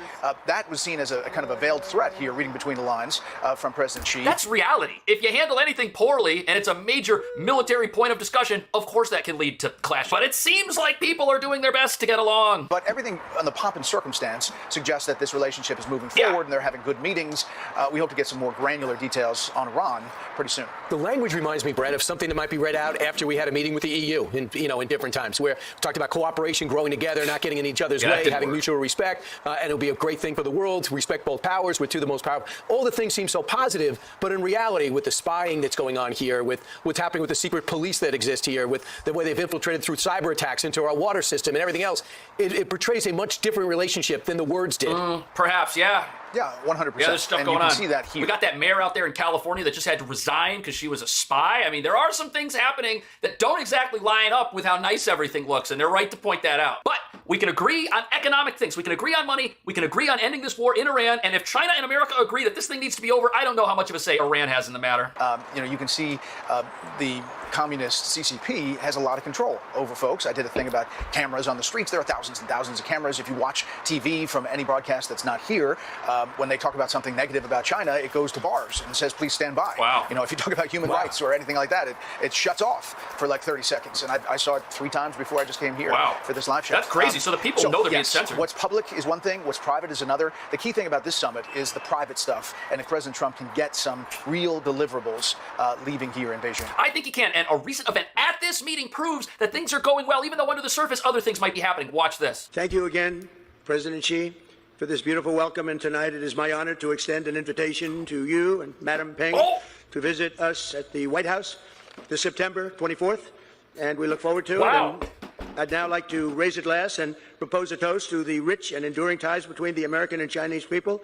It's a very special relationship, and I want to thank you again. This has been an amazing period of time. Special relationship. There's a country over on the other side of the pond that used to have one of those with us, and now the president didn't just invite Xi Jinping over to America. No, he set a date. People are going to lose their minds if that happens because they want to see Trump fail. Iran is 2 to 3 times more powerful today than they were when this war started. Everyone now has to come to Tehran. 2 to 3 times? Well, I mean, everyone has to come to Tehran today it's too much to beg for for their MS ships now. to be let out of the Gulf. Not small nations, big nations, right? The Chinese, the Indians, the Qataris have to show up to Iran to plead their case as to why their ships should be let through. And that's probably going to be how things work for the foreseeable future. Oh, really? That's how things are going to work for the foreseeable future? China's going to listen to Iran and have to be subservient to them, and so is everybody else? And with an ongoing U.S. military buildup across the region, reports overnight indicate that Saudi Arabia conducted airstrikes against Iran during the war. Iran's Fox done. reported on Tuesday the UAE also took part at the end of Operation Epic Fury. As for the Strait of Hormuz, one's the putting up majority with of sea them. traffic remains stalled, while a handful of vessels are getting through. Tanker tracking data shows a Chinese supertanker carrying 2 million barrels of Iraqi crude oil was one of just 2 ships to pass through the strait today. Oh, I thought Iran was way more powerful than they were before. I thought everyone was afraid of them and everyone was going to listen to them. But the facts say Saudi Arabia's not listening to them, the UAE's not listening to them, China's not listening to them. They're buying oil from Iraq and shipping that right out Iran's front door. Does that sound like a regime that is more powerful today than it was before this thing even started? I doubt it. The Middle East remains on edge after the latest efforts for a diplomatic solution with Iran did not pan out. In a post on Truth Social overnight, President Trump said, in part, Iran had 159 ships in their navy. Every single ship is now resting at the bottom of the sea. Only losers, ingrates, and fools are able to make a case against America. Right on the money, President Trump man. had a message for Chinese President Xi Jinping regarding Iran ahead of his departure to Beijing. The Chinese are the world's largest importer of Iranian crude oil. And they're still going to buy it. What is your message to President Xi as it relates to the Iran war? Well, I think, number one, we're going to have a long talk about it. I think he's been relatively good, to be honest with you. You look at the blockade, no problems. They get a lot of their oil from that area. We've had no problem, and he's been a friend of mine. He's been somebody that we get along with. And I think you're going to see that good things are going to happen. This is going to be a very exciting For trip. sure. A lot of good things are going to happen. And they are happening. So the president was right about that. And meanwhile, while the fate of Iran is decided, some people are wondering how much can the U.S. and China agree on? And are there things that might always kind of keep us enemies, frenemies, whatever you want to call it? What is your read on President Xi? I mean, you read that their economy is struggling. You read that he's isolated. You read both Putin and President Xi have a pretty high degree of paranoia. What is your read as you look at President Xi from a distance going into the meeting? Yeah, I think my read has been what I think has been for a while, and that is China has a plan. Yep. And they clearly view themselves, they believe they will be the world's most powerful country. They'll surpass the United States, and they have a plan to do it.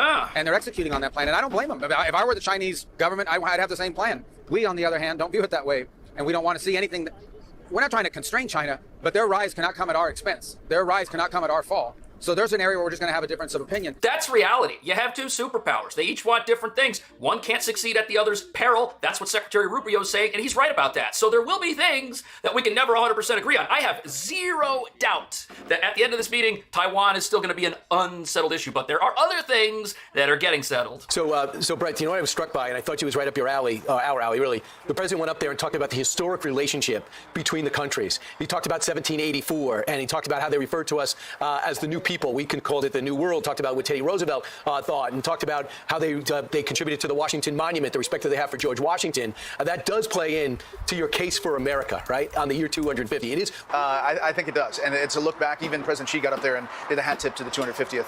Yeah. So the thing that's being settled is the fact that the United States and China can have a good relationship. It doesn't mean we have to agree. Doesn't mean that if you support the United States, making deals to buy American equipment, opening the Strait of Hormuz, helping the United States, doesn't mean that you have to agree with everything happening in China. But it's certainly better than being adversaries all across the board. And even as we make business deals with them, there still may be other things happening under the surface that we aren't 100% certain of. And just listen to what China's saying. The tension is rising or subsiding between the U.S. and China? That's a good fundamental question. I believe among all this kind of allegations, argument whatsoever, 21st century actually is easier for us to live in than during the 20th century, because that was characterized by a kind of ideological rivalry. Yeah. In 21st century, no cooperation. We are competing. Even your term, we are competing within the semi-international system. Yeah, we are not your enemy, and we are best described by you as a competitor. So competitors could live within the same system. Right. And I believe because the world is facing so many changes, not only climate change, but also like agentic AI, right? So it is really in our own interest for our two countries to take the lead. I don't mean G2, but for us to take the lead, to make this world livable at least. Competitors. Google and Apple are competitors. They live in the same world. They help each other. They hate each other. They work together. They try and undercut each other. They copy each other. This is the same thing. But where does this leave us with Iran? Where does this leave us with Chinese-American cooperation? What are we looking at? President Xi would like to see a deal, man. He would like to see a deal, man. And he did offer. He said, "If I can be of any help, it's over for Iran. I would like to be of help." He did say that. Yeah, he did say that. And look, anybody that buys that much oil has obviously got some kind of a relationship with him. But he said, "I would love to be of help. If I can be of any help whatsoever." He'd like to see the Hormuz Strait open. He said, if I could be of any help whatsoever, I would like to help. President Xi. There's the answer. If I could be of any help whatsoever. Why is he going to say that and then do absolutely nothing? This is the real negotiation. All those negotiations in Pakistan with the vice president and Kushner and Witkoff and these Iranian mouthpieces who speak for a regime that doesn't even care about its own people, doesn't care about the world economy, is selfishly thinking about how it can preserve itself while bringing down everybody else. That never mattered. This is what matters. This is where the money is. This is where the superpowers are. This is where the deciders are. And I have a very big feeling that this just rewrote the whole map as far as geopolitics are concerned, and we're going to see some big changes in the Middle East. What do you think? See you in the next video. The hantavirus outbreak, with a fatality rate of up to 60%, quietly erupted aboard the Dutch polar expedition cruise ship MV Hondius. The only Chinese passenger aboard who became the focus of public attention during this biological crisis was part of a chilling scenario reminiscent of the COVID-19 outbreak that began under mysterious circumstances a few years ago. Reports indicate that the outbreak began on April 1st, when the cruise ship departed Ushuaia, Argentina. On April 6th, a 70-year-old Dutch passenger showed symptoms, and on April 18th, he passed away on board. His body was removed from the ship 13 days later at St. Helena Island in the South Atlantic.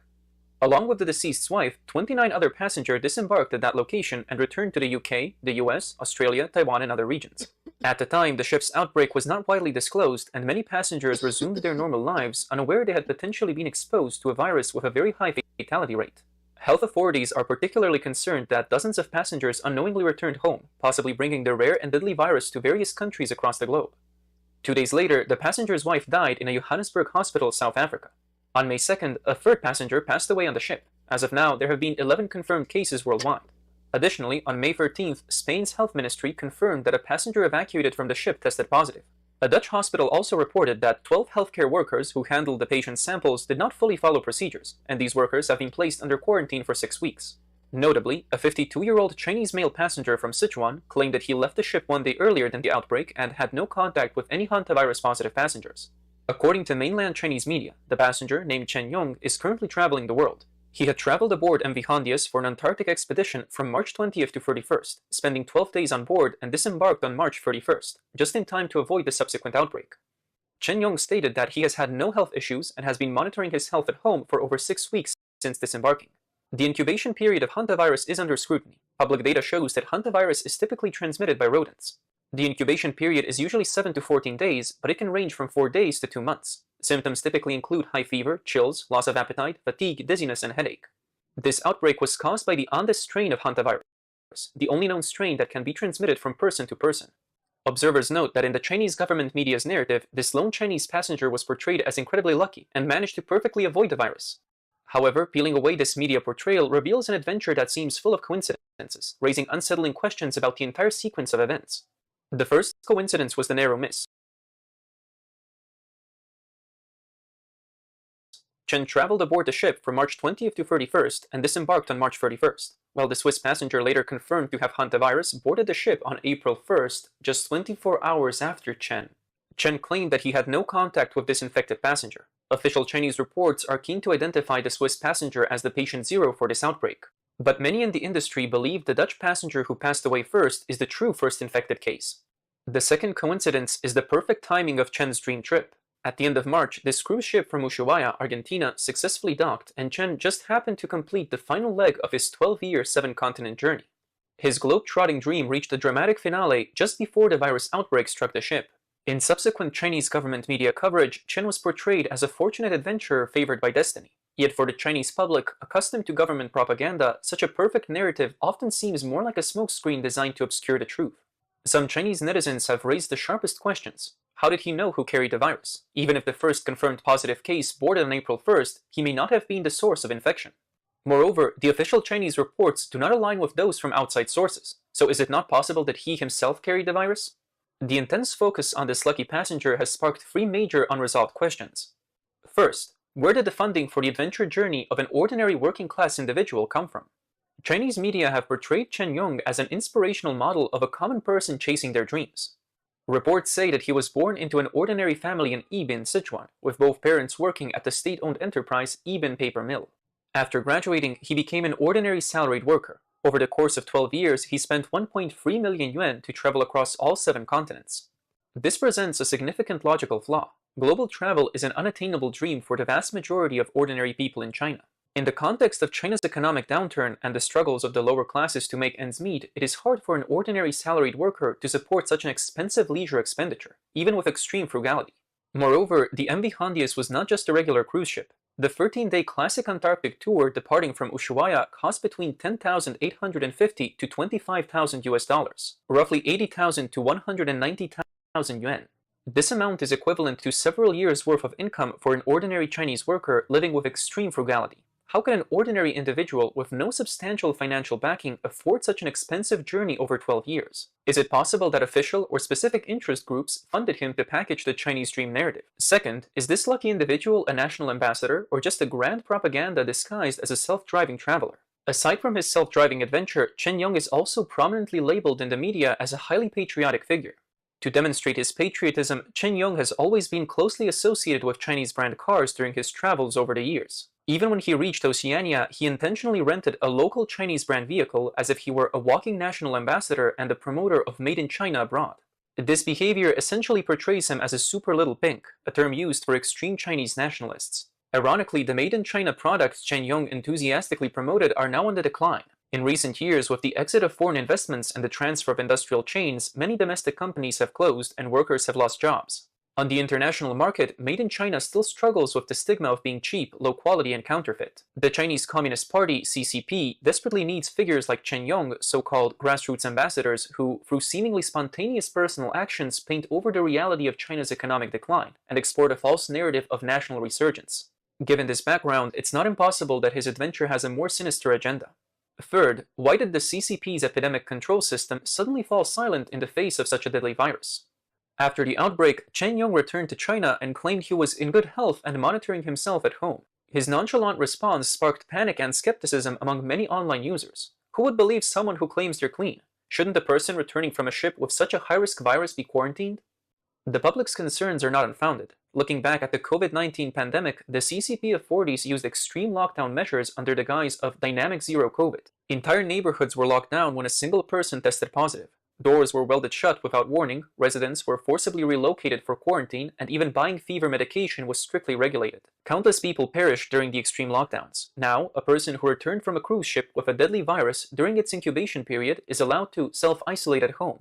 When facing COVID-19, the CCP acted as though it were on high alert, reacting to every threat. But in the case of hantavirus, which has a mortality rate several times higher and a longer incubation period, the authorities have been unusually lenient. This stark contrast in the CCP's epidemic control policies raises the question, is the CCP's epidemic control system completely failing, or does Chen Yong's special status allow him to enjoy privileges beyond those afforded to ordinary citizens?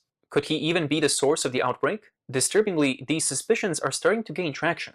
On May 7, 2026, state-run media outlet China Central Television reported that, in our country, hantavirus-induced diseases are known as hemorrhagic fever with renal syndrome. As of March 2026, 183 cases have been reported nationwide, with no deaths reported. Researchers found that, as early as March 11, 2022, Guangzhou Baiyun Airport published an article titled Rodent Infestation Hantavirus Emergency Drill in Progress. The article mentioned that, on the afternoon of March 10th, the Environmental Management Department collaborated with a pest control company to conduct a hantavirus emergency drill. On May 8th, an ex-user named Geely Little Sister uploaded a screenshot of an article titled Hantavirus Vaccine Research and Development from China Public Health Journal. She questioned how the Chinese Communist Party, CCP, managed to develop a hantavirus vaccine so quickly. The user pointed out, if people still don't understand what the CCP is doing, it seems the previous lockdowns during COVID-19 didn't teach anyone anything. As long as the CCP is in power, new viruses will emerge every year. The article is a collaboration between the Southern Theater Disease Prevention and Control Center and the Public Health School of Guangzhou Medical University and lists 6 authors. It outlines the biological and epidemiological characteristics of hantavirus, infection and immune responses, and provides an overview of the current state of hantavirus vaccine research. The aim is to offer insights into the basic research on hantavirus and the development of its vaccine. According to the data, China Public Health is a national core academic journal overseen by the CCP's Ministry of Health and organized by the Chinese Preventive Medicine Association. It primarily publishes updates and developments in China's public health and preventive medicine sectors. A more unusual development occurred on March 30th, when Tencent's Virology Circle published an article titled Nature Communications, Air Force Medical University's Zhangfanglin Ye-Wei team successfully develops a hantavirus nucleic acid vaccine based on perfusion conformation stabilization. The article was published the day before the outbreak aboard the MV Hondius cruise ship, which was reported on April 1st, March 31st Beijing time. The timing of the vaccine's success announcement on March 30th raised suspicions among many netizens. On May 11th, Radio France Internationale reported that passengers evacuated from the MV Hondius cruise ship had returned to their home countries. Among the 5 passengers evacuated, 1 tested positive for hantavirus and their condition worsened. In France, 22 close contacts were confirmed, and in the US, 1 of 17 American passengers tested positive, while others showed weak signs of infection but remained asymptomatic. The report noted that there is no vaccine or effective treatment for this virus, which can cause severe acute respiratory syndrome. Mr. Guo, a former Chinese businessman who fled to the US, claimed that he had obtained top-secret CCP documents. He stated, as long as the Communist Party isn't destroyed, this virus will never be eradicated. It will keep coming in waves, season after season. It is a virus that breeds. An ex-user named Morning Light commented, Hantavirus is the CCP's new round of poisoning efforts worldwide. Poisoning is the CCP's long-standing tradition. The CCP uses poison to wage viral and biochemical warfare, even deploying drones to directly poison the people. The CCP has sent spies across the globe to spread the virus as a revenge against the world. The CCP is a dictatorial terroristic regime, and it is the headquarters of global terror. On January 31st, 2026, the FBI raided a residence in Las Vegas, but it wasn't for espionage or drug dealing. Instead, they shut down an illegal biological laboratory. The news shocked both the political and public circles across the US. Reports indicate that before the FBI agents entered the garage of the residence, they had received intelligence and were carefully preparing, donning protective gear and using a miniature camera to observe. However, what they found upon entering still shocked the experienced agents. They discovered over 1,000 biological samples in locked refrigerators, along with unknown liquids, centrifuges, and gallons of unidentified chemicals. The labels on the test tubes were even more disturbing. According to the leaked information, the samples were labeled with the names of highly dangerous pathogens, including HIV, COVID-19, tuberculosis, malaria, and even Ebola. Experts have pointed out that Ebola is a biosecurity level 4 virus, with a high fatality rate and no effective treatment. If this were just an isolated incident, people might think it was the act of a mad scientist, but the issue lies in the fact that the individuals involved have previous offenses. In 2023, an illegal biological laboratory was discovered in Daly City, California, shocking the entire US. It was a warehouse disguised as an abandoned building. A meticulous building inspector noticed something unusual and entered to find a group of Chinese citizens in white coats, masks, and latex gloves working inside. Thousands of biological test tubes were seized, many labeled with various infectious disease pathogens. Some were even marked with mysterious codes. Additionally, 1,000 genetically modified mice were found. These mice were not the typical lab mice, but were genetically engineered to carry and spread the COVID-19 virus. The discovery also included refrigerators labeled with Ebola. What's even more alarming is that both these laboratories were operated by the same company and group of Chinese nationals. The company was registered under the name of Jia Beizhu, a 62-year-old former senior executive at a state-owned enterprise in China. After moving to Canada, Jia Beizhu established dozens of shell companies, which were used to steal US intellectual property and illegally transfer it back to China. Canadian courts previously convicted him of large-scale fraud and ordered him to repay 330 million Canadian dollars for stealing US intellectual property. In the US, Jia Beizhu went by the alias David He and started several biotechnology companies. He has since been federally indicted and remains in custody, but his partners and some accomplices are still at large. Investigation revealed that the business motive behind these laboratories was highly suspicious. The company claimed to sell testing kits, but in reality they were purchasing counterfeit kits from China and reselling them in the US. The small profits were insufficient to cover the costs of maintaining thousands of high-risk biological samples, purchasing expensive lab equipment, or caring for the 1,000 genetically modified mice. Where did the funding for this biological laboratory come from? According to a report by the US House Special Committee, Jia Beizhu's organization was consistently receiving large wire transfers from the Bank of China with unclear sources. A fraudster who was wanted by Canada and under investigation by the US is still receiving large sums of money from a Chinese state-owned bank. This alone raises serious concerns. How many more Jia Beizhus are there in the US? How many more hidden laboratories are there? Was the only Chinese passenger on the death cruise a lucky survivor or a poisoner? The answers remain unknown. It seems a new round of biochemical crisis is quietly approaching. The best we can do is stay alert and wait for the inevitable divine retribution.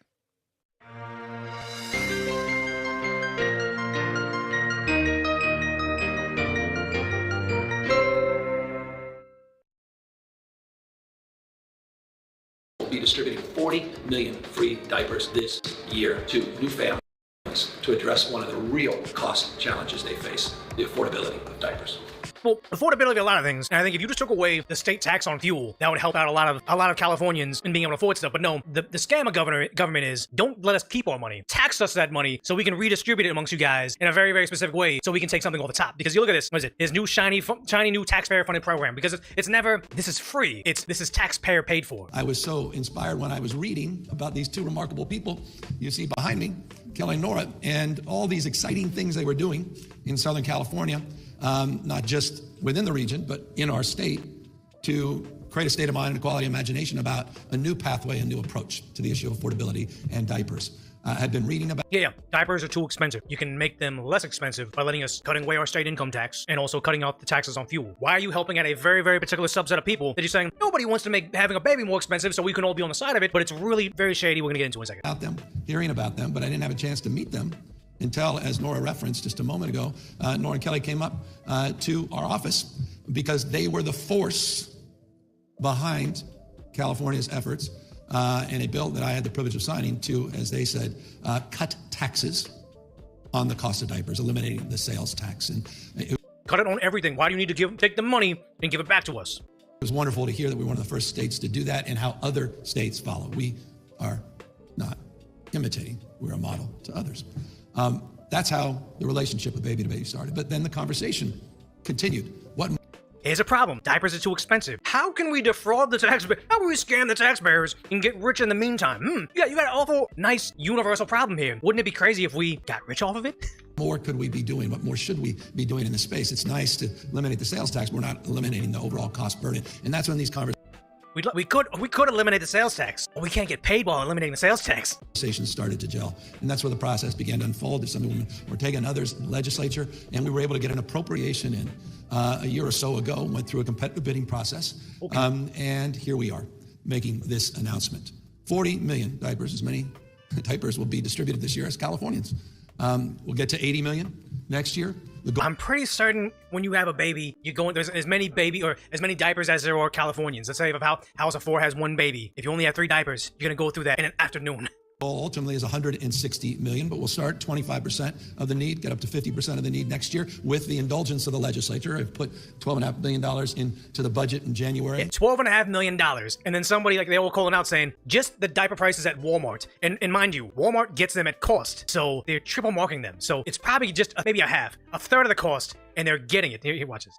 They're saying, 39 cents at Walmart. Target, this is $39, $42. The branded, $34. This is all Walmart. They're saying, Huggies count 39, 42, 34. Newsom's program spending $20 million to give 100,000 babies 400 diapers. That's 50 cents per diaper. Compare that to Walmart, Value Brown, 16 cents. They're more than spending double of it, and that's probably quadruple of it because they're gonna get it at cost as well. They shouldn't be making a profit. Nobody should be making a profit off this. He's still gonna spend 2 to 3 times more per diapers than it costs to buy diapers at retail price. Today, we are so immensely proud, especially as we head into Mother's Day weekend, to announce Golden State Start, a first-in-the-nation program where we will have the honor of providing hundreds of free diapers to every newborn delivered at a hospital in the state of California. Baby to Baby built our own diaper manufacturing system, which allows us to produce diapers for 80% less than the retail price. And Then why is it called? What? Wait, whoa. We can get it 80% less than the retail price. I'm not a fucking, well, I'd have to be a math agent. So they're saying if it's 80% the retail price, so if it's instead of 16 cents, good lord, what's the number? Let's say 10 cents. So if it's 10 cents per diaper and it's gonna cost them $20 million, that means that they're getting a bigger cut. They're just making their cut even larger and they're bragging about it. distribute 5 times more. We've given out over 300 million diapers to date, and we look forward to using our manufacturing and distribution model to combat diaper need together with the state of California. And I don't know if you could see it here, but on this box, Baby to Baby, where are the diapers made? In Mexico. Who's polluting all waters in the south of in California? Mexico. So they're able to make these diapers with what I'm guessing is slave labor, passing the savings on to them and using my tax dollars to pay for them. My God. We're excited to partner with Baby to Baby and really just provide these services for our moms. For too many families, as you've heard, diapers are just not affordable. And we want to ensure, starting from day one, that families have that healthier beginning, preventing health risks, strengthening family stability. Again, preventing health risks, strengthening families, all these buzzwords that make you feel good. Oh, we're doing the right thing. Yeah, it's great. It's like nobody wants health risks. Nobody wants a baby to be, broke. Things that should be universal truths that we all want to help, and they're using it to steal from us. 40 million diapers will be distributed this year as Californians. This is what affordability looks like. It's not a slogan, it's a box of diapers. It's not a slogan, it's the way we steal. Praise to Baby and our partners for being here today. And I almost guarantee you'll campaign. When he's trying to run for president, I had a program, I offered diapers to babies, and in the subtext was, I used the skim off the top. It had to be like tens of millions of dollars I was paying to my friends. Surrounding families with the right support from the very beginning can change the future of a child's life, because there's no better investment we can make than in our young people. Today, with Golden State Start, California is once again setting the standard for what it means to show up for mothers and babies. Fraud. That's what it means to show up for mothers and babies. Take $20 million and give them $1 million of diaper. Because they said, what is it? It was the one where it's somebody that was a contributor to his campaign. Like it's somebody that's affiliated with Newsom himself that's with Baby to Baby. And that's how they're defrauding us, because it's like a kickback. But then they also had Newsom's wife paid herself company $3.9 million from the Gender Justice Charity, 33% of its entire annual revenue, IRS filing show, $1.8 million salary to her, 2.1 for her for-profit film company for school-funded documentaries. And it's like, okay, do we trust Grandpa's free advice, a random account on Twitter? Maybe, maybe not. But it's funny how they have the community notes of like Snopes and CaliforniaGlobe.com saying, important to note, the salary and payments are from over a decade. So it wasn't just 1 year she gave herself $1.8 million. It was her annual salary profits around $150K a year. Meaning to say, even the objectable truth from like a left-wing outlet like Snopes it's not better saying, why do you deserve $150K a year to do something that you've awarded yourself that you're able to funnel the money over to? It's just fraud top to bottom. Now, the one thing it is, I would say I'm more into supporting Chad Bianco for governor, Sheriff Chad Bianco of Riverside County. But Steve Hilton, the other guy that's running for governor of California, he calls it out saying, hey, why are they so much more expensive? Why are we spending $20 million on diapers when it's cheaper to just go to Target and buy them, or cheaper to just give them money, or cheaper to just to take away the taxes on it? All right, so Gavin Newsom is taking $20 million of your money to send 100,000 babies 400 diapers. That works out at 50 cents per diaper. We just came into Target to check out what you could buy it for in the store. Here you go, just check this one out here. $162, $26. That works out at 16 cents per diaper. Gavin Newsom's diapers are 3 times more expensive. This isn't even Costco. Why? And they just even said, we produce them at 80% the price. So the discrepancy is even worse. The more you look into it, the worse it gets. Is it 3 times more expensive for Gavin Newsom to send diapers to 100,000 babies than just leaving the money in the bank accounts of the parents in the first place? Because he's going to some total bullshit non-profit, which the cronies of his are going to make money, and that is what's wrong with California. Instead of just cutting taxes so you can afford diapers and sending it out in this ridiculous bureaucratic scheme. Yeah, it's everything like that. And the one thing is, he's out there saying, no more punishing California families. As governor, my plan delivers 0% or $0 state income tax on the first $100,000 you earn, and a simple 7.5% flat tax above that. No property tax hikes. We pay for everything, get spending under control. Sounds good, but honestly, I just say no state income tax. Other states get away with it, and it's perfectly fine. And I think that if you cut enough fraud out of it, and you cut all this stuff like EBT cards, free healthcare for illegals, all this extra administrative cost. Like, if you really dug into it, had a Doge-like system cutting it all and actually delivering on it, you don't need any income tax whatsoever. And I'm talking about like deep cuts into like even places like LAPD. Why does the chief need 2 different people that look over his announcements like in internal memos. You're cutting like every administrative thing. I don't even care if you cut like all their administrative staff, cut a lot of non-essential or non-sworn in personnel. You cut a whole bunch of people that are in like the school system, admins and everything. You're cutting so much out of it that it's like you're not going to need any of this extra, like all these taxes. You should probably have a surplus at that point in time. I like what Chad Bianco's saying. Hey, we're going to cut all of the state income tax, or we're going to start drilling too, I think.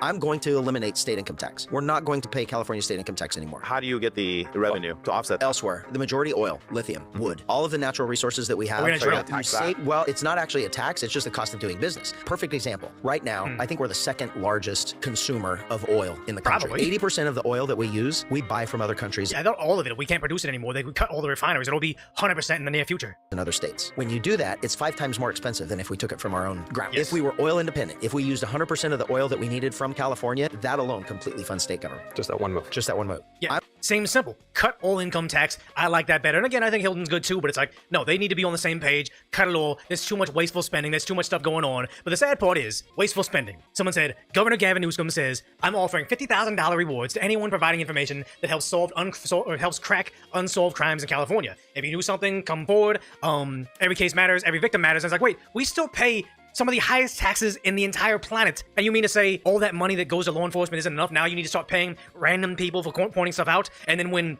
Nick Shirley goes out there and actually finds fraud, you try to frame him as a PDF on your social media. Like, 1, I don't think you actually want to solve crimes. And 2, why is every answer spend more of my money on shit that I already spent money on? It's all like the high-speed rail. We already paid for that shit a long time ago. And your solution to your failures of not building it is, I need more of your money. It's absolute nonsense, but it's like, yeah, we know what's happening with crime. You're ignoring this. We need $50,000 more to find the whistleblower on this. What is this? Hospice fraud? But it was glaringly obvious. What is it? LA, 89 hospice companies registered to a single address, and they need more money to solve these crimes. The building looks like that supposedly houses 197 different hospice and healthcare companies. That's California lawmaker Ali Macedo investigating suspected hospice fraud in LA. I did not see a single person. And remember, when Nick Shirley was doing this, they tried to frame him as a PDF saying, oh, I'm here to see the kids. It's like, there were no kids. That was a problem. And he knocked on the door, and the lady was like, I was naked in here. You can't pound on my door. I'm going to sue you. He's like, wait, aren't you supposed to be taking care of like 5 kids right now? So either the kids don't exist and it's fraud, or the kids do exist and you walk around them without clothing on. Both of which you need to be arrested for. Fraud or exposure. Both of them should result in them kicking down your door yesterday. But neither of that happened because Newsom tried to look the other way. Coming in or out of the building. Neither did we in January. Lots of offices, but no people. So it's been happening since January. No They haven't employees or figured it patients. out. Yet look at the dozens of providers licensed at this one address. 5 years Well, the ago, same name, state too. auditors flagged this location for potential fraud. They say they found non-working phones, locked doors, and stolen Medicare numbers. In LA County, California, 89 hospice companies are registered to a single address. Republican lawmakers on Capitol Hill say California's weak oversight helped perpetuate fraud, a charge Democratic Governor Gavin Newsom denies. We've been very aggressive as it relates to going after the fraud and abuse. He also says hospice fraud involving Medicare falls under federal jurisdiction.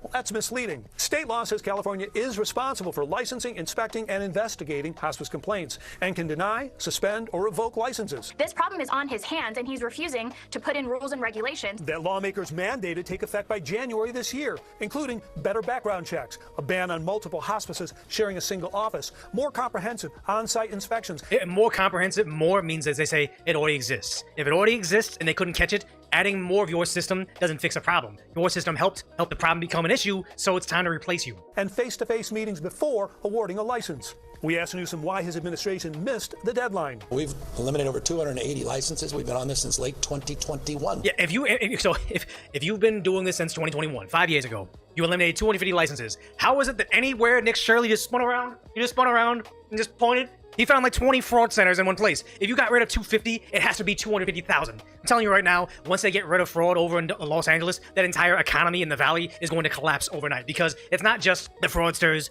opening up 10 adult daycares in one place, transportation one, autism care. They also go shop at the grocery store. They go to the designer mall over there and they buy Chanel bags. They go to the BMW's place, or the BMW dealership, and buy cars. Then those people take their commission and go shop at the Target. They buy designer stuff too.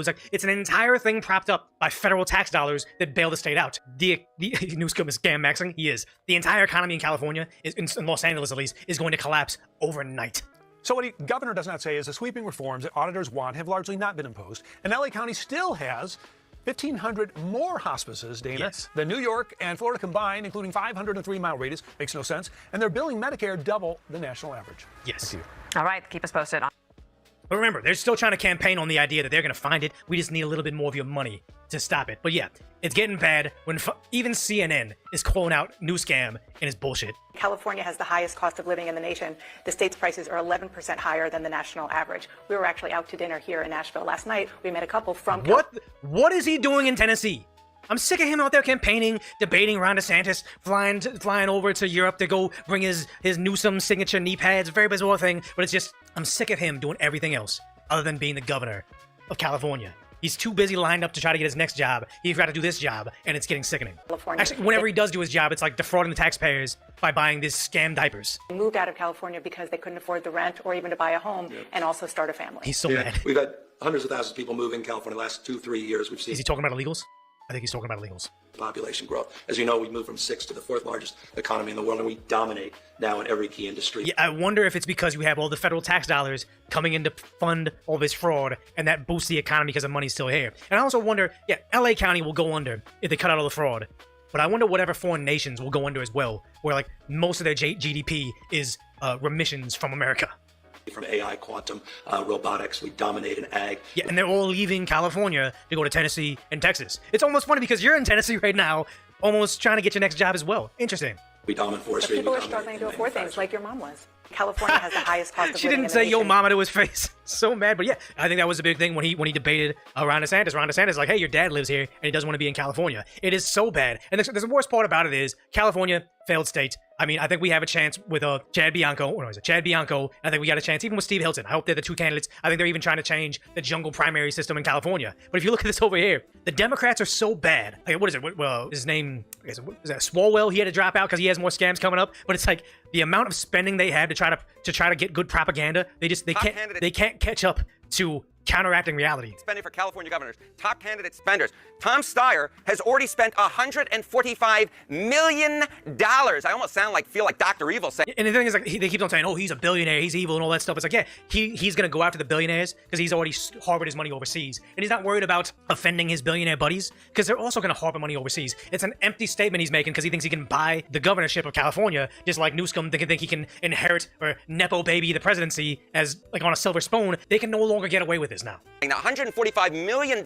The next closest is Mahan as a candidate spender. He has spent just $6 million. You don't have to be a mathematical genius to know that $145 million is way more than $6 million. It's got, honestly, like the same thing. I think Katie Porter's run, she can't win. She has to know she can't win. So either her campaign is run by someone that secretly hates her and wants her to be embarrassed on a national scale or on a statewide scale, or it's like, is it fraud? Is it like, hey, we can't win this, but we can still fundraise from the Democrats, so how about I hire my buddies to be like my campaign manager? I'll give you like these insane salaries, and then you'll kick back some money my way too. We're not gonna win. We know we can't win, but as long as we're in the race, we still got cash flow. Is that possibly what it is? I don't know. It's $139 million more. Even when you take into account the outside groups that are spending, the top outside group spending for Mahan is spending, get this, $23 million so far. So Tom Steyer is spending more money than anybody I could possibly imagine spending to want to be the governor of California. But hey. And whatever happened to like no kings and no billionaires? Obviously, he doesn't have the steam. Nobody really seems to like him at all. But you would think that they'd be targeting him harder for being like this evil billionaire type. It's a great state, I guess. Spending for California government. It's so bad. The Democrats are essentially cooked in California. I honestly feel like the only reasonable way they could win is if there's funny business. I genuinely do. But I also don't want to say, hey, don't be out there and vote, because I think that Bianco really can win. I think Bianco's polling at 12% right now. But remember, Trump was supposed to lose by a landslide to Hillary. Trump was supposed to barely lose. Trump was supposed to lose every single swing state to Kamala, according to her campaign and the mainstream media. And he won by a landslide. He even won the popular vote. So I think Bianco has a really great chance. Steve Hilton has a great chance. My ideal scenario is Bianco and Hilton make it to the very end, so they run against each other, and then we can really see who has more conservative values and who's going to try to all of a sudden bend over backwards and hit the middle and be like, oh, I'm going to be more of like a Republican light. I'm going to be a Arnold Schwarzenegger type Republican. Then we know who's really for the cause and who's maybe grifting. So I have hope for California, but only if people get out there and vote. I'm going to play you a video with no sound, and I'm going to ask you, do you believe that these two people are married? Who do you think is the married couple? Whose embrace is more enthusiastic? Let's just run it back one more time here, full screen. So here's a guy and a girl. You see like a very, very light kiss on the cheek, absolutely no emotion from the woman, right? Absolutely no, like sort of a fake, expressive, like best friend smile. Certainly not going in for the kiss. The little pat on the back, by the way, is like a good. Notice the little pat on the back is a like, I'm uncomfortable. Get away from me. Stop touching me. And then the two guys embrace with a far more energy and enthusiasm than the man and woman. If you can disassociate the fact that you know that this is Barack Obama and you know that that is Michelle Obama and her androgynous, creepy brother, who looks more like a woman than Michelle does, and Michelle looks more like a man than he does, then you can sense, like you can just see kind of in how they interact that something's horribly wrong. If I were to tell you that like this couple is supposed to be married and they're like the happiest liberal couple in the world, you'd say, huh? Like what? I have eyes. They don't seem happy to me. And this is the problem. Everybody knows their marriage is fake. Everybody knows that Barack Obama is not interested in keeping the pretenses up any longer. And now the two of them, Michelle and Barack, are out publicly feuding, and they do it practically every single week. Like teenage kids, even though they're both well into their 60s. Barack is out trying to manipulate the world and create shadow governments to fight President Trump. He's the only president to stay in Washington, D.C. after his term, the only president 10 years after, to keep meeting with world leaders and keep interfering in elections. He's getting shut down again and again and again. I think it's because he knows he's probably going to go to jail, frankly, in a long enough MAGA running the government. Barack Hussein Obama, and everybody who worked for him will probably end up going to prison and deserves to. But what's amazing about all this is that, Michelle Obama behind the scenes, while he's doing that, while Barack Obama's sitting there trying to be president for the 4th and 5th term, Michelle Obama is like trashing him because she hates him. And she's doing this openly. She's talking about it. And now they're both mewling and complaining about how bad Trump has been for their marriage. I think that's funny. Even in this interview alone, like they're asked about their marriage problems. And it's these are the kinds of things that I just miss. Mm-hmm. Right? So I Really really know hard. this stuff's going on. Right. And then somebody will mention it to me and I'm all like, what are you talking about? Yeah. There hasn't been one moment in our marriage where I thought about quitting my man. And we've had some really hard times, but we have had a lot of fun times, a lot of adventures, and I have become a better person because of the man I'm married to. Okay. Don't make me cry now. Like right at the beginning of the show. Oh, isn't that sweet? Don't let me start tearing up now. And what? read the line. You can even see the jump cut there. Read the line in the prompter. I'm keeping by my man. Don't make me cry now. Frankly, Scarlett, I don't give a damn. It's so fake. Okay, I'm sorry. It's just like I just can't help it. Because there are huge issues with the two of them, and now again they're going public, and the issues extend beyond President Obama's letters to girlfriends saying he makes love to men daily in his imagination. Real letter. They extend beyond Barack Hussein Obama posting this photo of his wife, which every man on earth knows that if they post a photo of their wife looking like this, looking like a what does this look like? This looks like a sleep deprived pirate. It looks like a one of the like animatronics in the Pirates of the Caribbean that hasn't been serviced in a really long time and has been collecting dust for 50 years. It looks bad, bro. It looks bad. Every man knows what would happen to them if they post a photo like this to 100 million people of your wife. She goes, "Love you, honey." That's a problem, right? Real problem. Okay. Obama confesses Trump has caused tension in his marriage with Michelle. Issues dramatic plea. Oh, no. Here we go. They're being public about it. Here's the article in the New Yorker. Let's read the summary here. Former President, 64, admitted in an interview that Michelle wants him to step back from public life so the couple can enjoy their later years together. The problem, he keeps getting pulled into politics of the day. Oh, wow. If only you were like the president or had agency, or you could just say like, no, but he can't. These are clinical terminal narcissists. It's the worst president we have ever had by a country mile. Former commander-in-chief said Trump's return to the White House is the reason that he cannot simply step away and has become a source of friction at home. It does create genuine tension in our household. It frustrates her, Obama said. I'm more forgiving of it. I understand why people feel that way. He also pushed back against critics who say that he isn't doing enough, arguing his continued involvement is without precedent. No other ex-president was the main surrogate for the party for 4 election cycles after they left office. How pathetic. How embarrassing for the Democrat Party that that's the case. As a public clamor for him to still do more, Obama was philosophical. The fact that people want me to do more is a good sign. Oh, good. Obama said was just 47 when he entered the White House, 55 when he left. Younger than most predecessors, reminded them of their active ex-president in modern history. You'll remember this moment at Jimmy Carter's funeral. Oh, no. Just last month, Obama was the top figure supporting the Virginia amendment to gerrymander the state's congressional district. How'd that work out for you? He also recently appeared alongside Zoran Mondami, and then he appeared alongside Mark Hamill right before Mark Hamill posted a assassination porn of President Trump. He later deleted it and apologized. You know how that works, right? Remember, they fired Roseanne for tweeting a meme. Here we go. Okay, well, I think that this is far more than like I want to gain political power. I think it's more like I don't want to. I want to stay out of jail.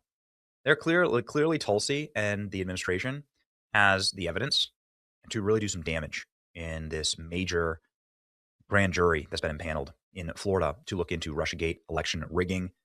Donald Trump posting on social media, I hope you arrest Barack Obama. I hope they arrest you before your grand opening of your war bunker in the south side of Chicago. You committed treason targeting the president of the United States. With Hillary Clinton, it's time you get prosecuted for treason to send a message. Will Barack Obama get prosecuted before 2027? Looks like there's an 8% chance. Okay. I think there's a much higher chance that he gets divorced from Michelle, to be quite honest with you. Michelle Obama saying, oh, yeah. I was like, I'm not thinking about a picture. I know what we're doing every minute of the day. Yeah. It's the apocalypse. It's like, okay, so we don't Instagram every minute of our lives. We are 60. You just are not going to know what we're doing every minute of the day. Remember, everyone, it's our most beautiful first lady. It's our most beautiful first lady. It's a battle, actually. The prettiest Democrat woman between Michelle Obama and Ilhan Omar. Who is the most beautiful? Michelle Obama says her marriage with Barack Obama isn't as it seems. She's complaining that Barack is a loud chewer and that they don't have anything in common. Oh, yes. Barack can't even eat in peace. Even when Barry keeps his mouth shut, Michelle's still complaining. Now that we're empty nesters, it's like, well, what are we going to talk about? So we're together all day. And we do this thing where it's like, I'll see him and it's like, what you've been doing? It's like, oh, don't tell me until dinner because we got to have something to talk about at dinner. Giving women podcasts, especially left-wing, miserable, feminist women, is just one of the greatest white pills because it just shows that we've been right about all of this. The harping, the nagging, the bitching, the complaining, the obnoxious, condescending attitudes they have towards their husbands. I mean, Barack Obama, like, dude ran for president and won. And that's a massive accomplishment as a man. Obviously, there are a lot of forces that were forcing that to happen. But Michelle Obama like has zero appreciation. She doesn't care. She has zero respect for him. And she's just angry that more people are not paying attention to her. Oh, and she says it. Just one more. A lot of people here, people don't even recognize me. You know why? Because they're on their phones. Nobody is looking at each other. I could walk right past somebody with a hat on, and I'm just a black woman. Oh, yeah, you are. Could you imagine? I mean, truly, could you imagine? Can you blame Barack Obama? He's in Canada. He's running around the world. Could you imagine like trying to live with that? On some level, you almost feel bad. But don't, ladies and gentlemen, please don't feel bad. What you should feel is the need to subscribe to our channel and do it right now. It's your boy Benny. See ya.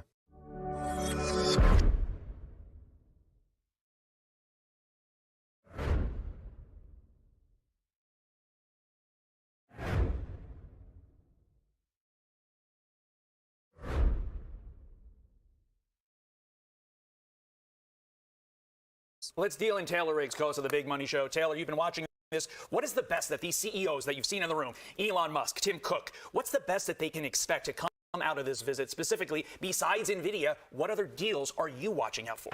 Trust but verify. So China comes down, they say that they want to do deals with U.S. tech companies. That sounds great, but let's make sure they actually go through with it. I think you said it best. It's all about opening up more to U.S. businesses. Any of these chip makers, I think NVIDIA, you hit it. That's clearly the big one. What other deals can we see?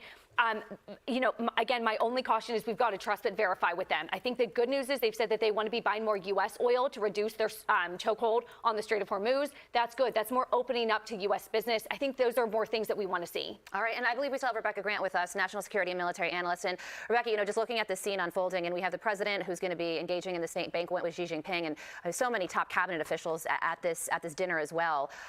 Talk about what you think this means. You think about China as really oftentimes described as our #1 adversary in the world, and to have this coming together in this moment of time where there is a war raging in the Middle East and also in Europe, and a lot of questions about economic stability overall. What does this coming together mean in this moment right now? And they're enjoying themselves. But I tell you, these tech CEOs, this is like an army of American power. And let me point out Elon Musk, who sat down and started nibbling on something. Elon is possibly the second most important man in that room because of Starlink and SpaceX's dominance in space. Elon has 10,000 low Earth satellites up. China would like to be in that game, but they've got about 150. And so as China has big ambitions for the moon and for space and low Earth orbit, we're going to see Amazon Leo come in and compete. But really, Elon's presence there is a reminder of U.S. dominance in space. And that just ripples through that whole room. We are getting word from our team on the ground that President Trump has arrived at the Great Hall of the People. And while we await him, we continue to look at all these major players in the administration and, of course, in the tech world. And Taylor Riggs joins us once again. Frequent guest of yours and ours, Gordon Chang, has said for years we need to decouple from China completely. No real economic interaction with them. What you're looking at on your screen is literally the exact opposite of that. So will history ultimately view this summit as a positive turning point in our relations with China, or as a failure to heed Gordon's warning? I don't think you can decouple. We learned obviously in COVID that supply chains are so ingrained in the Chinese culture. Now, we can move to Vietnam, Cambodia, we can nearshore, we can onshore, but to say that we're going to reduce our reliance completely and totally decouple from China, I think is a little bit unrealistic at this point. China is a large economy. We want access to them. They want access to our consumer. I think President Trump can do it in a way where, let's talk about NVIDIA. They get the H200 chips, but they don't get the top chips. That's one way where you can stay economically with China, but not give them the best and the brightest.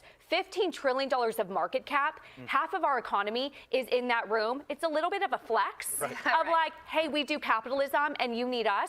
But to say that we're never going to engage with you at all, we're totally decoupling, I just don't see it happening at this point, because those CEOs, they want access to China too. It's a fine line to walk, and that's exactly what they're trying to do right now. Rebecca, back to you. When all is said and done and President Trump and the whole team hop on board Air Force One once again, what does a win look like for President Trump after the summit, and what does a win look like for Xi Jinping? About 30 seconds remaining. No win for Xi Jinping here. He's going to get some more oil. He'll have civil relations, maybe a little bit of extra investment from Citigroup and others. The win for America delivered by President Trump is going to be trade deals. And then most of all, the resetting of trade to tough bilateral sector by sector negotiations on non-sensitive goods. And of course, the U.S. must stay ahead in AI. I'm not so worried about the chips. It's that whole global tech stack. And you see some CEOs there representing that. We've got to stay ahead of that. Whatever you think about AI, you don't want Xi Jinping involved. Well, this trip was a long time in the making. It was supposed to happen in March, and now it's happening in May. As this banquet gets underway, Fox and Friends starts right now. Be sure to like and subscribe for all the Fox News latest on YouTube, and catch full shows streaming now on Fox One. Police in Montgomery County are looking for the person who shot and killed a guest at the Bethesda North Marriott Hotel. It happened just after 11:30 in the hotel's parking lot. Police have not identified that 41-year-old man who died, and they don't have any information about a possible suspect. So if you know anything, contact police. Good evening, I'm Bill Malugin, and this is your Fox News Report. President Trump receiving a warm welcome in Beijing for talks with Chinese President Xi Jinping. The two leaders sitting down for more than 2 hours in the meeting today, focusing on key topics including trade and a possible shift in U.S. policy over Taiwan. Secretary of State Marco Rubio says Washington's stance on Taiwan remains the same. On the Iran war, President Trump telling Fox News Xi is offering to help. Meanwhile, tensions are rising again near the Strait of Hormuz. The British military reporting a ship has been seized off the coast of the UAE and is heading towards Iranian waters. But it's not clear who's behind that attack. And an Indian flag cargo ship was sunk off the coast of Oman.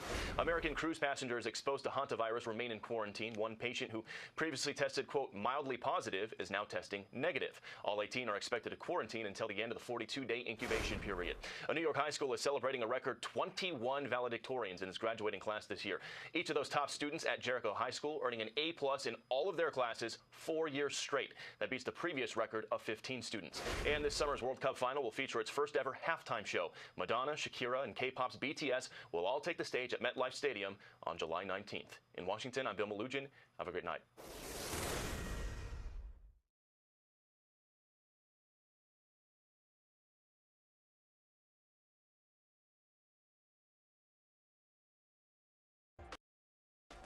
We begin with a story you'll only see here on WUSA 9, and thanks for joining us on the news at 6. I'm Leslie Foster. Tonight, hundreds of people hired to clear D.C. streets and haul away all that heavy frozen snowcrete that paralyzed our city back in January. They still have not been paid. Some of them are owed tens of thousands of dollars.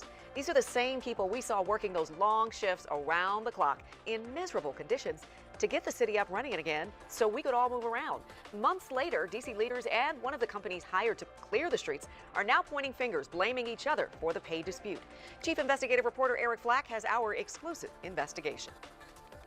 District Logistics says the reason it has not paid all of its subcontractors for snow removal during January's historic storm is simple. D.C. government hasn't paid them. And that is the reason why this delay has happened. So where people are scrambling like, where's my money? Questions about District Logistics first surfaced last week after D.C. leaders told WUSA 9 the city awarded the company a $4.5 million snow removal contract, yet 115 subcontractors who did the actual work were still owed money. But COO David Hawkins says that $4.5 million was paid out for snow removal done earlier in the winter and for salting streets before the massive January storm even hit. If people are running around here thinking that we have millions of dollars and just sitting and not paying people, that can be dangerous. District Logistics says these trucks and their subcontractors worked round the clock clearing D.C. streets during the snow emergency. And all these months later, the company says they are still owed tens of millions of dollars by D.C. government. D.C. offered to pay District Logistics $14.5 million for the January storm.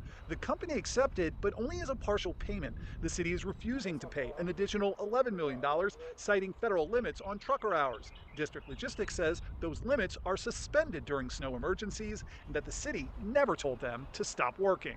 And when it was emergency and it was all needed, it was fine. But now that it's over and it's nice and sunny out here, all right, where's the compensation? In April, D.C. government issued a stop work order on District Logistics contracts to investigate what it called contractor responsibility issues, including owner Robert Terrell's failure to disclose he was under federal indictment. Terrell is accused of defrauding the federal government of $1.85 million in COVID-era aid in a completely separate incident. In fact, Terrell, in federal custody awaiting trial, called into our interview from jail. Are you guys an honest, straightforward, above-board company? Yes. Telling us his criminal charges have no bearing on his business with D.C. government. No, why would it? The city contracted District Logistics. I'm dealing with something personal. D.C. government told us it's reviewing invoices submitted by District Logistics for payment, but the district cannot pay subcontractors directly because they have no contractual relationship with the district. D.C. added, Department of District Logistics would not impact processing of approved invoices for services already rendered. Once we get paid, everybody will get paid. And a lot of people are waiting to be paid. D.C. Councilmember Breon Nadeau, who has oversight of public works spending, tells WUSA 9, my team and I are working to see if there's a way to get payment to the subcontractors without having to wait for an extensive legal process that seems to be in the works. But again, the problem is D.C. government says they cannot pay the subcontractors directly, which means we're kind of at an impasse right now. Yeah, it's interesting. We forget what it was like because now it's nice and cool and we don't have to worry about that. But these are real people. They worked a lot of hours. Do we know how much money they're owed? Well, listen to this. District Logistics told me that they pay about $200 to $250 an hour, and some of these truck drivers were on the clock for 300 hours. Now, I'm a journalist, so I don't do math, but you pull out a calculator, you add that up, more than $60,000 some of these drivers could be owed. And all these months later, they still have not seen that money after that, miserable fight they had to wage in those trucks trying to clear our streets. And that's really their season. That's their it. season That's to it. make their money. That's it. And Mr. Hawkins told me, it was a blessing and a curse because it was terrible what was happening to the city. But this was an opportunity for them to make a ton of money, and they thought they made it, and now they still haven't been paid. They still haven't been paid. It's hard to imagine. It's now May 14th, and they've been waiting all these months. Yeah. Let's hope your reporting and the pressure here gets them what they deserve. That's right, one way or the other. All right, Eric, thank you. I'm Audra El-Najjar in Washington. A handful of states have suspended their state gas tax to give drivers some relief. And in Congress, some lawmakers are working to do the same on a federal level. President Trump says he's on board with the idea as energy prices are a top focus of his China trip. The leaders of the world's two largest economies have no shortage of disagreements. But when it comes to the ability for ships to pass through this indispensable shipping lane in the Middle East, there's no daylight between them. He'd like to see the Hormuz Strait open. President Trump and Chinese President Xi Jinping came out of a 2-hour meeting in agreement. The Strait of Hormuz needs to be open. 20% of the world's oil depends on it. China gets about a third of its energy needs from the Gulf. Without a remedy to the practical shutdown of the strait by Iran and in turn the U.S. blockade on Iranian ports, prices just keep rising. There's some days where I'm about $100 at the pump. The White House now pushing for a suspension of the federal gas tax, a move that would require Congress to act. It's a conversation that I think we're willing to have. The national average gas price Thursday reached $4.53, according to AAA. That's a 52% increase from the $2.98 average we saw just before the war started. U.S. drivers pay 18.4 cents in federal tax for every gallon of gas they pump, and 24.4 cents per gallon of diesel. How long are you going to suspend that tax for? Till it's appropriate. Saving Americans money at the pump comes at a big price. A 3-month pause would add $10.5 billion to the federal deficit. $21 billion if it lasts 6 months, according to the Nonpartisan Committee for a Responsible Federal Budget. The gas tax generates revenue for the Highway Trust Fund. If we suspend the gas tax, just know it's going to be that much longer before those road improvements that we all want to see happen come to fruition. Another part of the debate, how much of the savings from a gas tax holiday actually gets passed to the customer? Assuming it all did, and based on the average gas price, someone with a vehicle that takes 16 gallons would save about $2.94 on a full tank. In Washington, I'm Atra Al-Nashar. One group is working to ensure that a teenager who's aging out of the foster system does not have to navigate the next chapter without any support. Foster Adopt Connect is expanding its Community Connections Youth Thrive program into Wichita, offering support like help with housing, financial education, and mentorship to these young adults. Over this new stage, KIC's Johan Marin shows us how the support is changing lives. Inside this small closet, every item tells a bigger story. You know, a lot of shocker stuff. For 19-year-old Nevaeh Miller, it's more than just free clothes. It's nice to know that I now don't have to do it on my own, that I do have people there behind my back to help me, to guide me, to teach me. Miller spent years in and out of foster care in the Kansas area before aging out at 18. I was not allowed to cook or clean or do my own laundry growing up. I was never taught how to drive. I was never doing any of this. Then she found Community Connections Youth Thrive, a program through Foster Adopt Connect focused on helping teens transition into adulthood. It serves counties across the Sunflower State and Missouri. I was able to get into driver's ed and get my permit and then get my license right after I turned 18. They helped me get set up with housing. They did help me get just a lot of budgeting. I got set up into cooking classes. With a new set of wheels and a home, she's getting ready for her next chapter. I have my associate's in psychology, so we're hoping to look for something like therapy-wise. Stories like Miller's are why the program is now expanding, launching in Wichita. In Sedgwick County, we have 70 to 100 youth who are aging out of foster care this year. Margie Nicely is a Youth Thrive program coordinator in Reno County. She says when a child turns 18, they're often on their own, losing not just their home, but their support system as well. She adds that data shows just how difficult that transition can be. 60% of those youth who age out of foster care are going to come across homelessness, unemployment. 50% won't graduate high school. Youth Thrive works to change that, offering one-on-one mentorship, driving practice, financial literacy classes, and even match savings for things like cars or housing. But the program goes beyond the organization's mission. So as we find gaps, we try to use innovative solutions to fill those and partner with the other community members that are already doing great work and ultimately providing a wraparound service for those in need. In Sedgwick County alone, more than 1,500 kids are in foster care. It's not really a lack of resources that the greatest need, where the greatest need lies. It's the relationship and advocacy and a person to help navigate all of those resources well. For Miller, that relationship made all the difference. Where I was 2 years ago is nowhere near as close as where I thought I'd be today. In Wichita, I'm Johan Marin, KIC News, on your side. Yes, sir. There's a seat here. There's a seat. There's a seat. You can record all day. There's a seat here. Exactly. We're all sitting. That's all right. But it's not space. You're sitting, sir. Did I give you permission?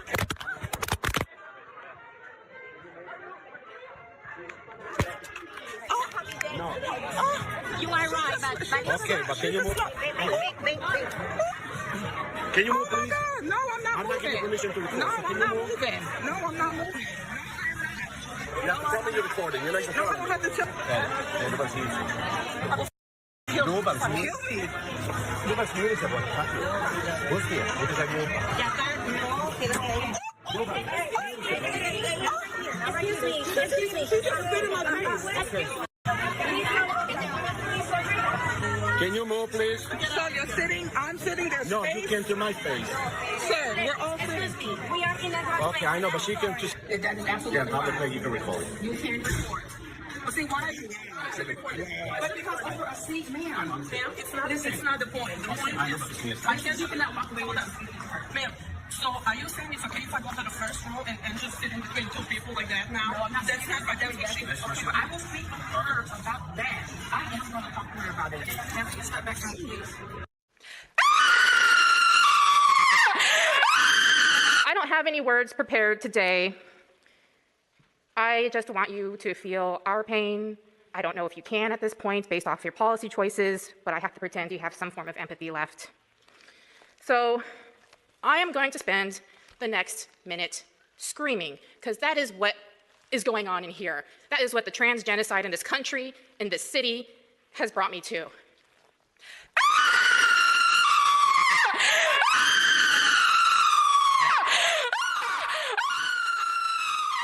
Imagine that! I hate this! I hate what you've done to us! I hate what you're doing to us! I hate you, Board of Supervisors! I hate you, London Breed! I hate you, Jenkins! Hold D.I. Jenkins accountable! Hold him A, man! Cowards! He needs to suffer solitary confinement with that security guard. Y'all have these armed guards. He's walking free. Y'all have a man Next speaker, walking free in the please. city. He's walking free for somebody. Next speaker. For that security guard to get away with that's not cool. Brown only needed some food to eat to survive at the end of the day. No security guard should ever kill somebody for just taking to Arizona. We keep our communities safe, and we demand that you get your boots off of our neck. Thank you for your comments. Y'all have failed once again. This is not the first time, and it damn sure won't be the last, but we gonna get justice today. My pronouns are she, her, they, them. Black Lives Matter, defund the police, disarm security. I find it sick that Brooke Jenkins refuses to charge a security guard who murdered one of my fellow trans people. Banco Brown, a black trans man. I know plenty of my white girl friends who actually shoplift, and they don't get killed. Brooke Jenkins don't care about black or trans people. London Breed don't care about black and or trans people. We need real solutions instead of bullshit thoughts and prayers. The city needs to ban security guards from having guns, but most importantly, we demand housing. We demand health care. We demand reparations for the black community. Frankly, I don't care if this extrajudicial the riots, fires, looting, and graffiti. A life was lost, and lives are more important than property. You all have blood on your hands. I yield my time. You! I don't care what race somebody is, where they come from, what language they speak, or even what side of politics that they're on, ladies and gentlemen. Once you start spitting on people in public, especially in front of the children, you've already crossed the line that normal civilized adults should never cross, ladies and gentlemen. And that's not even compassion. You know, that's not standing up for yourself. That's straight up disgusting behavior. Yeah, and even the craziest part is how people nowadays, they will try to justify it depending on who they think the victim is supposed to be. Okay, hold on 1 second. I'm just getting everything ready. Okay. Sorry, I just got off work at Starbucks. You mind if I take this off? Okay. Oh my gosh. Okay, so anyways, I'm ready. A little bit about me. My name is Marty Epstein. I'm an editor for BuzzFeed. I also work part-time at my local Starbucks as a barista due to the fact that they are paying for my 14-year-old openly gay transgender offspring's transition surgery. But I also enjoy the free pumpkin spice lattes. They are super yummy. I am also a former writer for the New York Times. I have a college education from the University of Oregon where I majored in gender studies. I am offended that our children are not receiving affordable gender reassignment surgery along with hormone blockers. And access to abortions, this alone is a threat to our democracy, as Justin Trudeau only says. It just shows that you people do not care about our children, and that these are the same people who refuse to obey the science and get fully vaccinated. It's science, people! Science! Science! And you are selfish. Don't you people care about my life? You racist, insensitive,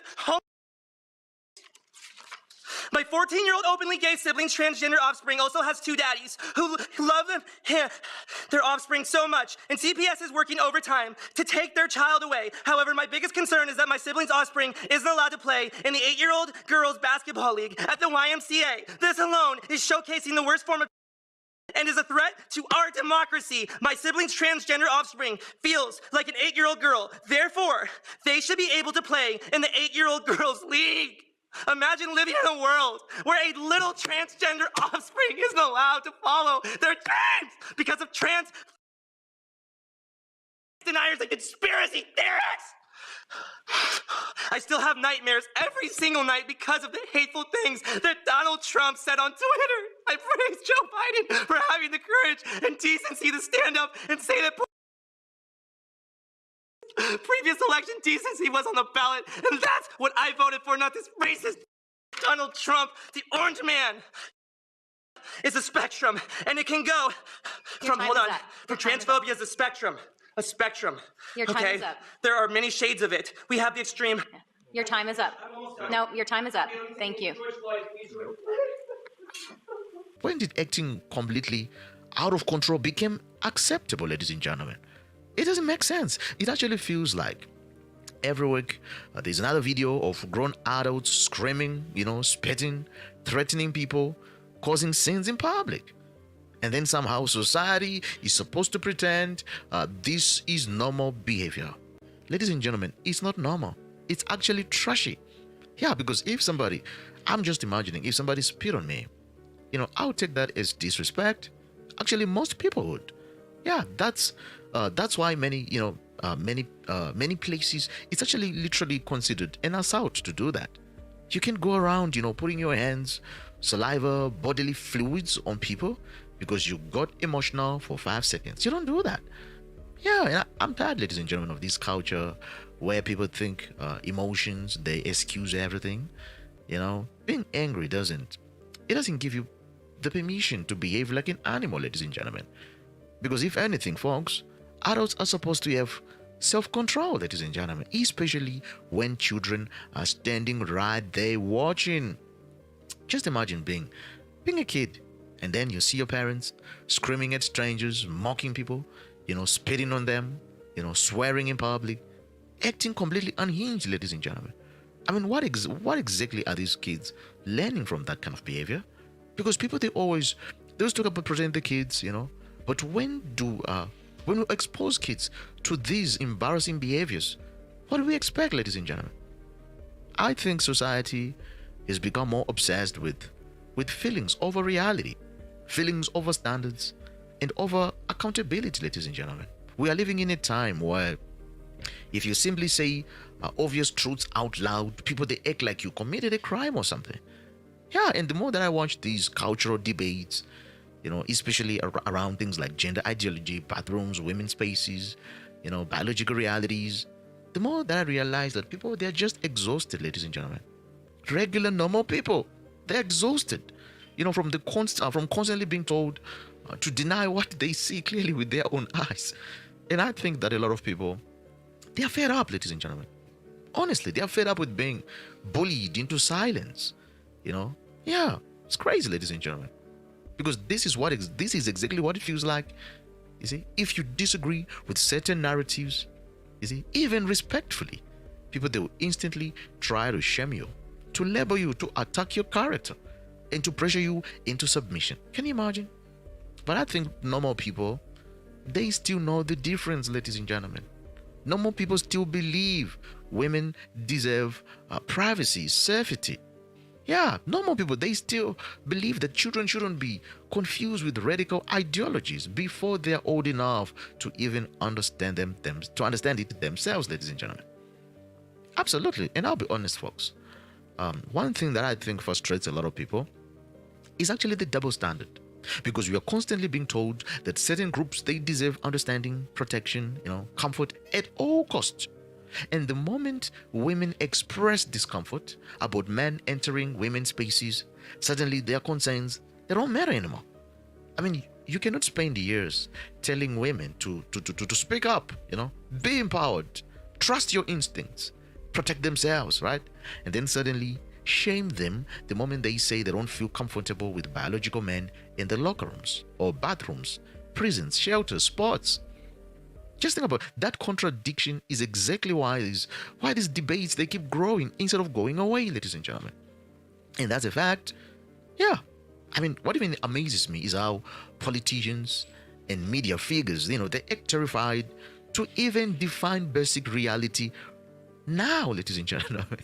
I mean, we've reached a point where some leaders, they struggle to answer the simple questions imaginable. What is a woman? Just think about how insane that is, folks. Humanity somehow, it survived thousands of years understanding this basic biology, right? But suddenly, in modern society, people are expected to act confused over things that every child understood naturally. And the reason so many ordinary people are pushing back is because they feel like they're being forced to participate in things that don't even make logical sense to them. People they don't like being emotionally blackmailed into denying reality. Ladies and gentlemen, come on. If somebody wants to live their life in a certain way, that's their choice. I get that. But the moment they start demanding that everybody else rearrange your language, laws, sports, prisons, schools, bathrooms, and reality itself around their personal identity, I think that's where the resistance begins, ladies and gentlemen. Because freedom goes both ways. You can live how you want. Absolutely. You see? And other people, they also have the freedom to disagree. That's just a fact. But folks, at the end of the day, I believe that most ordinary people, they want the same basic things, They want respect, truth, safety, sanity. You see? They want adults to act like adults. You see? They want kids protected. Women's concerns taken seriously, ladies and gentlemen. Yeah, they want laws and standards based on reality instead of emotions. Yeah, they want to be able to say simple truths, for instance. To say it out loud without feeling like they are being targeted or entering some political war zone every single time. Now, ladies and gentlemen. And folks, if you enjoyed this one, click on the next. You'll definitely enjoy it even more.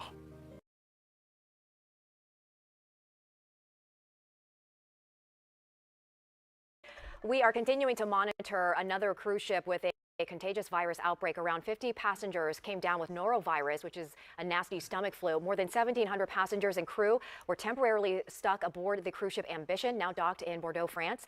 Passengers say that they were initially scared it was hantavirus. Rather a large amount of fuss that was made about the hantavirus has probably caused them to have to show that they are sort of taking things seriously. Definitely leaving people unsettled. The quarantine has been lifted and passengers with no symptoms were allowed to disembark.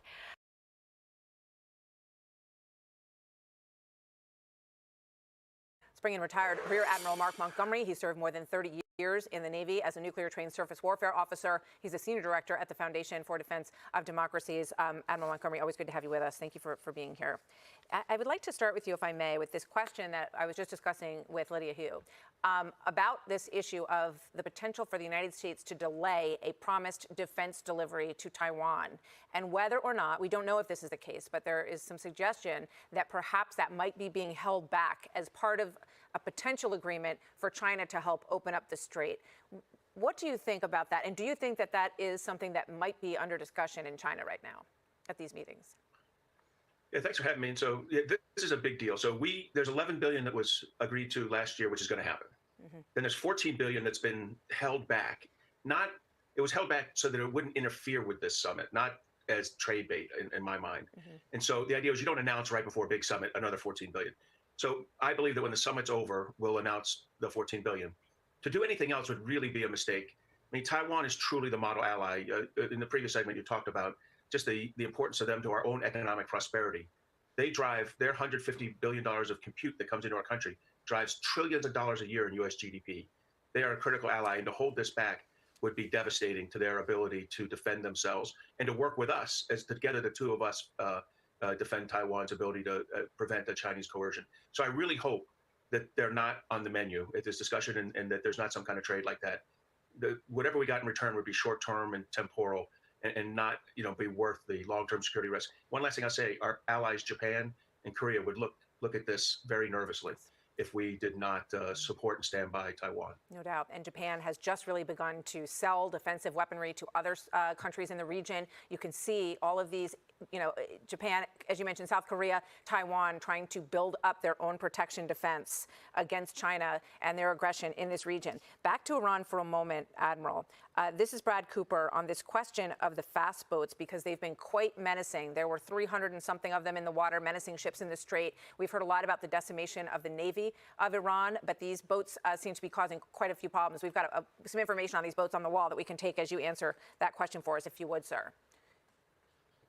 Yeah, so I am worried about these small boats, not in terms of U.S. ships, but in terms of merchant ships that would not be under U.S. escort. But if a merchant ship is doing it as part of a protected security access or escort from the United States, that means U.S. A-10s, those are attack planes, and U.S. Armed helos would be pursuing these small boats, and the A-10 versus these small boats is not a fair fight. The A-10 wins. So the way you have to look at this is, if you try as a merchant ship there on the right to get through without U.S. support, you're going to get the Iranian fast attack boats there in the middle. If you have the U.S. Navy, the U.S. military with you, you'll get the A-10 supporting you, and you won't have this problem. So what about this issue that Admiral Cooper addressed? And there have been quite a bit of reporting about our munitions, that we're running low on some of the missiles that have been spent in this war so far. And you heard from Admiral Cooper, he said, we have what we need. We've heard the same thing from the chairman of the Joint Chiefs. Do you agree with that? Do you think that that's an accurate look at this? So, this is a complicated question. My answer would be that for what we would have to do in a 3 or 4 week additional campaign, we have what we need. What people are worried about are the exquisite long-range penetrating strike things like Tomahawk. There's another one called JASSM-ER. Doesn't matter. We did burn up 40% of those. But the good news is we don't need them for the follow-on strikes. But PACOM needs them, EUCOM, the Indo-Pacific Command, and the European Command need them for China and Russia problems.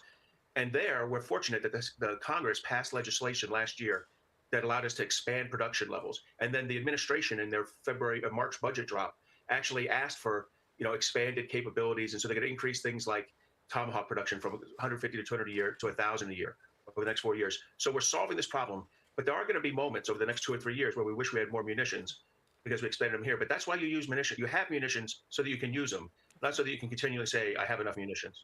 I hear you. Thank you very much, Admiral Montgomery. It's always great to have you with us, sir. Many thanks. Thanks. Be sure to like and subscribe for all the Fox News latest on YouTube, and catch full shows streaming now on Fox 1.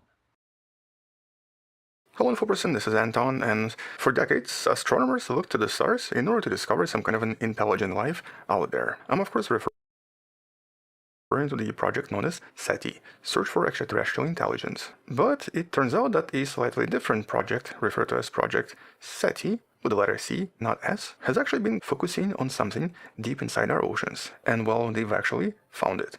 Turns out some of the most complex communication systems known to us might have been right here in the oceans all along, which is essentially what we're going to be discussing today. And if you're not going to watch the whole video and just want to learn something super quick, here's a quick factoid. Apparently, whale language seems to have a very similar structure to Chinese.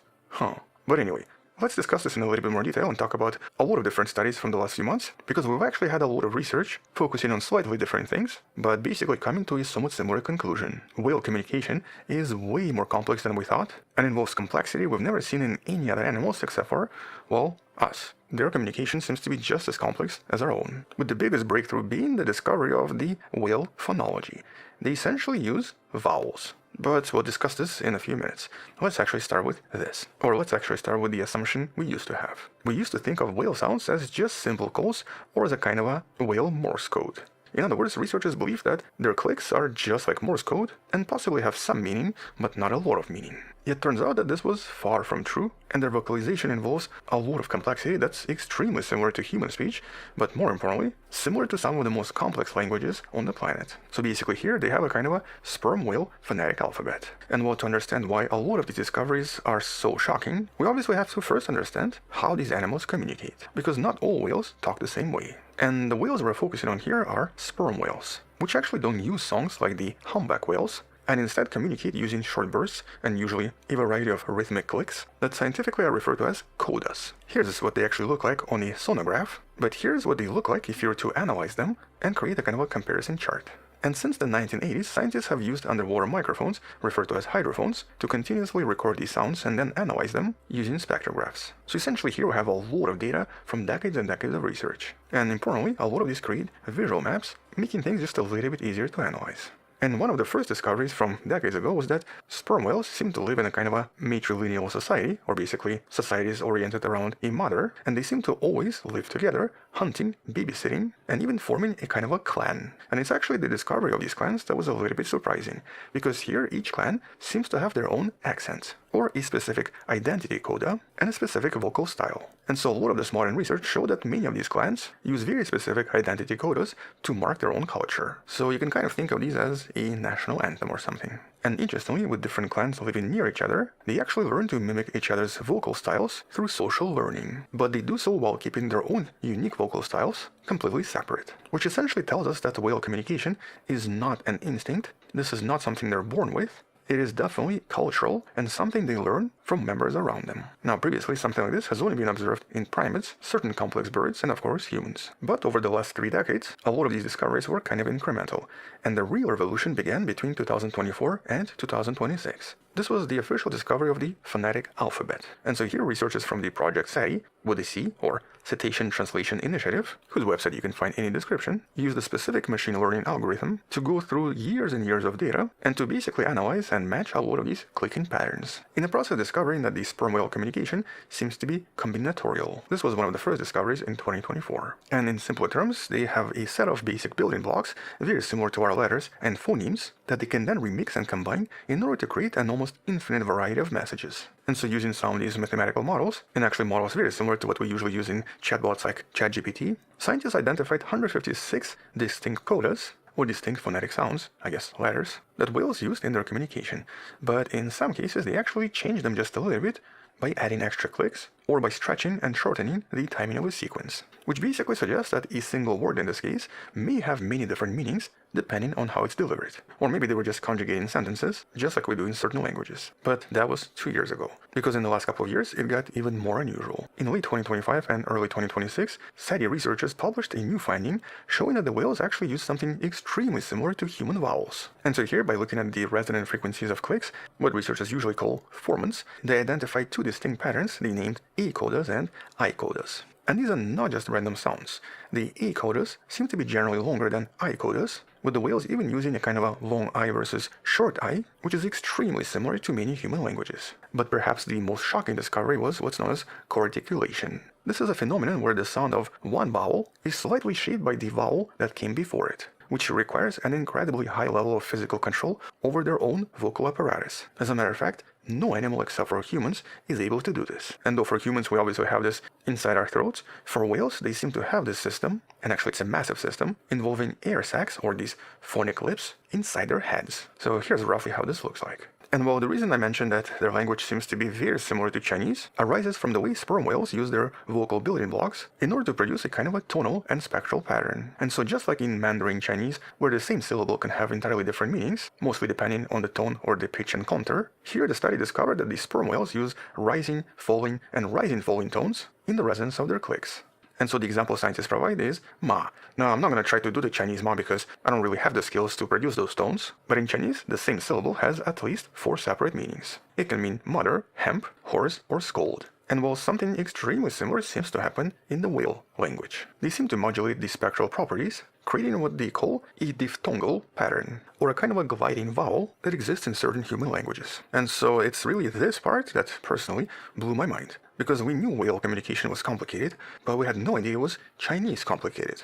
And that's coming from me, who tried to learn Chinese and Korean many times but failed miserably. So yeah, these are really complex languages. Although I guess the question in this case is, why do they need such a complex language? Well, we got a glimpse of an answer in March of 2026. And you can sort of see what's happening here. Now this blood, that's not actually anyone getting hurt. This is whale birth. Here scientists were able to capture an extremely rare footage of a collaborative sperm whale birth. And they basically observed a midwife-like behavior where completely unrelated females, and not just family members, seem to work together to lift a newborn to the surface in order to help it to take its first breath. And importantly, this wasn't just recorded from the skies, this was also recorded using underwater microphones. And for researchers, this was an incredibly important recording. Here, during this crisis, it showed distinct shifts in vocalization and the use of very specific vowel-like structures, suggesting they were using their language in order to coordinate this life-saving support.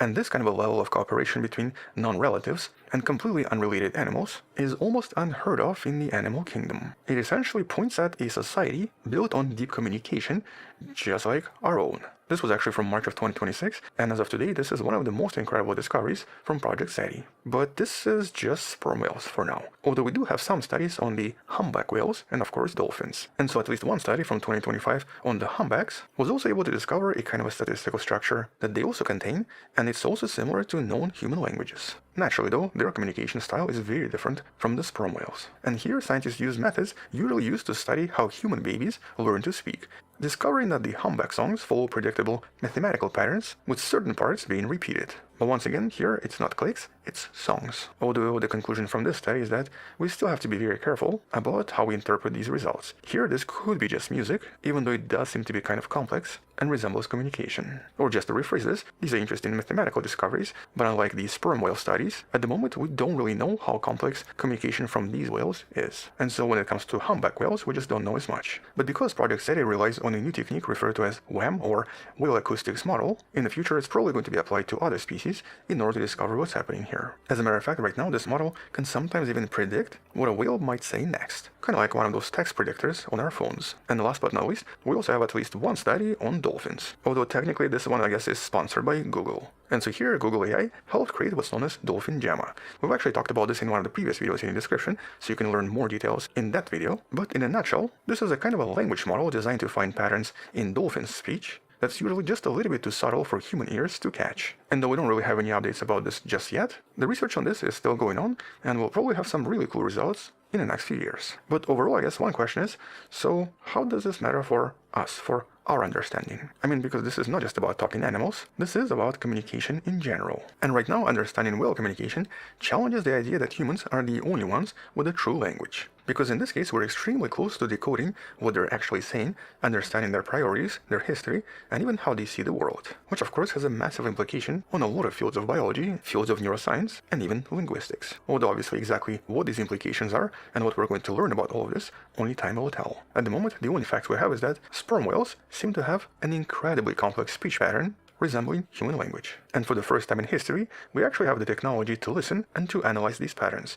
But understanding this will probably take some time. So basically, we don't really know exactly what they're saying just yet. I just hope it's not 6767, because my kids have been driving me crazy with this. And so anyway, despite all of the issues and problems in the world right now, it makes me just a little bit more hopeful to know that we're moving from a world where whales were just a resource and were basically harvested for something, to a world where we see them as these mysterious giants that seem to have their own identity, their own families, their own clans, and complex stories. Something that one day, hopefully not too far away, we'll be able to understand.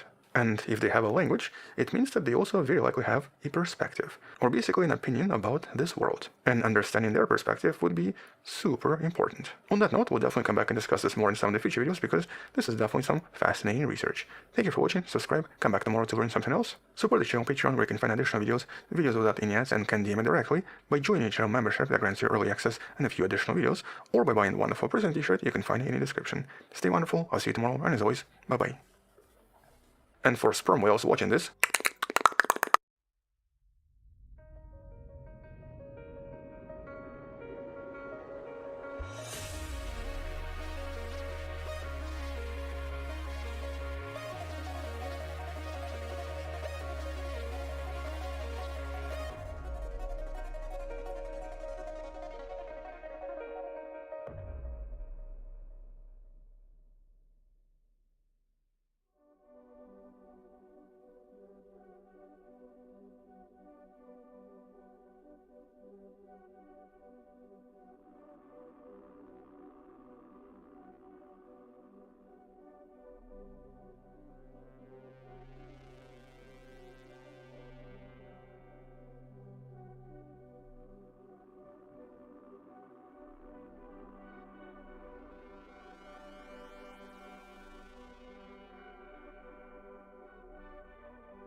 and also what we're going to do to solve some of these problems. So, first, we're announcing that the federal government is deferring $1.3 billion in Medicaid reimbursements from the state of California.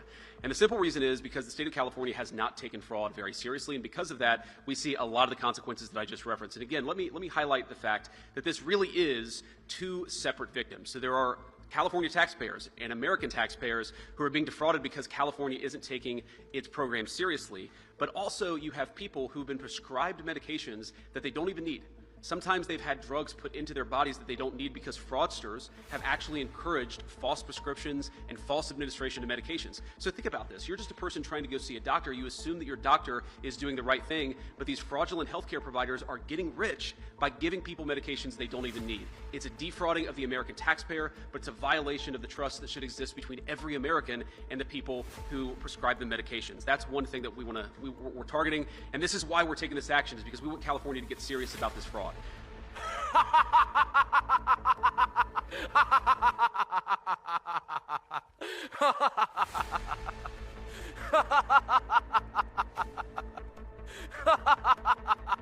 Ladies and gentlemen, this is big. J.D. Vance just walked up to the microphone and ended Gavin Newsom's political future in one move, freezing $1.3 billion in Medicaid reimbursements to California because the state, in Vance's words, has not taken fraud very seriously. Fake prescriptions, real drugs pumped into real bodies, crooked providers getting rich while Newsom looked the other way. And that's just the opener. What's coming next for Gavin is uglier. Subpoenas, audits, names, and a paper trail he can't governor his way out of. Millions are already walking from the Democrat Party. Wait until you hear what drops on Newsom by Friday. The Hawaii Medicaid the Hawaii Medicaid program has received billions and billions of dollars from the federal taxpayers. And of course, Hawaii taxpayers have paid in a lot of money into this program over the last years as well. Guess how many convictions or indictments has Hawaii had over the last few years in its Medicaid fraud program? The answer is 0. Not a single indictment, not a single conviction, because the administrators of the Hawaii program just don't take it seriously. They don't think that fraud is a big enough problem. They don't care about protecting resources. They don't care about protecting that Medicaid program. So what does that mean? That means that if you're committing fraud in Medicaid in Hawaii, at least up until now, hopefully now they're going to take it seriously, you have had effectively free reign from the government of Hawaii to commit as much fraud as you want. That is a complete disgrace.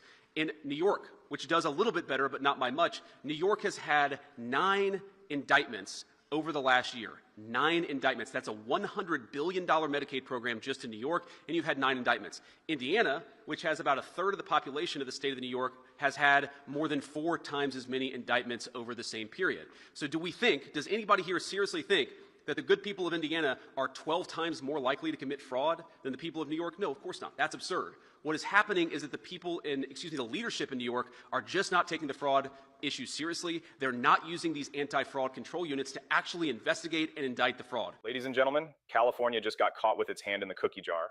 And not a small cookie jar either. We are talking about billions of your tax dollars, yours, mine, the guy working 2 jobs in Ohio, funneled into Medicaid programs in blue states that, get this, refuse to actually prosecute the people stealing it. J.D. Vance went on camera this week and basically read Gavin Newsom and a few other governors their last rites. Hawaii, New York, California, billions in federal money, almost 0 indictments, fraud running wild, and the people running the show acting like it's not their job to care. Here's why this matters to you. Every dollar that gets stolen from Medicaid is a dollar that didn't go to a sick grandma in your hometown. It's a dollar pulled out of your paycheck, sent to Washington, sent to Sacramento, and then handed to a fake hospice, or in some cases, a guy who isn't even legally in this country. That's the deal. That's what's been happening for years. And nobody, and I mean nobody, which was looking into it until this administration decided to actually open the books. So let me walk you through what Vance laid out. Because once you hear the Hawaii number, your jaw is going to be on the floor. 0. 0 indictments, 0 convictions. In a state that has been bleeding federal Medicaid money for years. And then you look at New York, a $100 billion program, 9 indictments. 9. I'm sitting here doing the math in my head, and it's insulting. Indiana, with a third of the population, got more than 4 times the indictments. So either the people of Indiana are some sort of mutant fraud-committing species, which no, obviously not. Or, and stay with me here, the leadership in New York and Hawaii just doesn't want to prosecute. They don't want the headlines. They don't want the embarrassment. They don't want their donor networks getting nervous. So they let it ride. And you guys, this is where I get genuinely angry, because we get lectured constantly about caring for the poor, caring for the sick, caring for the vulnerable. And the same politicians doing the lecturing are letting the programs that serve those people get looted in broad daylight. They talk compassion. They practice neglect. Will the new push actually fix it? I don't know. I'm not going to lie to you and pretend I have a crystal ball. But for the first time in a long time, somebody at the federal level is naming names. Now, the second piece of this, and this is where Newsom specifically gets cooked, is who exactly is getting these benefits. because California and New York made a decision a few years back that you and I were never asked about. Can we quantify the amount of fraud that's related to illegal immigrants? And what are the asks of California and these other states? What can they do to claw back some of this money that's being deferred? You know, I don't know that you can quantify it because it's so hard to keep track of all of the criminal migrants who are taking advantage of our system. I mean, they're taken advantage by, the average criminal migrant that we have in an American prison is costing us $60,000 to $120,000 a year, depending on the location. They're collecting health care benefits. A couple of states, California and New York in particular, they actually allow illegal aliens to benefit from the American people's, health care programs, which is just a disgrace and just a travesty. I mean, if you go into an emergency room, you should know that you're waiting in line with other American citizens, not with people who have been placed to the front of the line by a fraudulent Medicaid program in California, but that's what's happening. We know this is what's happening, and again, it's driving up costs for everybody, it's making it harder to access health care, and it's absolutely fleecing the American taxpayer. It is a lose-lose-lose proposition. I've seen efforts to try to quantify this. I think the answer is hundreds of billions of dollars a year, whether it's 300 or 6, it is a lot of money between Medicare, Medicaid, food stamps, prison fees, everything that goes into the criminal migrant problem in the United States of America. It's a lot of money. And again, I talk about the American people. We're a generous country. We're a generous people. I love that about this country. But part of that generosity is that it extends to our fellow Americans. We cannot give Medicare and Medicaid benefits to everybody all over the world. It's going to bankrupt those programs. They ought to belong to Americans first. And that, to me, is the fundamental meaning of America First, is that all of us take a look at our programs, take a look at the fraud, and we say, how do we ensure that the federal government works for the American people first? That's what we're doing every single day, and we're going to keep at it. Thank you, guys. Hundreds of billions of dollars, somewhere between 300 and 600 billion a year by his estimate. And I know some of you are sitting there going, well, that's a wide range. Yeah, it is. Because when you let people in by the millions and you don't ask questions and you don't track anybody, you can't quantify it. That's the whole point. That's literally the design. If you don't measure it, you can't be blamed for it. Classic Democrat math. But think about what Vance actually said there. If you walk into an emergency room in Los Angeles tonight, you, an American citizen, the person paying for that hospital with your taxes, you might be sitting behind somebody who crossed the border last Tuesday. And that's not a slogan. That is the actual policy in California. They wrote it down. They voted on it. They were proud of it. And now their hospitals are crushed. Their wait times are insane. Their costs are through the roof. And somehow it's Donald Trump's fault. Sure it is. And listen, I love this country being generous. I do. I'm not the guy who wants to slam the door on every human being on earth. But generosity that bankrupts the people doing the giving isn't generosity. That's just suicide with extra steps. Americans first. That used to be a normal thing to say. Now they call you a bigot for it. Whatever. Call me whatever you want. I'd rather be called names than watch grandma get bumped from her chemo appointment. Okay, now here's where it gets really wild. Because it's not just emergency rooms. It's hospices, end-of-life care. The most vulnerable people in the system. And what Dr. Oz and the team uncovered in California is honestly one of the most insane scams I've ever heard of. We have a reality that, again, we got to face. A third of all hospices, a third of all these programs in the entire country are in Los Angeles. Ask yourself, how is that possible? It's not. There are not that many people dying in Los Angeles. We're not talking about California, just Los Angeles. So Kim and the team, with Janina Ugo and a bunch of other great folks, went through the list of all the people, and we believe that at least half of the hospices in the entire area around Los Angeles are fraudulent. And today we announced 800 of those hospices have been suspended. That's getting us, close to where we think we should be. 800 hospices that last year charged the federal taxpayer $1.4 billion will no longer be paid. Now, Mr. Vice President, if your core business was shut down by the federal government, would you call? Yes. You would call. Crickets. We have less than 20 who have complained. We're not even sure those are legitimate. 800 hospices shut down, and we're not hearing much. It's like it's crickets out there. So we believe we're on the right path here. Next is a third of all hospices in America are in Los Angeles. Let that sit for a second. 1/3 of the entire country. In one city? Are there that many people dying in LA? No, there aren't. Unless something is going on in Los Angeles that nobody's telling us about, which given the homelessness situation maybe, but that's another video. There is no medical reality where a third of America's dying happens in one zip code cluster. It's fraud. It's just fraud. Billion-dollar fraud. And the kicker, the part that made me actually laugh out loud when I heard it, they shut down 800 of these places and fewer than 20 complained. 20 out of 800 because the other 780 know exactly what they were doing. You don't complain when you're guilty. You go quiet. You hope nobody looks at your books. That's it. That's the whole story. And where's Gavin Newsom? Where's the governor of California? The guy who never met a camera he didn't like. The guy with the hair gel budget bigger than my mortgage. Silent. Crickets. Because what's he going to say? Yes, I let 800 fake hospices steal $1.4 billion from the federal taxpayer on my watch? No. He's going to do what Democrats always do. He's going to pivot. He's going to blame Trump. He's going to go on some podcast and talk about democracy. Whatever that means anymore. Now, switching gears for a second, because there was a moment this week that I genuinely enjoyed watching. Vance got cornered by CNN. Shocker. CNN being annoying. About 2028 and whether he and Rubio are going to run on some joint ticket. And his reaction is just, It's a guy who's actually doing his job. Can you tell me a little bit about, the president has been toying this idea of a joint ticket between you and Rubio. What do you think about that? Oh, man. What I think is there are a few topics that I want to talk about less than what office I'm going to run for years down the road when I'm having a good time and trying to do good work in the job that the American people already elected me to do. Look, as I've answered this question probably in any number of ways. I love Marco. I think he's a great Secretary of State. He's become a very, very dear friend. But I think both of us are very much focused on accomplishing the American people's business right now. If I was the American people, there are a few things that I would hate more than a person who's barely been in one office for a year and a half, who's angling for a job 2.5 years down the road. Let's do a good job now. We just got to keep at it. Go ahead. Oh, God. I have a broad question. This is Kit with CNN. It's not us who are bringing this up. A couple days ago, Trump made this statement to people in the Rose Garden. Why do you think he does that? Do you think it's a little bit of toying with you both over your succession? Why do you think he brings that up? Just number one. Well, I just don't think it sounds like the President of the United States to have a televised competition for who would succeed him as his apprentice. I just think that's not at all what you would expect the President to do. But no, I think the President, he's always been fascinated by politics. If you talk to him, he was fascinated by politics 30 years before he ever ran for office. So I think it's natural for him to joke around with us a little bit, to play around with the idea. But I can tell you the President is as focused as any of us on making sure we do as good of a job now for the American people. What are you going to be announcing? I'm sorry, that's just refreshing. You guys remember the last 4 years? We had a president who couldn't find his way off a stage, and a vice president who spent every waking second campaigning for a job she was already failing at. Kamala Chameleon Harris, word salad queen, couldn't string 2 sentences together about the border she was supposed to be in charge of. And now you've got Vance basically going, look, I've been in office a year, leave me alone, let me work. Imagine that. A politician who wants to do the work first and worry about the next gig later. Wild concept. Should be normal. It's not. That tells you everything about what we've been dealing with. In the CNN reporter's face, you can almost see her not knowing what to do with a real answer. They don't get those very often. Okay, last piece, and this is the one where I think Newsom genuinely should be embarrassed, because California isn't just hemorrhaging money to fraud.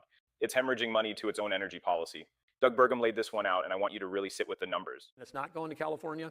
California's leading in a couple things. They're going to lead in highest energy prices. They're going to lead in the highest taxes, and then they're going to lead in out-migration.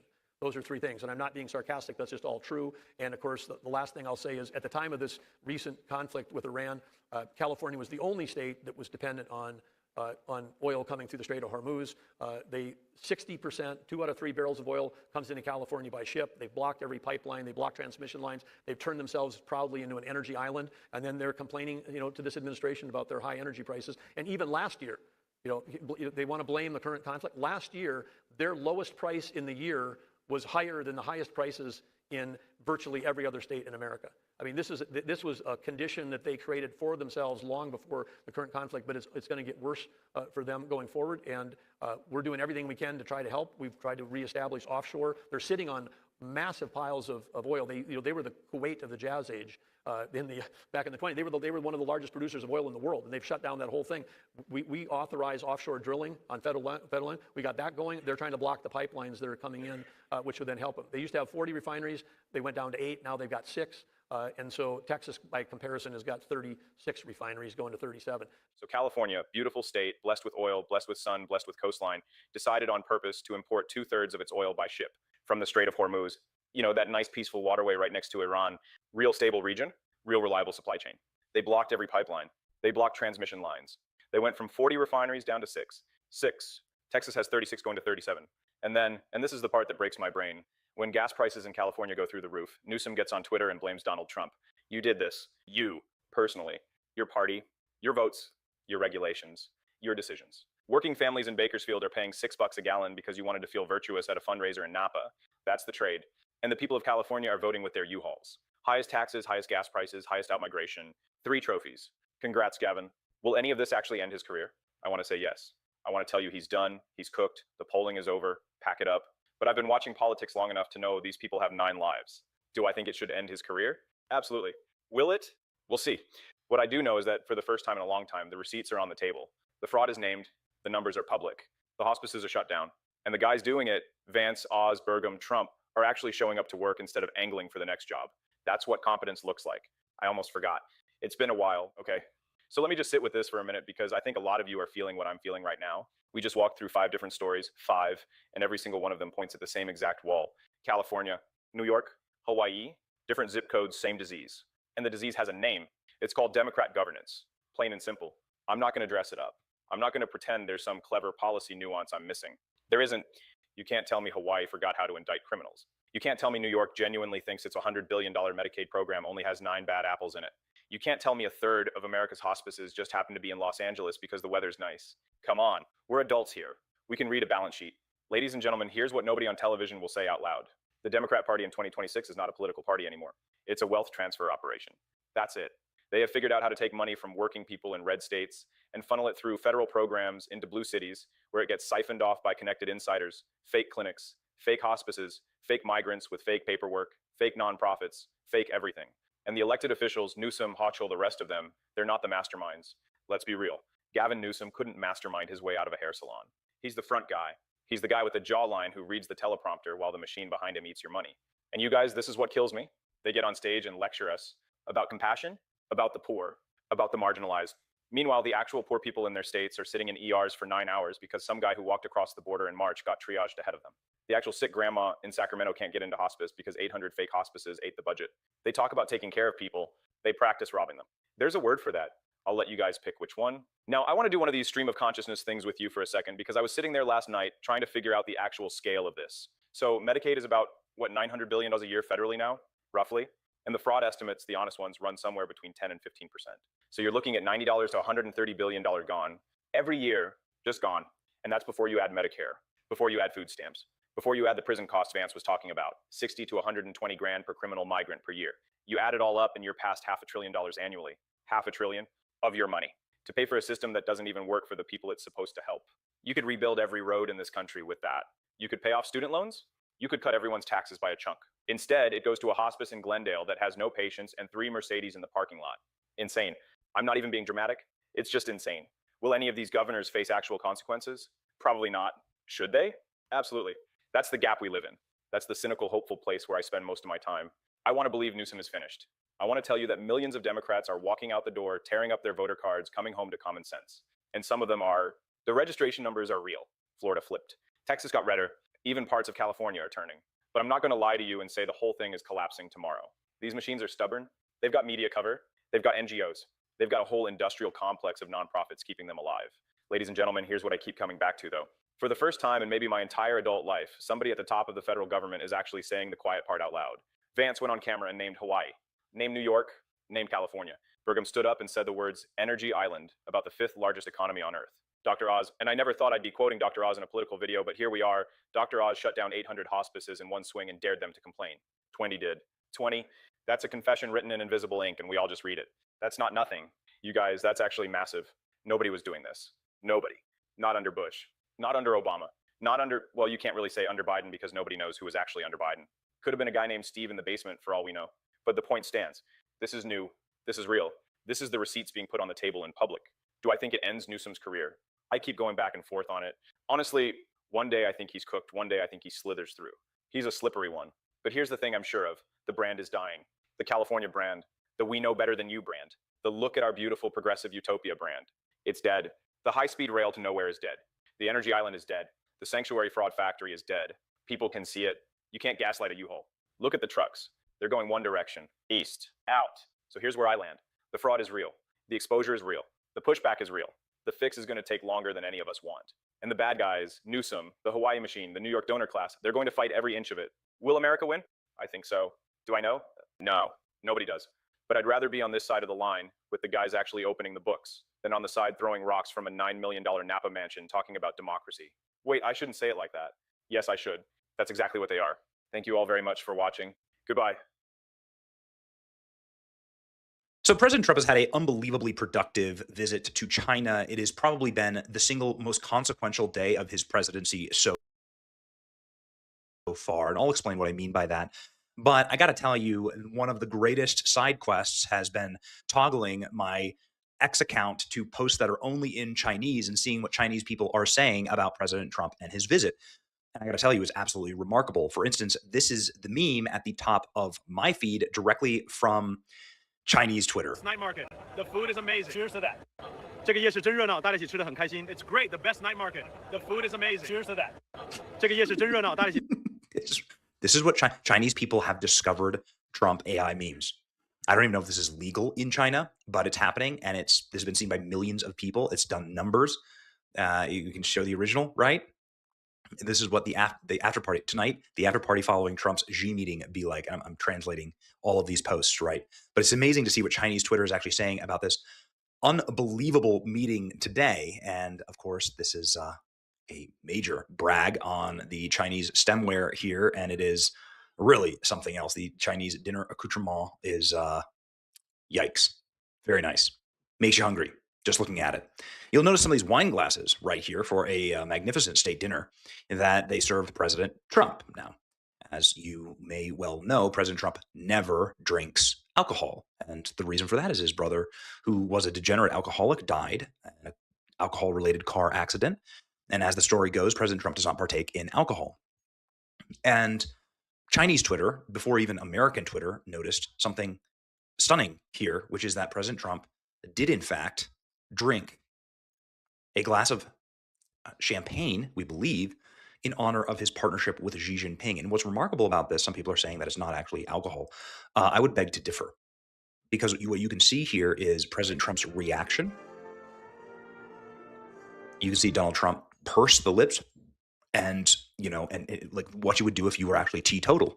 Like, let's say you never drank alcohol or don't drink alcohol. This is the way that your body responds to a glass of alcohol, even a small amount of it that would be in, let's say, champagne, or perhaps it's a rice wine, or something that they would drink in China. I'm certainly no expert on Chinese alcohol, but what you could see is Donald Trump then even lurch forward a little bit because his body just doesn't consume alcohol, and that's what makes me think for damn sure that President Trump drank this alcohol on behalf of good vibes, ethics, showmanship, camaraderie, the good old natured spirit of brotherhood and friendship, which is often had over a glass of alcohol. It has always been that way. It was that way in the time of Christ. It's like that in the time today. You can see this post is originally in Chinese. Here we go. As everyone knows, Trump had a long abstained from smoking and drinking, but China's ultra high level reception this time far exceeded his own expectations.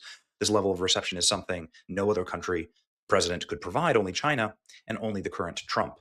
And so Trump reciprocated with the utmost respect, downing a ceremonial drink. From the way that he kept pursing his lips after finishing, you could tell how uncomfortable he was.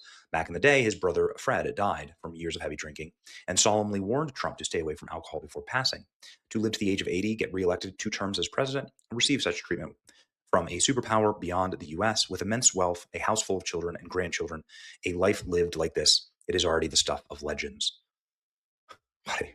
What an amazing post. It's like beautiful. It's eloquent. Again, I'm showing you this because they're originally in Chinese, and we're translating these posts. You can tell Trump is genuinely delighted, even as he raised his glass to toast the entire room.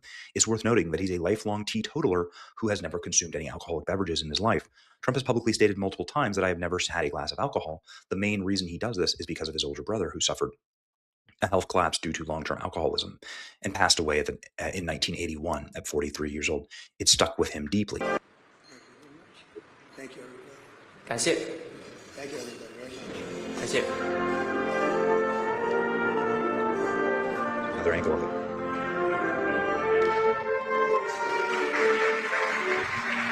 And you can see Donald Trump. You can see Donald Trump there on the stage. Incredible. Look at how Chinese Twitter is talking about Trump. Total love and total respect.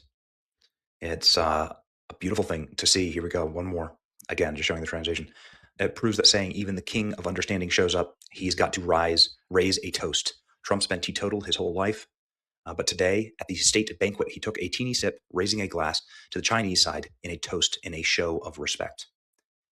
And then, of course, you can see all the Chinese comments there and in the comment section. Right. Trump's China visit, breaking his no drinking rule. Just this alone gave plenty of face to the Chinese side. Many people don't understand that although Trump attends lots of banquets, he never touches a drop of alcohol. At other state banquets, old Trump always toasts with Diet Coke. That's a fact. The reason behind this is his brother. Trump's very strict, and he's forbidding alcohol, cigarettes, or drugs. I find this very cool that they've really seized on to this act as something that is a sign of deep and total respect. You can see here, this is how it was broadcast live on Fox. This is it being filmed backstage, right? So let's go ahead and see. Trump has never touched a drop of alcohol in his life because of alcohol problems in his family. But at today's state banquet, he took a small sip, raising his glass to the Chinese side to show respect, shows that Trump knows how to deal with Chinese people, knows how to make Chinese people feel at ease. Respect is about etiquette. Understanding is about human feelings. This cup of wine is drunk with finesse. Neat to read like what they're saying in China about Trump, what they're saying in Chinese about Trump. Isn't that cool? It's like I find it very, very interesting. Elon Musk says his son showed up wearing a Chinese style school kids vest. Little X had like some Chinese toys too. I think that we should normalize bringing your kids to work and bringing your kids in public and professional spaces. It's beautiful that Elon Musk does this, of all the very nice, good things that Elon Musk does. And Chinese Twitter, of course, loves Elon Musk. Musk, the little phone is so fun. It's perfect. And then back to the memes, right? Here we go. Here's everyone getting, can I get a light? And the entire delegation gives the light. Okay, good. The sacred site that you can't forget to visit when coming to China, Wanda Plaza. This must be some type of inside joke, but looks like a cool place to hang out. There was a lot of cool things happening today. President Trump resetting the world. As we said, the experts got it all wrong. They said that President Trump would collapse the American economy and the relationship with China. Instead, America is winning and China is helping. China is supporting the U.S. with anything it needs in Iran. Beijing is scrambling to restart trade. Chinese factories are getting hammered by supply chain flee to America. So China is buying more American agriculture, 200 Boeing jets and a bunch of oil, for instance. Beijing is on its knees begging for American oil and LNG, and China folded. Following American tech giants Apple and Tesla back in the tiny Chinese market, Trump ripped rare earth leverage away from Beijing, and Xi even said Trump is making America great again and had the Chinese army play YMCA for him. And there it is. Look at that, YMCA. You don't get better. You don't get more respect than that. So Trump will have a sip of alcohol, and you'll have the People's Republic Army Band play YMCA. Fair trade? Fair trade. There's a lot of trade going on. I love to see it. It's your boy Benny. Like, share, and subscribe. American Empire, growing stronger. See ya.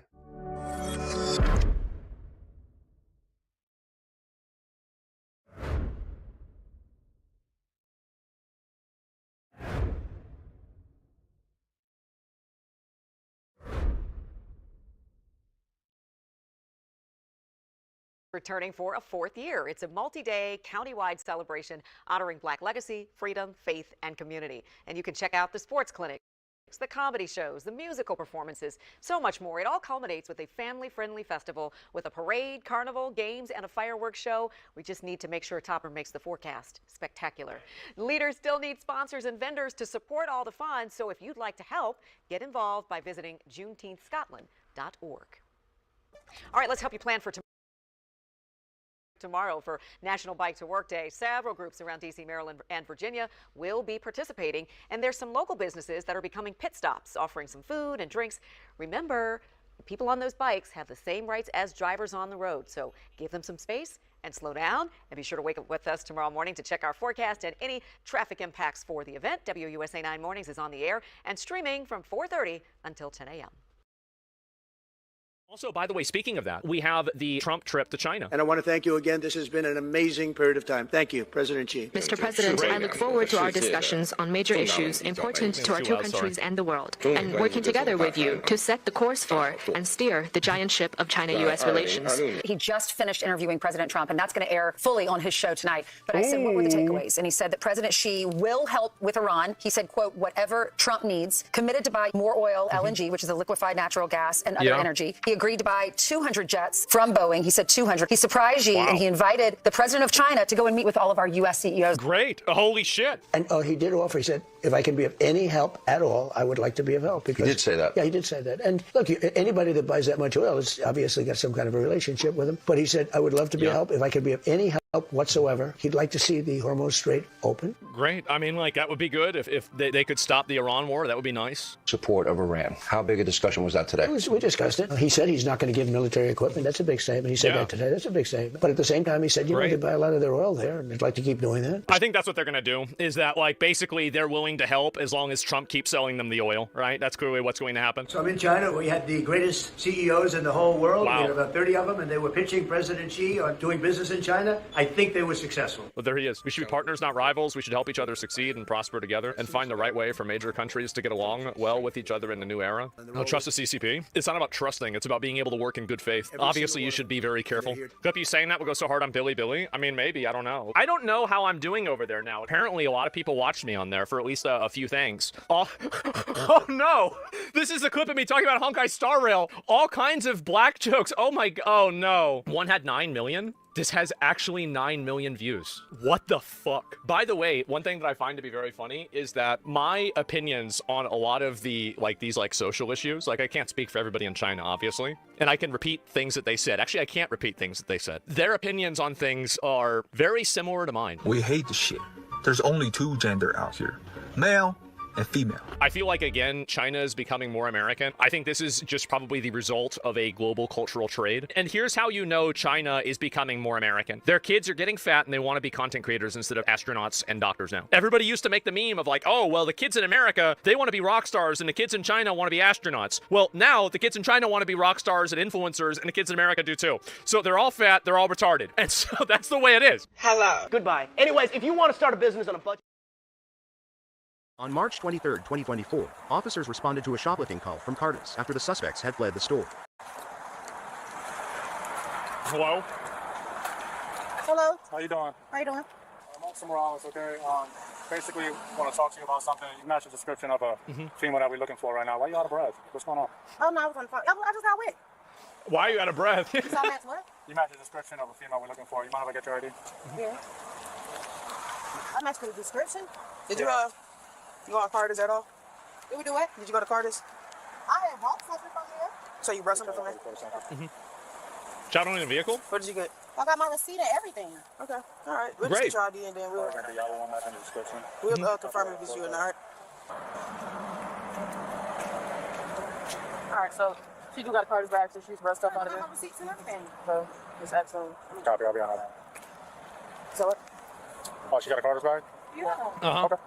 We're going to figure it out. I called you guys as she was running the corner, and her breasts were suddenly huge because she stuffed all the product down her shirt and into her purse. Oh, God. How much did you think they took? Probably like $1,000. $1,000? Wow. They took. Can you provide an itemized receipt? We're out with one of the females. She does have a Carter's bag. But we'll be at the Nike store. Everything. What did she say about Carter? What the fuck you said about Carter? All right, they're at the Nike store, at least one of them. Are you able to walk over there and ID them? Ma'am, can you just step out the car for me, please? Where is this? I don't know. Okay. Let me see your bag. Probably Florida. You got under arrest. All right, you just detained right now. All right. Well, I ain't doing nothing. I know I ain't under arrest. Your phone over there? Okay. Okay. For right now, you're just going to be detained, okay? So I have to place you in cuffs. Why am I being detained though? You're not under arrest. Why like am you I said, being you matched detained, description though? of somebody that What the fuck stole does that items from mean? Cardis. Okay, you have What the fuck does that mean? Once they come over here, when they say it is or not you, then we'll talk to you further on that, right? Oh, that's still not all my stuff right there. That's why I said, like, once they confirm it is or not you, if it's not you, then we'll let you go. But it is you, then we'll have a talk about that, right? We'll head back there and look at cameras. You guys have cameras, right? Yes, we do. Okay. So then they could just figure out who it is. Okay. Because you are entitled to your rights. You're not under arrest. You're just detained, but I have to read you your rights, okay? You have the right to remain silent. Anything you say may be used as evidence against you. You have the right to talk to an attorney. I have him here with you now anytime during question. If you cannot afford an attorney, won't be appointed to represent you. If at any time you wish to stop talking, I have an attorney present. All questions will be stopped for request. Do you understand your rights? Yes. With these rights of mine, you want to talk to me or any one of my partners that come on scene and ask you questions. Okay. Yes? I want to talk to the lady in Cardis because I'm trying to figure out what I'm supposed to be took. What we're trying to figure out too. Apparently, we just got a call about two females matching the description you're wearing. My partner saw you go inside the vehicle, and that's pretty much it. Someone just stealing from Carter's. You have a Carter's my stuff bag. right there. Okay, but you have a Carter's bag, okay, and we have to make sure that everything's accounted for in that bag. Okay, but that's what we're here for. And it's just kind of a little suspicious that you're not even. In the I was reading y'all say some shit. So where's your friend? Where's who? Where's the driver? My sister? Yeah, I'm waiting on her. She one of these Yeah. She's going to H&M. I don't know. I gotta call her. Yeah? But you got two of them. One is better than none, right? You want me to put your phone in your pocket so I don't get over there? Yeah, that's. Good morning. There's no injury. How long is it going to take her to get over here? Who? Who you waiting on? I'm waiting on my partner to see. Basically, go bring somebody over here, right? Say whether it is you or whether it's not you. Like I told you, if it's not you, then we let you go. If it is you, then we'll have a conversation, see what they want to do, right? Okay. Yeah. Let's see what my partner's at. This radio is for right hand. Yeah, I want to see the image of her stealing that shit. I don't know if it's over there or over here somewhere. I have no idea. There's one all the way down next to Auntie Yeah. Ant's. That's the only one I know. Yeah, that's right. Okay, she was in there. I would like to know what she seen me took. Oh my god. I'm gonna walk up behind the truck here real quick. Positive ID. Yeah. Okay. So, what's going to happen? I'm over there and go police come over to see you. Oh, here we go. What'd you say? Her sister's walking somewhere. She doesn't know where she's going. She was out here with her baby daddy. Wait, that's her. Why is it always like, yeah? Is this your car? Why do they always have people with them? Where's the car you came in? This is the car I came in, but it's not my car. She was sitting in the car. Okay. Where's your sister now? Yeah. Right there, that I got, all my stuff is right there with my receipt. Gotcha. So where's she saying? Where's your sister at? I don't know. She might have went with her baby daddy. She was out here with him. You want to call her? Y'all gonna take this out? Yeah. You want to call her? Yeah, I'll call her. Okay. Let's call her. I'm not taking off the cuffs. You want me to call her with the cuffs on? You said your phone in your hand with the cuffs on. I know, but it's uncomfortable. You're just being detained for right now. Probably takes me until the night. Uh-oh. Okay.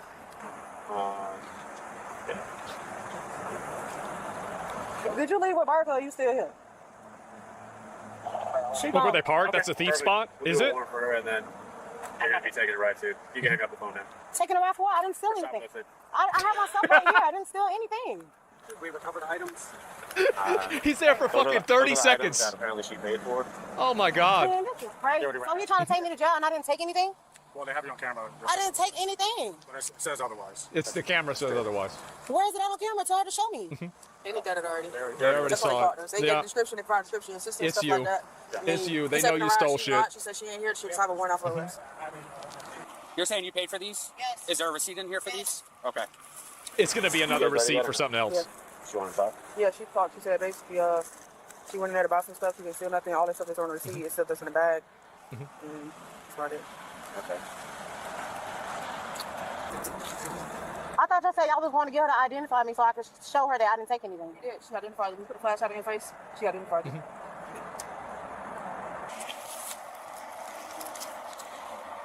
Except this is a receipt from Sanford. I knew it. That's what I'm saying. All my stuff is paid for. When I went in there, I knew it. She had another receipt from somewhere else, and she thought they wouldn't even look at the receipt. Yep. changing. See, you got to think like a retard. It's that simple. Stuff at the counter literally for me. Yeah. She held my stuff at the counter. So what y'all thinking? You held my stuff at the counter. It's the same bag I had. What car is y'all's? That's the same. That's not my car. Is this the car you guys came in? No. She's chilling in. She's driving in when I got It's her car. So is there It's anything in the car? No. Oh, God. You got the keys for the car? No. Can we search the car? No.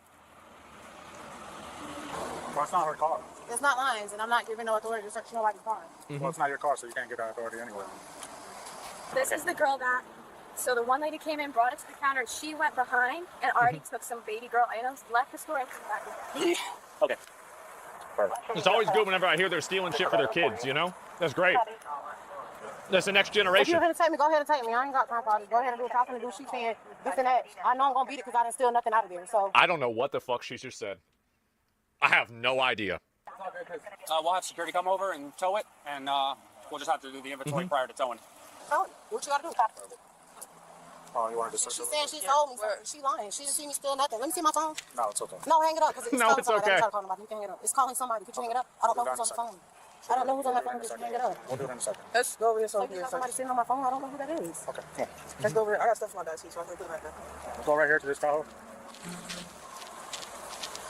I've been very naive and innocent all day. I feel like y'all didn't like let me at least let somebody know what's going on. Like, We do. no, say let me call somebody. Let them know what's going You on. have to search you. Okay, before you How go is in. it that these people never know what's going on, but everybody that's watching knows what's going on? The officers know what's going on. The employees that they're stealing from. Like, how is it that they don't have any idea? Okay. Okay. When we get to our police department, the officers over there, I'm pretty sure they'll let you call somebody or give you a number where you Can can I? call. What can I call her? She needs to do her job, man. We have to do our job. She claimed that she had to do an exchange because she had twin baby boys that were a year old. Oh, no.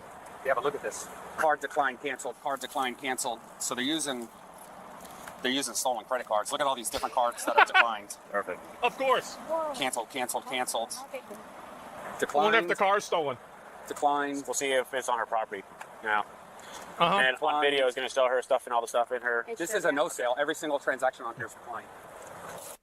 Yep. It's a fake ass fucking receipt every single time. Yep. You want to go to the video? You want to watch it on the I'll go in there real quick. If he can just, does he have her in the car? Okay. Quarter. Yeah. Get her out there. All those transactions are declined transactions. Why do you think police have a low IQ or something? Because, see, this is the thing, is that whenever you're stupid, you can't conceptualize things like another person's thinking. Like, it's impossible for you to be able to do that. So, like, really, like, you think it's not that they just can't do it. It's not, that's how it's easy to catch them every single time. It's so stupid. Where is that my phone right here? Yeah, shooting fish in a barrel. Okay, we'll call it, watch your feet.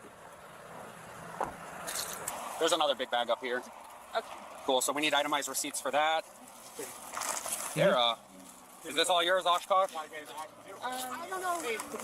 Sorry. Yeah. Oh. Suspect driving license. There's even more stuff.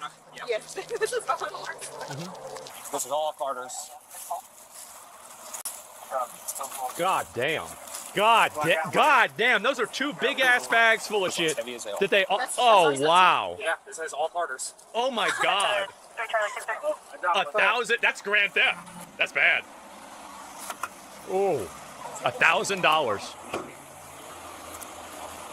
Micro looting? That's macro looting. Felony hold on it. Huh? It's gonna have a felony hold on it. Why would it have a felony hold on it? Because there's a felony? Hold on it. Why are you putting a felony hold on it? Because they're using this to commit a massive amount of retail theft and fraud. But Bina just called me from the jail. They let her use her phone, so I can't get it. Gotcha. Well, regardless, the other girl was nice enough to leave her wallet and ID and everything. Your car is deep in the whole. It's okay, since it's a trinket. Yeah, 3 days later. Were you at the window? Oh, how can we help you today? What kind of property? My wallet and my phone. We're just gonna step through these doors here. If you wouldn't mind just putting your phone on the counter here. And just go ahead and put your hands behind your back for me. Wait. She came to get her phone, and then they're like, all right, well, yep, we thought so. All right, well, put your hands right, fucking idiot. Have you ever been arrested before? Bina. Oh, yeah, so they doing it here. Uh-huh. The jail picked up my stuff. The first suspect agreed to a pre-trial diversion program, was ordered to attend anti-theft classes. Oh, great. So then she'll do it again. I can give you some information. And I'll go ahead and ask property about your property for you, okay? Yes, ma'am. Yeah. You gonna tell me what they say? Yeah, I'll come back and tell you. Okay? Damn, bro. Like, you gotta sit in that fucking box, bro. That place sucks. It's like, no, there's no TV in there or anything. Like, you just gotta sit there? Fuck. God damn. That's bad. Mr. Captain, well, yeah, I don't think so. And come back in 3 weeks later? Yeah, it's embarrassing, man. I don't know what's wrong with these people, man. It is. It's unreal. Like, what is wrong with them? Like, let me link y'all the video. Like, right as fuck, uncomfortable as fuck. Yeah, like, god damn. People are stupid as hell. And I don't understand how we need to address the issue with these people barely fitting into the back of cruisers, bigger cruisers for bigger criminals. I think, honestly, like, why don't we just get, like, a pickup? Right? Like a Toyota truck, and then just put a cage on the back of it. And that way, it's like you get to sit in the back of it, and everybody can watch you go into the jail, right? Like, I like this, like a horse trailer? Yeah, like a horse trailer. Like, that's really the way it will work. I feel like that would be perfect. And I was once in a holding cell for 12 hours for unpaid speeding tickets. It fucking sucks. I don't speed anymore. Yeah, it's bad, man. It's really, really bad. I'm not surprised at all. Speaking of people getting upset, I made a comment yesterday about something. So there is this this post here. Let me go back. I'm gonna watch the clip. So I don't know who Joe Partozzi. I don't know who this is, but we're gonna listen to what he says. Here we go. The Joe guy, yes. Do not commit more crimes than white people on a personality basis. Do not commit more crimes than white people on a personality basis. If you're going to say statistically they do, that is only because of impoverished areas in the lives that they've been given because of the implications that have been put on them through, what is it called? Systemic racism. They've been given a shit hand, right, and therefore live in that shit hand. And that's right. They've been given a shit hand, so they steal makeup from CVS. The constant, like, infantilization of minorities in America is one of the most patronizing and also toxic things that our culture has to deal with. The reality is that when people do something bad, it's not because of the government, it's not because of some, historical reason, it's because they chose to do that bad thing.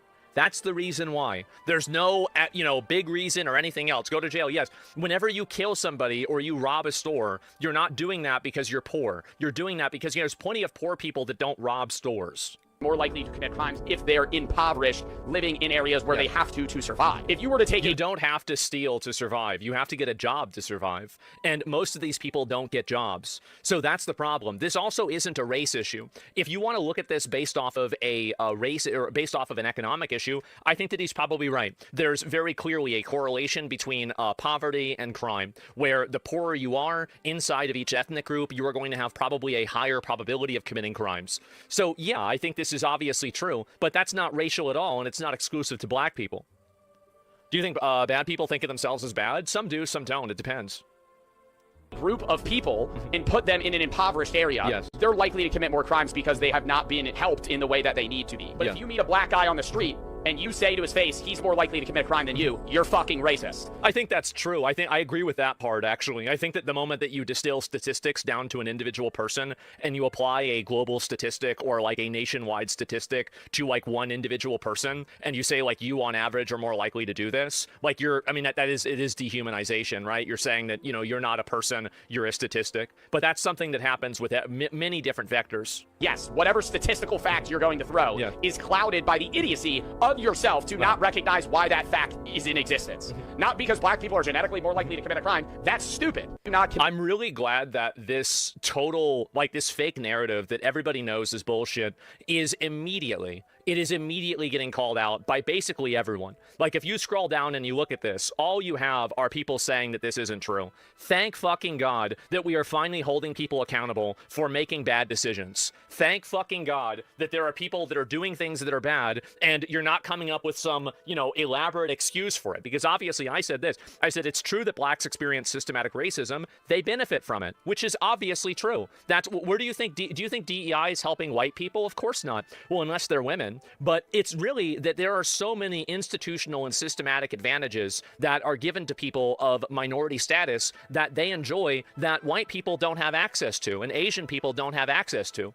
So this is what's really, and you can see this with test scores. You can see this with acceptance rates into colleges. You can see it with medical school acceptance rates. This is just an objective fact. And if you're angry about that, and that, because there's a lot of people that were mad that I was using the term systematic racism because they think that for some reason black people own that term. No, they don't. Systematic racism are just simply two words put together. So blacks and other minority groups enjoy preferential treatment through DEI and affirmative action at the expense of white and Asian Americans. Socioeconomic conditions is a cope, and everyone knows it.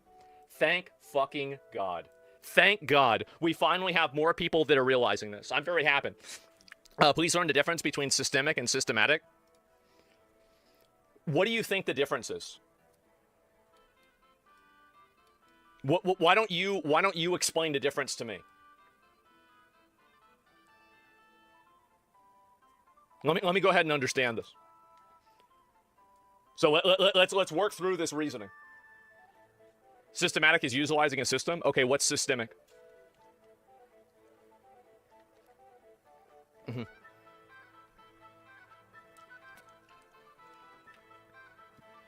Systematic is something deeply ingrained into a system.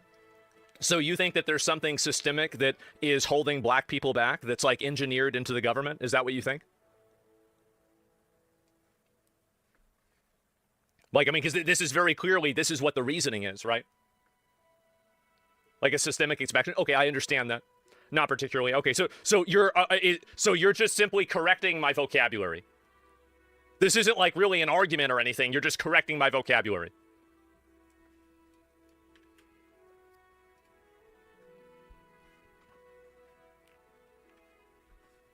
Yes, sorry for taking your time. Me too.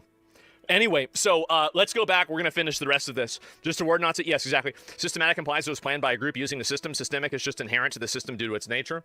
Yes, and so anyway, you had a person here. Somebody got mad about this. Blacks, how about you say black people, you disgusting cockroach fucking bastard? So you have one person that's angry about this very clearly, and I don't know if I really saw this, but this is a person who... Let me see. Can I find it? No, that's not it at all. I don't know where this is, but either way, apparently this person has like dozens of negative tweets that they've made about white people. So this person's trying to correct me being racist. Well, you don't really care about me being racist. You just simply are racist and you want to control what I'm saying, right?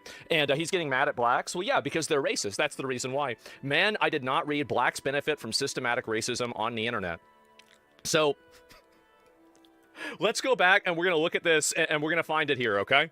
So I did not read and this is also, by the way, this is a content creator saying this, and you're not going to have a lot of content creators backing me up with this, and the reason why is because I'm saying something that I think everybody knows to be true, but at the same time, nobody wants to really acknowledge, and people don't want to say what I'm saying, but I think it's evidently true. Yeah, they don't want to lose sponsors, they don't want to have people, you know, call them racist on the internet. I don't really give a shit about any of that. So DEI is factually provable systematic racism, unlike all the other bullshit blacks complain about, which is pure speculation. I probably should have worded that black people benefit way the fuck less than they suffer from systematic racism, because yeah, I'm not pretending affirmative action and shit does not exist. Name one systematic racism blacks suffer from. Every instance of getting pulled over in American history. Isn't it crazy how this absolute total lib slop is just getting, like, this is it. They're so stupid, it's unbelievable. Wait, what? Yeah, well, this is the thing, right? And so I've looked at this because this is a very, very controversial post that I make, right? Obviously saying something like this is very controversial. And so doing so, obviously, I was reading some of the responses to it. And one thing that I've noticed is that not a single person is even responding to anything that I said. Just, I'm stupid. I can't fathom a person. I can't believe you said that. Is the funniest string of words. The foundational mechanism of human society, every single factor shaped every single civilization past 10,000 years is cope. Well, yeah, it obviously is. All you have to look is the socioeconomic factors of different races and then rates of crime and then cross-reference them, right? It's a super simple thing to do that anybody with a brain can do, but you're not interested in doing that because you've already made up a conclusion without looking at any evidence. That's the reason why. So, I mean, like, yeah, there's no counter-argument to this at all. And so he dead-ass thinks random black people can just walk up to NASA or any surgical position and get a job because DEI exists.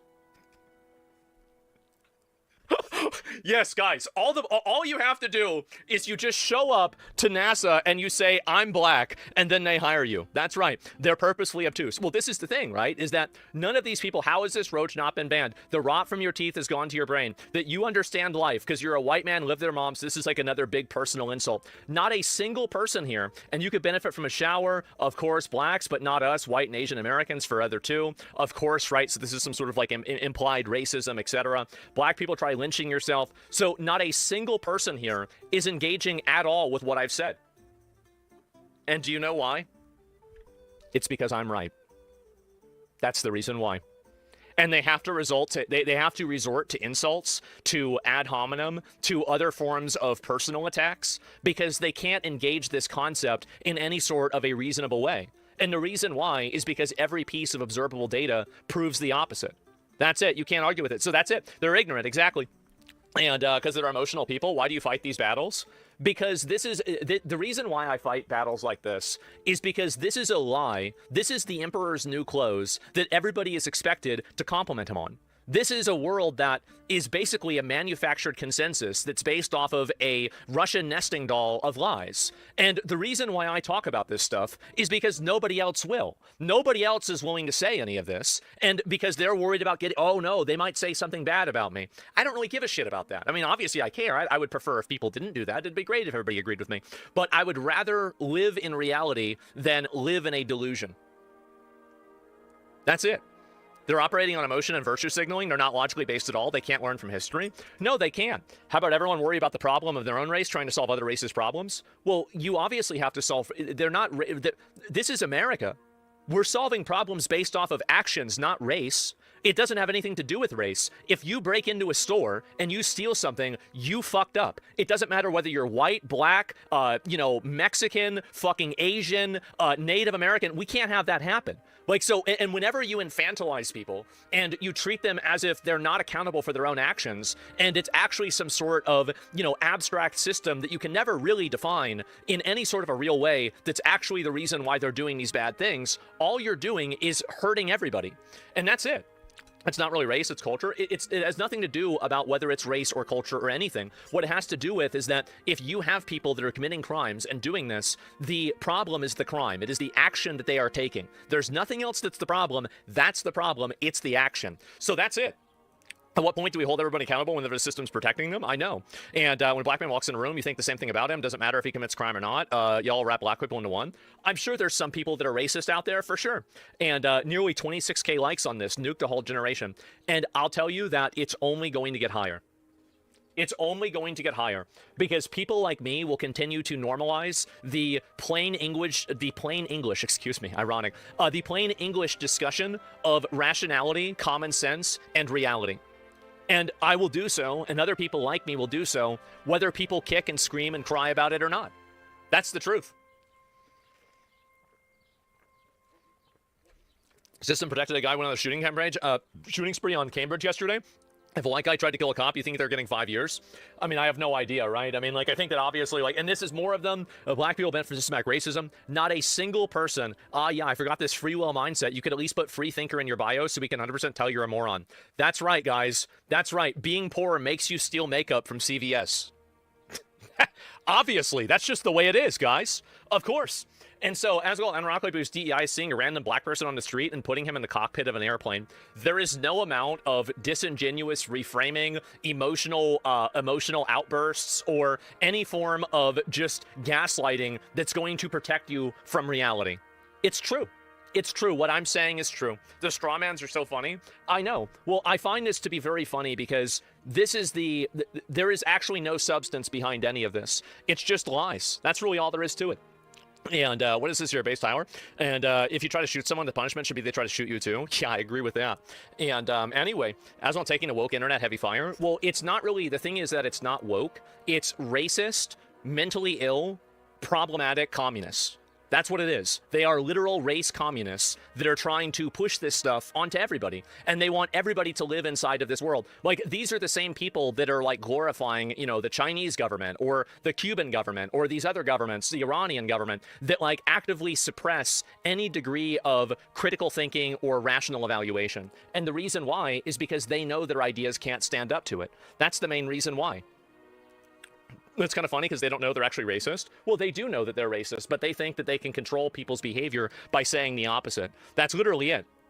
And leftist posts are absurdly botted on X. I have no idea if they are or not. I mean, at the end of the day, the amount of likes something gets doesn't matter. Please explain to me how blacks benefit from systematic racism. Matter of fact, or give some facts or statistics, or just ignore these responses. And so you have another right here.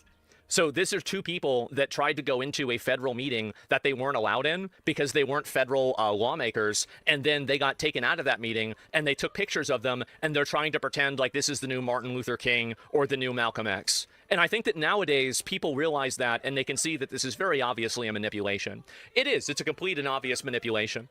So the photo is so taken out of context. Well, it's being done that way on purpose, right? It's being done that way on purpose because there are a lot of goys out there that they see this and, when you get conditioned your whole life to, immediately, somebody calls you racist and this is the worst thing that anybody can say, so you have to beg them to take it back.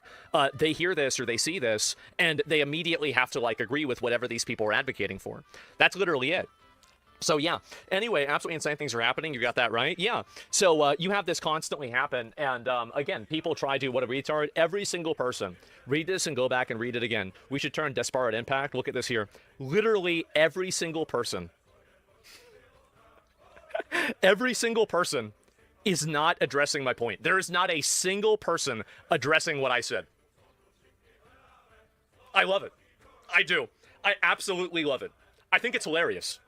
Because this is it. Of course not. Yes, because, again, there's nothing that you can say to, undo this, right? I mean, because they know that it's true. They're really mad today? Not really. This one isn't even really a big deal. And I think what Joe was trying to say statistically is that being in poverty is a huge driver to commit crime and that it's not a genetic component of being black. Well, yeah, obviously, but then that's not something that has to do with being black. It has to do with being poor. But even inside of different socioeconomic strata, you also have different race statistics for different groups of people. To act like every group of people is going to behave the exact same is delusional. Obviously, that's not the case. There's a multifaceted reason for why, but to just say that it's entirely socioeconomic is just not true. Whenever somebody is stealing makeup or stealing, random TVs out of Walmart, you're not going to say that that's, you don't need a TV to live. You don't need makeup to live, but that's what they do. So that's it. And are all the races now rich and only black people are poor? Yeah, I mean, obviously that's not the case, right? And so they think poor people that struggle can't be white. Well, and this is the reason, and here's another component to this. This is the reason why I care about it a lot. The reason why I care about this so much is because I grew up as a working class white person. And I don't like the idea that people like me weren't provided and aren't provided with the same amount of resources and, like cultural and societal acknowledgement and advantages that are provided for minority groups. And so when I see this happen, I think about my own life and the times where other people were granted advantages over me, or other people were given opportunities, whether it's a scholarship or some other form of beneficiary. And, I maybe didn't get the opportunity for that. So that's the reason why I advocate for it. I advocate for it because I lived through this, and I'm a lucky guy. I'm a very lucky guy, and I was able to still succeed and do well, but other people weren't. And at the end of the day, I totally agree with affirmative action. I totally agree with preferential treatment, but it should be on the basis of income. It should be on the basis of your socioeconomic conditions fundamentally then. And if you deal with that, then obviously, if that's the only reason why, then every other problem should work itself out. I think that poor people should get benefits. I think that they should get, more scholarships and stuff like that, because they're the ones that can't afford college. But the difference is that shouldn't be a decision that's made on the basis of race. It should be a decision that's made on the basis of income and socioeconomic status. But they don't want to do that. And the reason why is because they're actually racist against white people. They don't like white people. They want to provide advantages and benefits for themselves and create an uneven playing field that they benefit from. And the reason why they get mad at me is because I'm one of the only people that calls this out. This is obviously what's happening. So yeah. That's it. I'll read a few comments about this, but then I want to move on. There's a lot of other things I want to talk about. I call that double. Iranians are considered white and all the opposition, but not privileged. Well, Iranians have incredibly, really, really great levels of success inside of America. They're it's a very, very. Look, the Persian Empire was massive. Iran is an ancient civilization. You look at the IQ graphs. Iran is number 4 or 5 or something like that. Highest IQ country on average in the world. So yes, Iranians and Indians, for example, and Asians too, coming over to America have extremely great levels of success inside of America. It's true. And all you have to do is look at the statistics. So that's it. Punches like me, and it comes down to class warfare because that's the main issue, but it's disguised as something else. Yeah, exactly. And what was this here? According to Grok, the percentage of poor blacks is the same as Hispanics. Why is the disparity of crimes committed there then? I think you want to know one of the big reasons why I think that there are big issues in minority areas.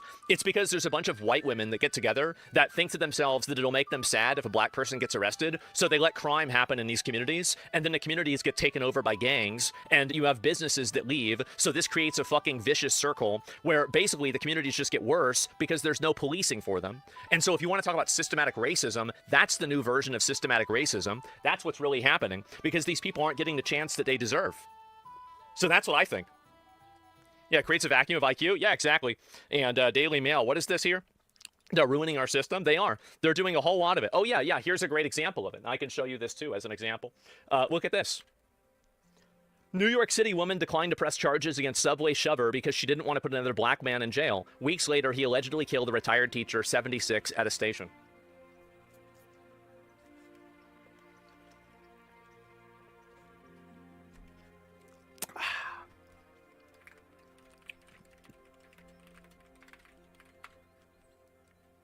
Just a minute.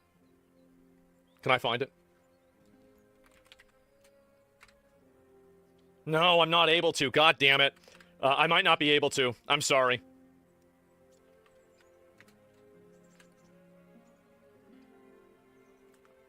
Here we go. This is something that I said last year. The biggest threat to America isn't Hamas, Venezuelan gangs, or violent migrants. It's upper middle class, primarily white women, who would import all of the above to destroy the country in order to satisfy their suicidal I tried to warn y'all. I tried to tell y'all. I tried to say it, but nobody wanted to listen. Nobody wanted to know. And for whatever reason, You got this. And probably your best tweet. I know, and I said it. And this is another example of a person that died because of this. And it's homicidal empathy. Yeah, and I think I probably should. I'm gonna stop using suicidal empathy, because the implication is that they're going to be the victim of it, but they never are. It's somebody else that they don't even know. So the real word that you should use for it is pathological empathy, or something other than that, right? Can she be held legally responsible in a civil lawsuit? I mean, I don't know if she can or not. I have no idea. I mean, in a perfect world, she would be, but otherwise, yeah, it seems kind of unlikely. And so yeah. And women are not biologically equipped to improve safety inside organized society. Well, I don't know if they are or not, but I know she is, and I'll tell you that for sure. It's obvious. It's MTARD. That's hard. Yeah, it's perfect. I'll have to think of a better way to say that, but I like that. Involuntary manslaughter empathy? Yeah, sure. It's suicidal to Western society is the point. Yeah. They arrest the judges meme is getting popular. I know that because people are waking up and they're realizing how much of a problem it is. So I'm very glad to see more people waking up. And also there's more people that are now talking about this, and it becomes very evident. And I think that there are a lot of like well-intentioned, reasonable, normal people out there that see me say something like this, and nobody that's able to actually present any level of a counter argument to it, and they think to themselves, I wonder why that is. I wonder why that is. And before you know it, you get more people thinking like me. It's too bad. It's really, really too bad. Well, after months of anticipation, the Department of War has released the first batch of what they're calling the UFO files, showing shocking, never-before-seen footage of unexplainable space phenomena. Among those files, declassified transcripts from the Apollo missions, where astronauts describe witnessing mysterious orbs of light while walking on the moon. Also, Buzz Aldrin reporting little flashes inside the Apollo 11 cabin, and then all the way to dramatic accounts from Apollo 17 of bright particles tumbling through the lunar sky. This new Trump administration initiative is dubbed PURSUE. That stands for Presidential Unsealing and Reporting System for UAP Encounters. More than 160 files and hundreds of incidents are now online, dating all the way back to the 1940s. The Pentagon says the American people can now access these videos and photos instantly with no clearance required. The move fulfills a promise from President Trump to provide maximum transparency. That's a stark contrast, the administration says, to past efforts to discredit these sightings. But before we all start scanning the file, searching for little green men, let's get the full story from News Nation's Mills Hayes, who breaks down the latest on this treasure trove of documents. Mills? Right, Alex. I didn't see any little green men when I was going through the files. And the question remains, do aliens exist? That question not answered in these files, at least. And this new drop of declassified material shows unexplainable videos and images of UAPs from around the world that are already bringing in even more questions. This video, by far the most bizarre, from a military platform in the Middle East back in 2013, showing an 8-point star floating around and leaving a trail of light behind. Other more recent videos show missile-like objects shooting through the sky in the Middle East in 2022 and 2023 and 2024 over in Japan and the Indo-Pacific. Those videos show larger UAPs emitting lights. And then reports describe that UAPs traveled close to the ocean surface in Greece, taking 90-degree turns at 80 miles per hour, something human technology is not capable of yet. But the documents date all the way back to the 1940s, showing newspaper clippings of UFO sightings and letters to the FBI director at the time, J. Edgar Hoover. And in a 1966 letter, a Virginia police chief of over 20 years asked Hoover to take action, saying that he personally saw flying saucer-like UFOs. And on the first crewed mission to the moon, astronaut Buzz Aldrin described seeing a fairly bright light source aboard the Apollo 11 and little flashes inside the cabin there. NASA images from Apollo 12 and 17 missions show unidentified phenomena emitting light seen above the horizon of the moon. And we did speak with a researcher who says that there is likely more we don't know. Because from former congressional testimony, we know that we're in possession of recovered craft. And I know this also from people who have been in those programs and I trust and have talked to. Is he going to admit to that? I'm not so sure. But the fact that the data is coming out, I think, is really important. That researcher saying that President Trump will likely be facing more questions about some of what these files have released. And there is more coming out next week. 46 more declassified UAP videos that the House Oversight Committee requested. Those are coming out next week, and they are likely to be the most revealing so far, Alex. I know that there are so many people that just can't wait for that to happen. Mills Hayes, thank you very much for the latest reporting there. We're bringing in News Nation special correspondent and host of Reality Check, of course, Ross Coulthart tonight. Ross, it's always so wonderful to see you, and there is so much to comb through already. More than 162 files released. We see videos, photos, sound transcripts as well. What is standing out to you?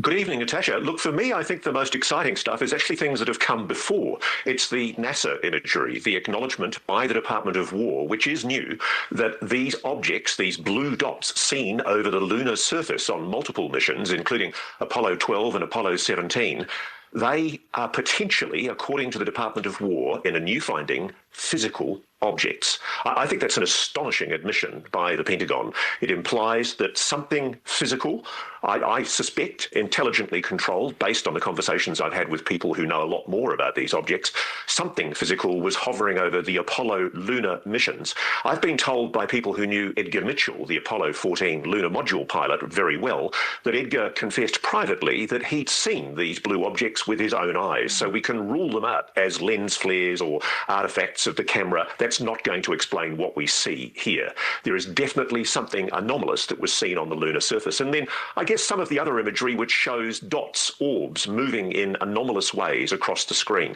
There's one in particular, I can't remember the exact video number, but it shows the object maneuvering, doing left-hand turns instantaneously. Those are movements that conform to what we call the 5 observables, measures that we use to assess something as anomalous. I do think, though, the best is yet to come, Natasha. We're told this is only the beginning. Yeah, any idea when the next drop will be and what we can expect next? I think it might come as early as the end of this week. We might see another drop this coming Friday, as happened last week. I'm certainly told that there are the 46 videos that have been requested by Representative Anna Paulina and the members of the UAP caucus. They've been demanding access to videos that the Pentagon's been sitting on for some time that have been described to us by multiple sources and multiple witnesses. All of the sources tell us that in some cases these are extraordinarily clear images. 4K quality imagery, for example, of an object moving very fast underwater, far beyond known human technology capabilities. And also there are space shuttle images. I'm told that some of the imagery includes images taken from some of the STS space shuttle missions that feature objects that have never been properly explained, which I have to say, Natasha, really does beg the question. If NASA did its inquiry into UAPs, why did it limit in its terms of reference to terrestrial or aerial phenomena on planet Earth? Why did it constrain its terms of reference to stop effectively an investigation of probably the more interesting anomalies, objects that have been filmed or photographed in lunar orbit or in orbit around the Earth? Yes, such good questions. And we know one of the files featured sound from the Gemini mission back in 1965. Astronauts report seeing a mysterious object to mission control. Let's listen to that quickly together. This is Houston. Say again, 7? Is that the booster or is that an actual sighting? Say again, 7? Looks like the tree up here, actual sighting. Well, looks like hundreds of little particles going by to the left out about 3 to 4 miles. Ross, what are your thoughts after hearing this? Is this significant? I think that the sightings by astronauts of lunar anomalies are the tip of an iceberg of sightings by astronauts going back decades. It's quite clear that there have been images seen by astronauts over many, many decades. Edgar Mitchell, the Apollo 14 astronaut I mentioned earlier, he admitted that he was told not to talk about what he saw on the surface of the moon. He told this privately to friends of his who've spoken to me. He was told it was treason. It was a breach of his security oath to talk about what he saw. I'm not suggesting that NASA specifically is involved in a cover-up, but somebody is, Natasha. Somebody is holding back. News Nation special correspondent, host of Reality Check, Ross Coulthard. Thank you so much, as always. For more, let's welcome in renowned theoretical physicist, Harvard professor, and head of the Galileo Project, Avi Loeb. Avi, thank you so much for taking the time tonight. Thanks for having me. Mills just laid it all out. More than 162 files released. That includes videos, photos, sound, transcripts. I know personally, and I'm a professional reporter, it was overwhelming to me. I can't imagine what it's like for the rest of the public. But what about you, who has that experience and has that knowledge? What really stood out to you from what was released? Well, I felt like a kid in a candy store in a way, because there are lots of intriguing pieces of information there, dating all the way back to a letter in 1947 to the U.S. Air Force Chief of Staff, talking about flying discs. But the actual imagery, part of the information there was redacted, as you can see on the screen right now. And therefore, when I discussed it with my research team of the Galileo project on Friday, it was difficult to assess what the camera is doing, what is it attached to, how fast the object is moving. These are details that are required in order to ascertain whether the object is moving in a way that it cannot be consistent with human-made technologies. Moreover, the Apollo images that we're looking at, they could be a result of flashes of light from impacts on the surface of the moon by asteroids. In fact, the Artemis 2 astronauts did notice 6 such flashes, what we are seeing may be some artifacts of the reflection in the optics of the camera. What's clear is that the Artemis 2 crew took thousands of photographs and didn't find any lights orbiting the moon right now. So I would not take too seriously the moon shots that we have. But altogether, this is the first step, and presumably in the coming weeks and months, we'll get the more interesting data, because that requires more layers of bureaucracy for it to be declassified. Yeah. And I very much salute President Trump for releasing these files. Yeah, that's what I'm hearing from everyone I'm talking to. More than anything, just happiness that President Trump is taking the steps. And it's interesting to think that perhaps there is an explainable solution for everything. As you mentioned, perhaps it's impacts on the lunar surface from various objects. It wasn't just images, right? It's also video and sound bites, including this one from the Gemini mission back in 1965. That's where you'll hear astronauts reporting to see a mysterious object to mission control. Listen to this. This is Houston. Say again, 7? Is that the booster or is that an actual sighting? Say again, 7? Looks like debris up here, actual sighting. It looks like hundreds of little particles going by to the left out about 3 to 4 miles. I mean, that's fascinating. He calls them bogeys. Obviously, we know pilots typically use that term when talking about other aircraft in the air. I know you're probably not going to have the answer to this, but I mean, do we have any explanation for that, or are we just left to sort of speculate on our own? Or do you think perhaps this is proof that there is extraterrestrial life out there and that they just saw it in that moment? No, it's definitely not proof, because we don't have enough information. It could be, for example, meteor fragments. It could be space trash, that obviously could have flown by, or, and the flashes of light that were reported by some astronauts, they could be related to cosmic rays. We really need more data, better information to assess whether something is clearly unexplainable by natural or human-made objects. So is it fair to say that you have more questions than answers at this point? I mean, I hate to put you on the spot and try to get a solid answer for you, but I know I certainly do. It's great that we're watching these videos and seeing these pictures, but I'm not sure it answered any of my questions. Right. Yes, definitely. I have more questions. And, that's the process of science, where you are trying to get more evidence, perhaps by new data that will be collected. The important thing is it brings the conversation to the mainstream of public discourse, the mainstream of science. And now we have data that we can look into, and also in the future, and then try to assess what the data means. And, that is the best approach to do it, because it's not a matter of opinion or it's not a philosophical question. It's just a question of good enough data to demonstrate that we're looking at something beyond this Earth. Professor, I'm glad that you have optimism and you're commending the administration for their transparency, but I am hearing from other experts out there that studied this for decades who talk about the threats that whistleblowers face and even their own concerns that there is still going to be gatekeepers out there that are really preventing the American public from knowing the full truth. Thankfully, we have an administration that's promising it, but maybe even they're being held back from the truth. Do you share that same concern that there are other people out there that know more that will not allow that information to come out? Well, I had a conversation with the leadership of the All-Domain Anomaly Resolution Office in the Pentagon, and they stated clearly that they are all in to fulfill the wish of President Trump. And I don't see evidence at this time for anyone within the administration trying to sabotage the process. And so let's just wait and see what comes out. The best is yet to come. Yep, and that's another thing I hear. The things that are going to be coming after this are only going to continue to blow our mind. Renowned theoretical physicist and Harvard professor Avi Loeb, thank you very much, sir. Thanks for having me. Thank you for watching. Subscribe below and download our News Nation app right now on your phone, and you will get fact-based, unbiased news for all Americans.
Well, after months of anticipation, the Department of War has released the first batch of what they're calling the UFO files, showing shocking, never-before-seen footage of unexplainable space phenomena. Among those files, declassified transcripts from the Apollo missions, where astronauts describe witnessing mysterious orbs of light while walking on the moon. Also, Buzz Aldrin reporting little flashes inside the Apollo 11 cabin, and then all the way to dramatic accounts from Apollo 17 of bright particles tumbling through the lunar sky. This new Trump administration initiative is dubbed PURSUE. That stands for Presidential Unsealing and Reporting System for UAP Encounters. More than 160 files and hundreds of incidents are now online, dating all the way back to the 1940s. The Pentagon says the American people can now access these videos and photos instantly with no clearance required.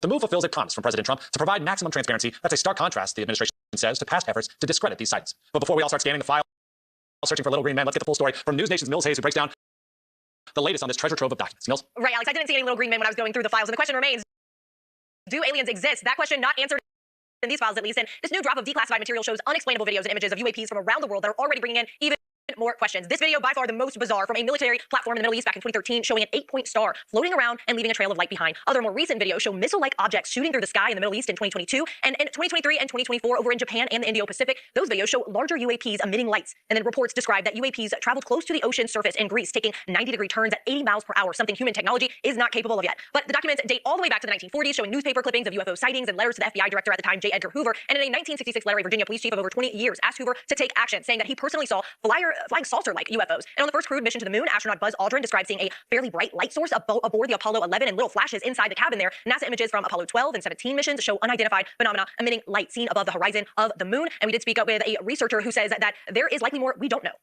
Because from former congressional testimony, we know that we're in possession of recovered craft. And I know this also from people who have been in those programs and I trust and have talked to. Is he going to admit to that? I'm not so sure. But the fact that the data is coming out, I think, is really important. That researcher saying that President Trump will likely be facing more questions about some of what these files have released, and there is more coming out next week. 46 more declassified UAP videos that the House Oversight Committee requested. Those are coming out next week, and they are likely to be the most revealing so far, Alex. I know that there are so many people that just can't wait for that to happen. Mills Hayes, thank you very much for the latest reporting there. We're bringing in News Nation special correspondent and host of Reality Check, of course, Ross Coulthart tonight. Ross, it's always so wonderful to see you, and there is so much to comb through already. More than 162 files released. We see videos, photos, sound transcripts as well. What is standing out to you?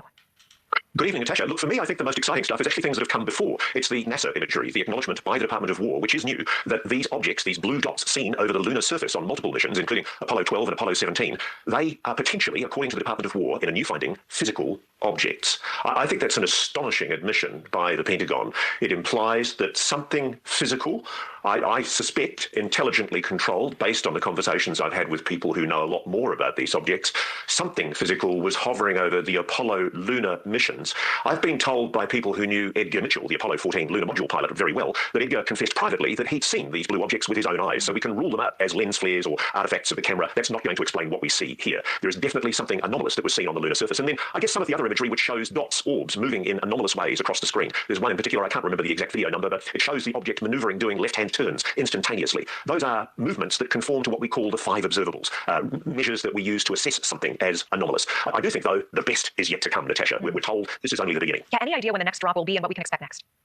I think it might come as early as the end of this week. We might see another drop this coming Friday, as happened last week. I'm certainly told that there are the 46 videos that have been requested by Representative Anna Paulina and the members of the UAP caucus. They've been demanding access to videos that the Pentagon's been sitting on for some time that have been described to us by multiple sources and multiple witnesses. All of the sources tell us that in some cases these are extraordinarily clear images. 4K quality imagery, for example, of an object moving very fast underwater, far beyond known human technology capabilities. And also there are space shuttle images. I'm told that some of the imagery includes images taken from some of the STS space shuttle missions that feature objects that have never been properly explained, which I have to say, Natasha, really does beg the question. If NASA did its inquiry into UAPs, why did it limit in its terms of reference to terrestrial or aerial phenomena on planet Earth? Why did it constrain its terms of reference to stop, effectively, an investigation of probably the more interesting anomalies, objects that have been filmed or photographed in lunar orbit or in orbit around the Earth? Yeah, such good questions. And one of the files featured sound from the Gemini mission back in 1965. Astronauts report seeing a mysterious object in mission control. Let's listen to that quickly together. This is Houston. Say again, 7.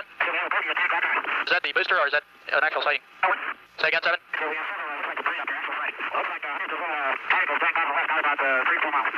Ross, what are your thoughts after hearing this? Is this significant? I think that the sightings by astronauts of lunar anomalies are the tip of an iceberg of sightings by astronauts going back decades. It's quite clear that there have been images seen by astronauts over many, many decades. Edgar Mitchell, the Apollo 14 astronaut I mentioned earlier, he admitted that he was told not to talk about what he saw on the privately to friends of his who've spoken to me. He was told it was treason. It was a breacher specifically is involved in a cover-up, but somebody is, Natasha, somebody is holding back. News Nation special correspondent, host of Reality Check, Ross Coulthart. Thank you so much, as always. For more, let's welcome in renowned theoretical physicist, Harvard professor, and head of the Galileo Project, Avi Loeb. Avi, thank you so much for taking the time tonight. Thanks for having me. Mills just laid it all out. More than 162 files released. That includes videos, photos, sound, transcripts. I know personally, and I'm a professional reporter, it was overwhelming to me. I can't imagine what it's like for the rest of the public. But what about you, who has that experience and has that knowledge? What really stood out to you from what was released? Well, I felt like a kid in a candy store in a way because there are lots of intriguing pieces of information. They're dating all the way back to a letter in 1947 to the U.S. Air Force Chief of Staff talking about flying discs. But the actual imagery, part of the information there was redacted, as you can see on the screen right now. And therefore, when I discussed it with my research team of the Galileo project on Friday, it was difficult to assess what the camera is doing, what is it attached to, how fast the object is moving. These are details that are required in order to ascertain whether the object is moving in a way that it cannot be consistent with human-made technologies. Moreover, the Apollo images that we're looking at, they could be a result of flashes of light from impacts on the surface of the moon by asteroids. In fact, the Artemis 2 astronauts did notice 6 such flashes, what we are seeing might be some artifacts of the reflection in the optics of the camera. What's clear is that the Artemis 2 crew took thousands of photographs and didn't find any lights orbiting the moon right now. So I would not take too seriously the moon shots that we have. But altogether, this is the first step, and presumably in the coming weeks and months, we'll get the more interesting data because that requires more layers of bureaucracy for it to be declassified. Yeah. And I very much salute President Trump for releasing these files. Yeah, that's what I'm hearing from everyone I'm talking to. More than anything, just happiness that President Trump is taking the steps. And it's interesting to think that perhaps there is an explainable solution for everything. As you mentioned, perhaps it's impacts on the lunar surface from various objects. It wasn't just images, right? It's also video and sound bites, including this one from the Gemini mission back in 1965. That's where you'll hear astronauts reporting to see a mysterious object to mission control. Listen to this. This is Houston. Say again, 7. Is that the booster or is that an actual sighting? Say again, 7.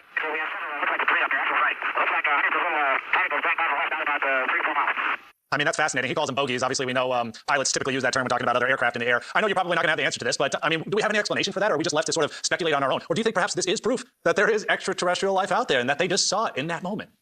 No, it's definitely not proof because we don't have enough information. It could be, for example, meteor fragments. It could be space trash, that obviously could have flown by, or and the flashes of light that were reported by some astronauts, they could be related to cosmic rays. We really need more data, better information to assess whether something is clearly unexplainable by natural or human-made objects. So is it fair to say that you have more questions than answers at this point? I mean, I hate to put you on the spot and try to get a solid answer for you, but I know I certainly do. It's great that we're watching these videos and seeing these pictures, but I'm not sure I answered any of my questions.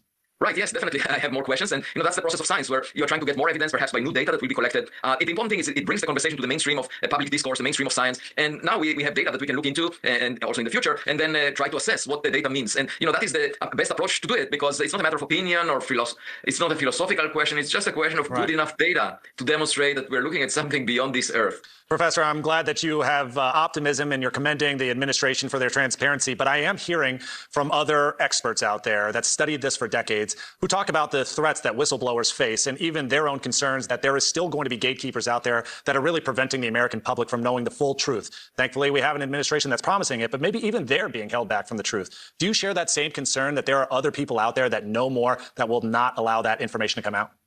Well, I had a conversation with the leadership of the All Domain Anomaly Resolution Office in the Pentagon, and they stated clearly that they are all in to fulfill the wish of President Trump. And I don't see evidence at this time for anyone within the administration trying to sabotage the process. And so let's just wait and see what comes out. The best is yet to come. Yep, and that's another thing I hear. The things that are going to be coming after this are only going to continue to blow our mind. Renowned theoretical physicist and Harvard professor Avi Loeb, thank you very much, sir. Thanks for having me. Thank you for watching. Subscribe below and download our News Nation app right now on your phone, and you will get fact-based, unbiased news for all Americans.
Well, after months of anticipation, the Department of War has released the first batch of what they're calling the UFO files, showing shocking, never-before-seen footage of unexplainable space phenomena. Among those files, declassified transcripts from the Apollo missions, where astronauts describe witnessing mysterious orbs of light while walking on the moon. Also, Buzz Aldrin reporting little flashes inside the Apollo 11 cabin, and then all the way to dramatic accounts from Apollo 17 of bright particles tumbling through the lunar sky. This new Trump administration initiative is dubbed PURSUE. That stands for Presidential Unsealing and Reporting System for UAP Encounters. More than 160 files and hundreds of incidents are now online, dating all the way back to the 1940s. The Pentagon says the American people can now access these videos and photos instantly with no clearance required. The move fulfills a promise from President Trump to provide maximum transparency. That's a stark contrast, the administration says, to past efforts to discredit these sightings. But before we all start scanning the file, searching for little green men, let's get the full story from News Nation's Mills Hayes, who breaks down the latest on this treasure trove of documents. Mills? Right, Alex. I didn't see any little green men when I was going through the files. And the question remains, do aliens exist? That question not answered in these files, at least. And this new drop of declassified material shows unexplainable videos and images of UAPs from around the world that are already bringing in even more questions. This video, by far the most bizarre, from a military platform in the Middle East back in 2013, showing an 8-point star floating around and leaving a trail of light behind. Other more recent videos show missile-like objects shooting through the sky in the Middle East in 2022 and 2023 and 2024 over in Japan and the Indo-Pacific. Those videos show larger UAPs emitting lights. And then reports describe that UAPs traveled close to the ocean surface in Greece, taking 90-degree turns at 80 miles per hour, something human technology is not capable of yet. But the documents date all the way back to the 1940s, showing newspaper clippings of UFO sightings and letters to the FBI director at the time, J. Edgar Hoover. And in a 1966 letter, a Virginia police chief of over 20 years asked Hoover to take action, saying that he personally saw flying saucer-like UFOs. And on the first crewed mission to the moon, astronaut Buzz Aldrin described seeing a fairly bright light source aboard the Apollo 11 and little flashes inside the cabin there. NASA images from Apollo 12 and 17 missions show unidentified phenomena emitting light seen above the horizon of the moon. And we did speak with a researcher who says that there is likely more we don't know. Because from former congressional testimony, we know that we're in possession of recovered craft. And I know this also from people who have been in those programs and I trust and have talked to. Is he going to admit to that? I'm not so sure. But the fact that the data is coming out, I think, is really important. That researcher saying that President Trump will likely be facing more questions about some of what these files have released. And there is more coming out next week. 46 more declassified UAP videos that the House Oversight Committee requested. Those are coming out next week, and they are likely to be the most revealing so far, Alex. I know that there are so many people that just can't wait for that to happen. Mills Hayes, thank you very much for the latest reporting there. We're bringing in News Nation special correspondent and host of Reality Check, of course, Ross Coulthart tonight. Ross, it's always so wonderful to see you, and there is so much to comb through already. More than 162 files released. We see videos, photos, sound transcripts as well. What is standing out to you? Good evening, Natasha. Look, for me, I think the most exciting stuff is actually things that have come before. It's the NASA imagery, the acknowledgement by the Department of War, which is new, that these objects, these blue dots seen over the lunar surface on multiple missions, including Apollo 12 and Apollo 17, they are potentially, according to the Department of War, in a new finding, physical objects. I think that's an astonishing admission by the Pentagon. It implies that something physical, I suspect intelligently controlled, based on the conversations I've had with people who know a lot more about these objects, something physical was hovering over the Apollo lunar missions. I've been told by people who knew Edgar Mitchell, the Apollo 14 lunar module pilot, very well, that Edgar confessed privately that he'd seen these blue objects with his own eyes. So we can rule them out as lens flares or artifacts of the camera. That's not going to explain what we see here. There is definitely something anomalous that was seen on the lunar surface. And then I guess some of the other imagery which shows dots, orbs, moving in anomalous ways across the screen. There's one in particular, I can't remember the exact video number, but it shows the object maneuvering, doing left-hand turns instantaneously. Those are movements that conform to what we call the 5 observables, measures that we use to assess something as anomalous. I do think, though, the best is yet to come, Natasha. We're told this is only the beginning. Yeah, any idea when the next drop will be and what we can expect next? I think it might come as early as the end of this week. We might see another drop this coming Friday, as happened last week. I'm certainly told that there are the 46 videos that have been requested by Representative Anna Paulina and the members of the UAP caucus. They've been demanding access to videos that the Pentagon's been sitting on for some time that have been described to us by multiple sources and multiple witnesses. All of the sources tell us that in some cases these are extraordinarily clear images, 4K quality imagery, for example, of an object moving very fast underwater, far beyond known human technology capabilities. And also there are space shuttle images. I'm told that some of the imagery includes images taken from some of the STS space shuttle missions that feature objects that have never been properly explained, which I have to say, Natasha, really does beg the question. If NASA did its inquiry into UAPs, why did it limit in its terms of reference to terrestrial or aerial phenomena on planet Earth? Why did it constrain its terms of reference to stop, effectively, an investigation of probably the more interesting anomalies, objects that have been filmed or photographed in lunar orbit or in orbit around the Earth? Yes, such good questions. And we know one of the files featured sound from the Gemini mission back in 1965. Astronauts report seeing a mysterious object to mission control. Let's listen to that quickly together.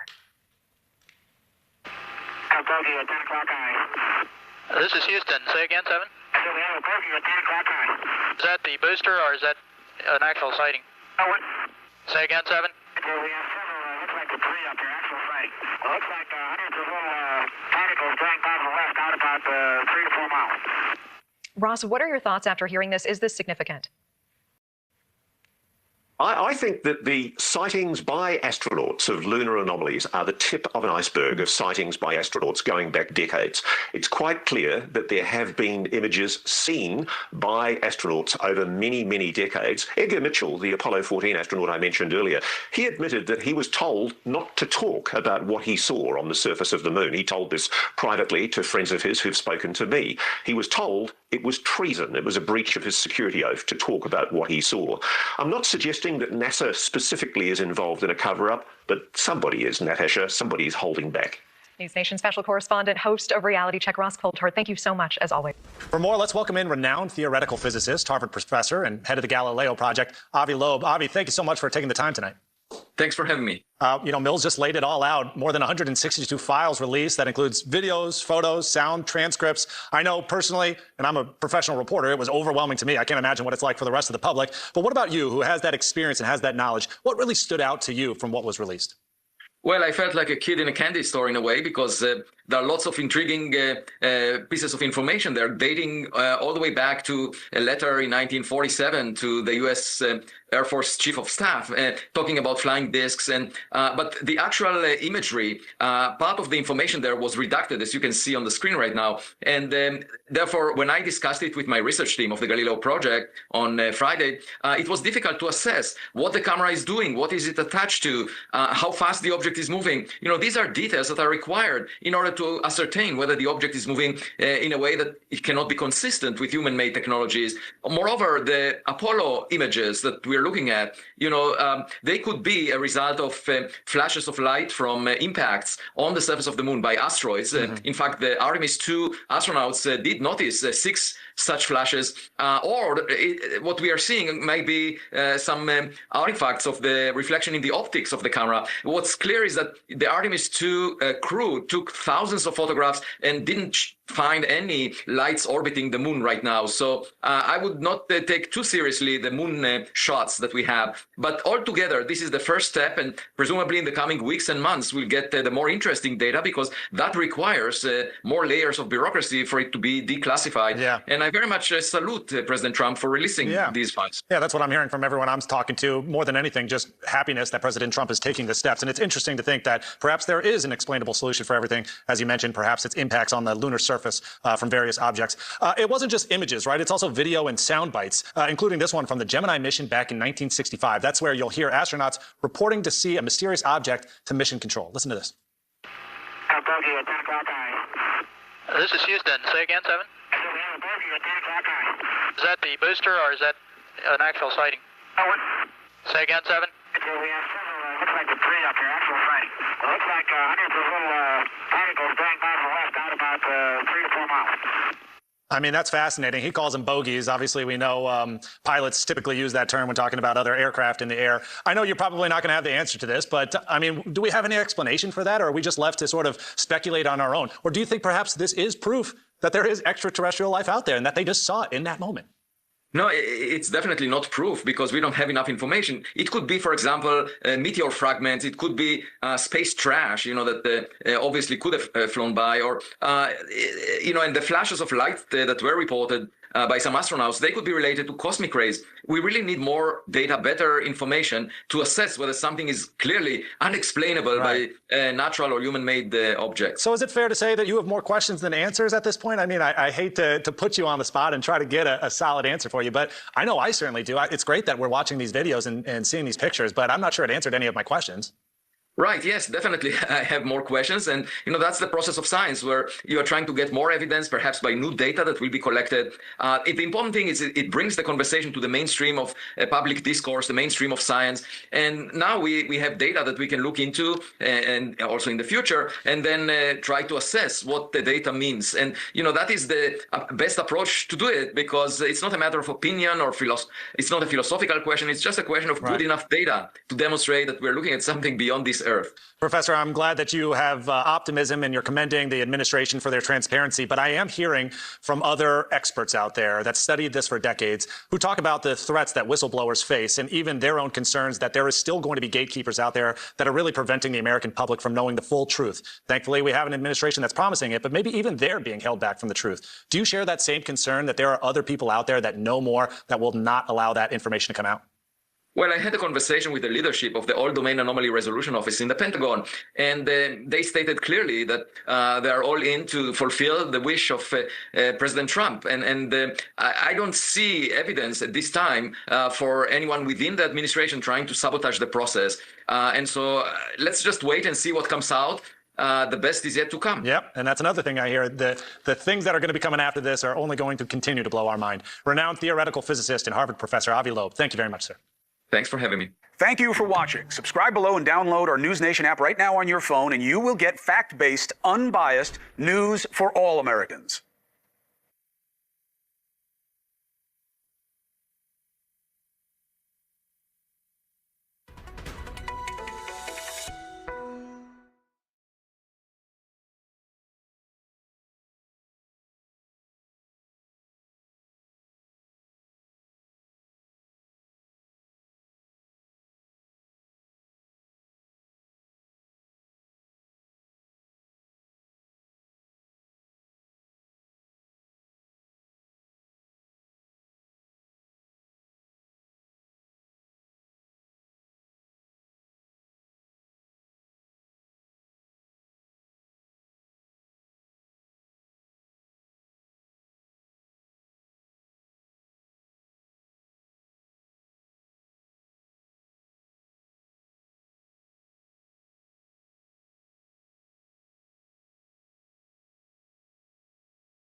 Well, after months of anticipation, the Department of War has released the first batch of what they're calling the UFO files, showing shocking, never-before-seen footage of unexplainable space phenomena. Among those files, declassified transcripts from the Apollo missions, where astronauts describe witnessing mysterious orbs of light while walking on the moon.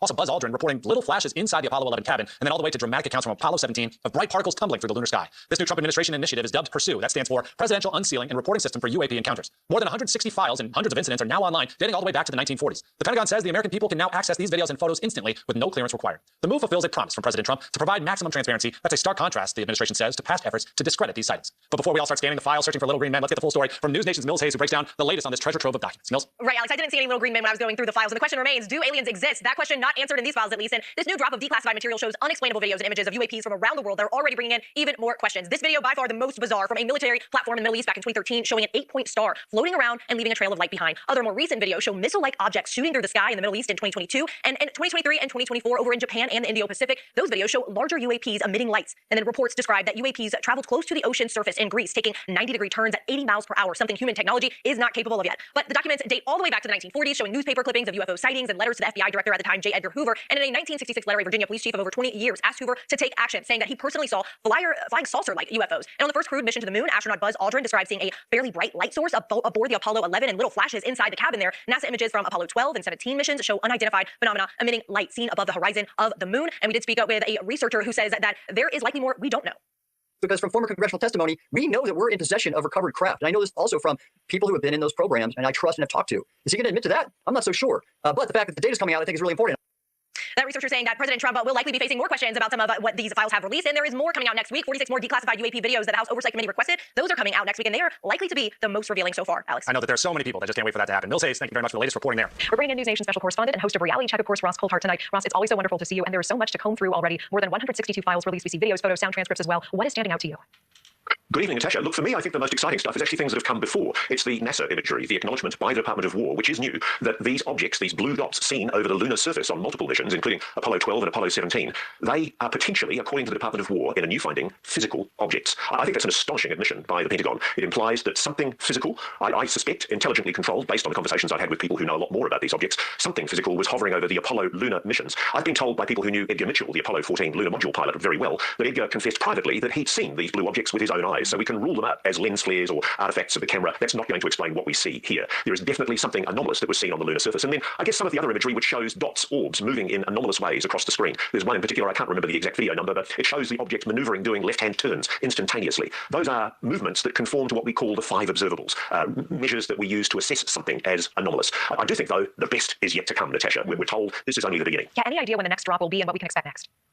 I think it might come as early as the end of this week. We might see another drop this coming Friday, as happened last week. I'm certainly told that there are the 46 videos that have been requested by Representative Anna Paulina and the members of the UAP caucus. They've been demanding access to videos that the Pentagon's been sitting on for some time that have been described to us by multiple sources and multiple witnesses. All of the sources tell us that in some cases these are extraordinarily clear images, 4K quality imagery, for example, of an object moving very fast underwater, far beyond known human technology capabilities. And also there are space shuttle images. I'm told that some of the imagery includes images taken from some of the STS space shuttle missions that feature objects that have never been properly explained, which I have to say, Natasha, really does beg the question. If NASA did its inquiry into UAPs, why did it limit in its terms of reference to terrestrial or aerial phenomena on planet Earth? Why did it constrain its terms of reference to stop, effectively, an investigation of probably the more interesting anomalies, objects that have been filmed or photographed in lunar orbit or in orbit around the Earth? Yeah, such good questions. And one of the files featured sound from the Gemini mission back in 1965. Astronauts report seeing a mysterious object to mission control. Let's listen to that quickly together. This is Houston. Say again, 7. Is that the booster or is that an actual sighting? Say again, 7.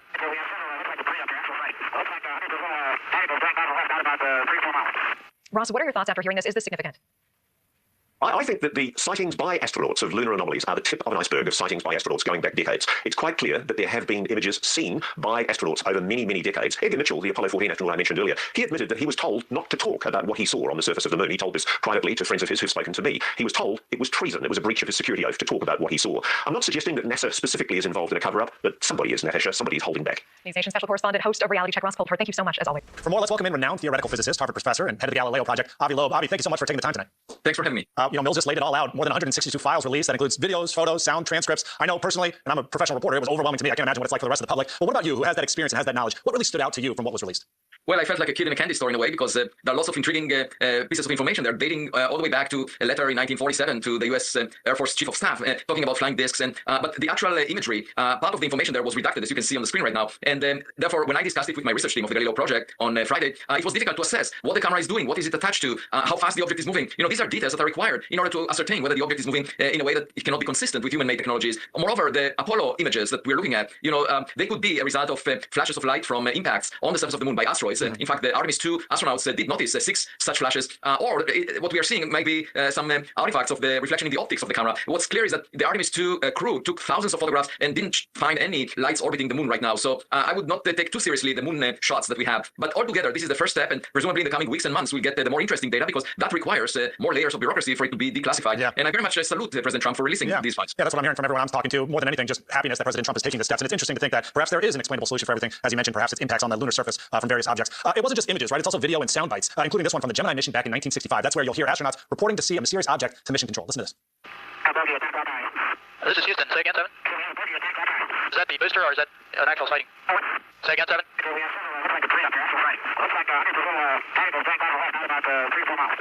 I mean, that's fascinating. He calls them bogeys. Obviously, we know pilots typically use that term when talking about other aircraft in the air. I know you're probably not going to have the answer to this, but I mean, do we have any explanation for that, or are we just left to sort of speculate on our own? Or do you think perhaps this is proof that there is extraterrestrial life out there and that they just saw it in that moment? No, it's definitely not proof because we don't have enough information. It could be, for example, meteor fragments. It could be space trash, that obviously could have flown by, or and the flashes of light that were reported by some astronauts, they could be related to cosmic rays. We really need more data, better information to assess whether something is clearly unexplainable by natural or human-made objects. So is it fair to say that you have more questions than answers at this point? I mean, I hate to put you on the spot and try to get a solid answer for you, but I know I certainly do. It's great that we're watching these videos and seeing these pictures, but I'm not sure it answered any of my questions. Right, yes, definitely. I have more questions. And, that's the process of science where you're trying to get more evidence, perhaps by new data that will be collected. The important thing is it brings the conversation to the mainstream of public discourse, the mainstream of science. And now we have data that we can look into and also in the future and then try to assess what the data means. And, that is the best approach to do it because it's not a matter of opinion or it's not a philosophical question. It's just a question of good enough data to demonstrate that we're looking at something beyond this Earth. Professor, I'm glad that you have optimism and you're commending the administration for their transparency, but I am hearing from other experts out there that studied this for decades who talk about the threats that whistleblowers face and even their own concerns that there is still going to be gatekeepers out there that are really preventing the American public from knowing the full truth. Thankfully, we have an administration that's promising it, but maybe even they're being held back from the truth. Do you share that same concern that there are other people out there that know more that will not allow that information to come out? Well, I had a conversation with the leadership of the All-Domain Anomaly Resolution Office in the Pentagon, and they stated clearly that they're all in to fulfill the wish of President Trump. And I don't see evidence at this time for anyone within the administration trying to sabotage the process. And so let's just wait and see what comes out. The best is yet to come. Yep, and that's another thing I hear. The things that are going to be coming after this are only going to continue to blow our mind. Renowned theoretical physicist and Harvard professor Avi Loeb. Thank you very much, sir. Thanks for having me. Thank you for watching. Subscribe below and download our News Nation app right now on your phone, and you will get fact-based, unbiased news for all Americans.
Speaking of people getting upset, I made a comment yesterday about something. So there is this this post here.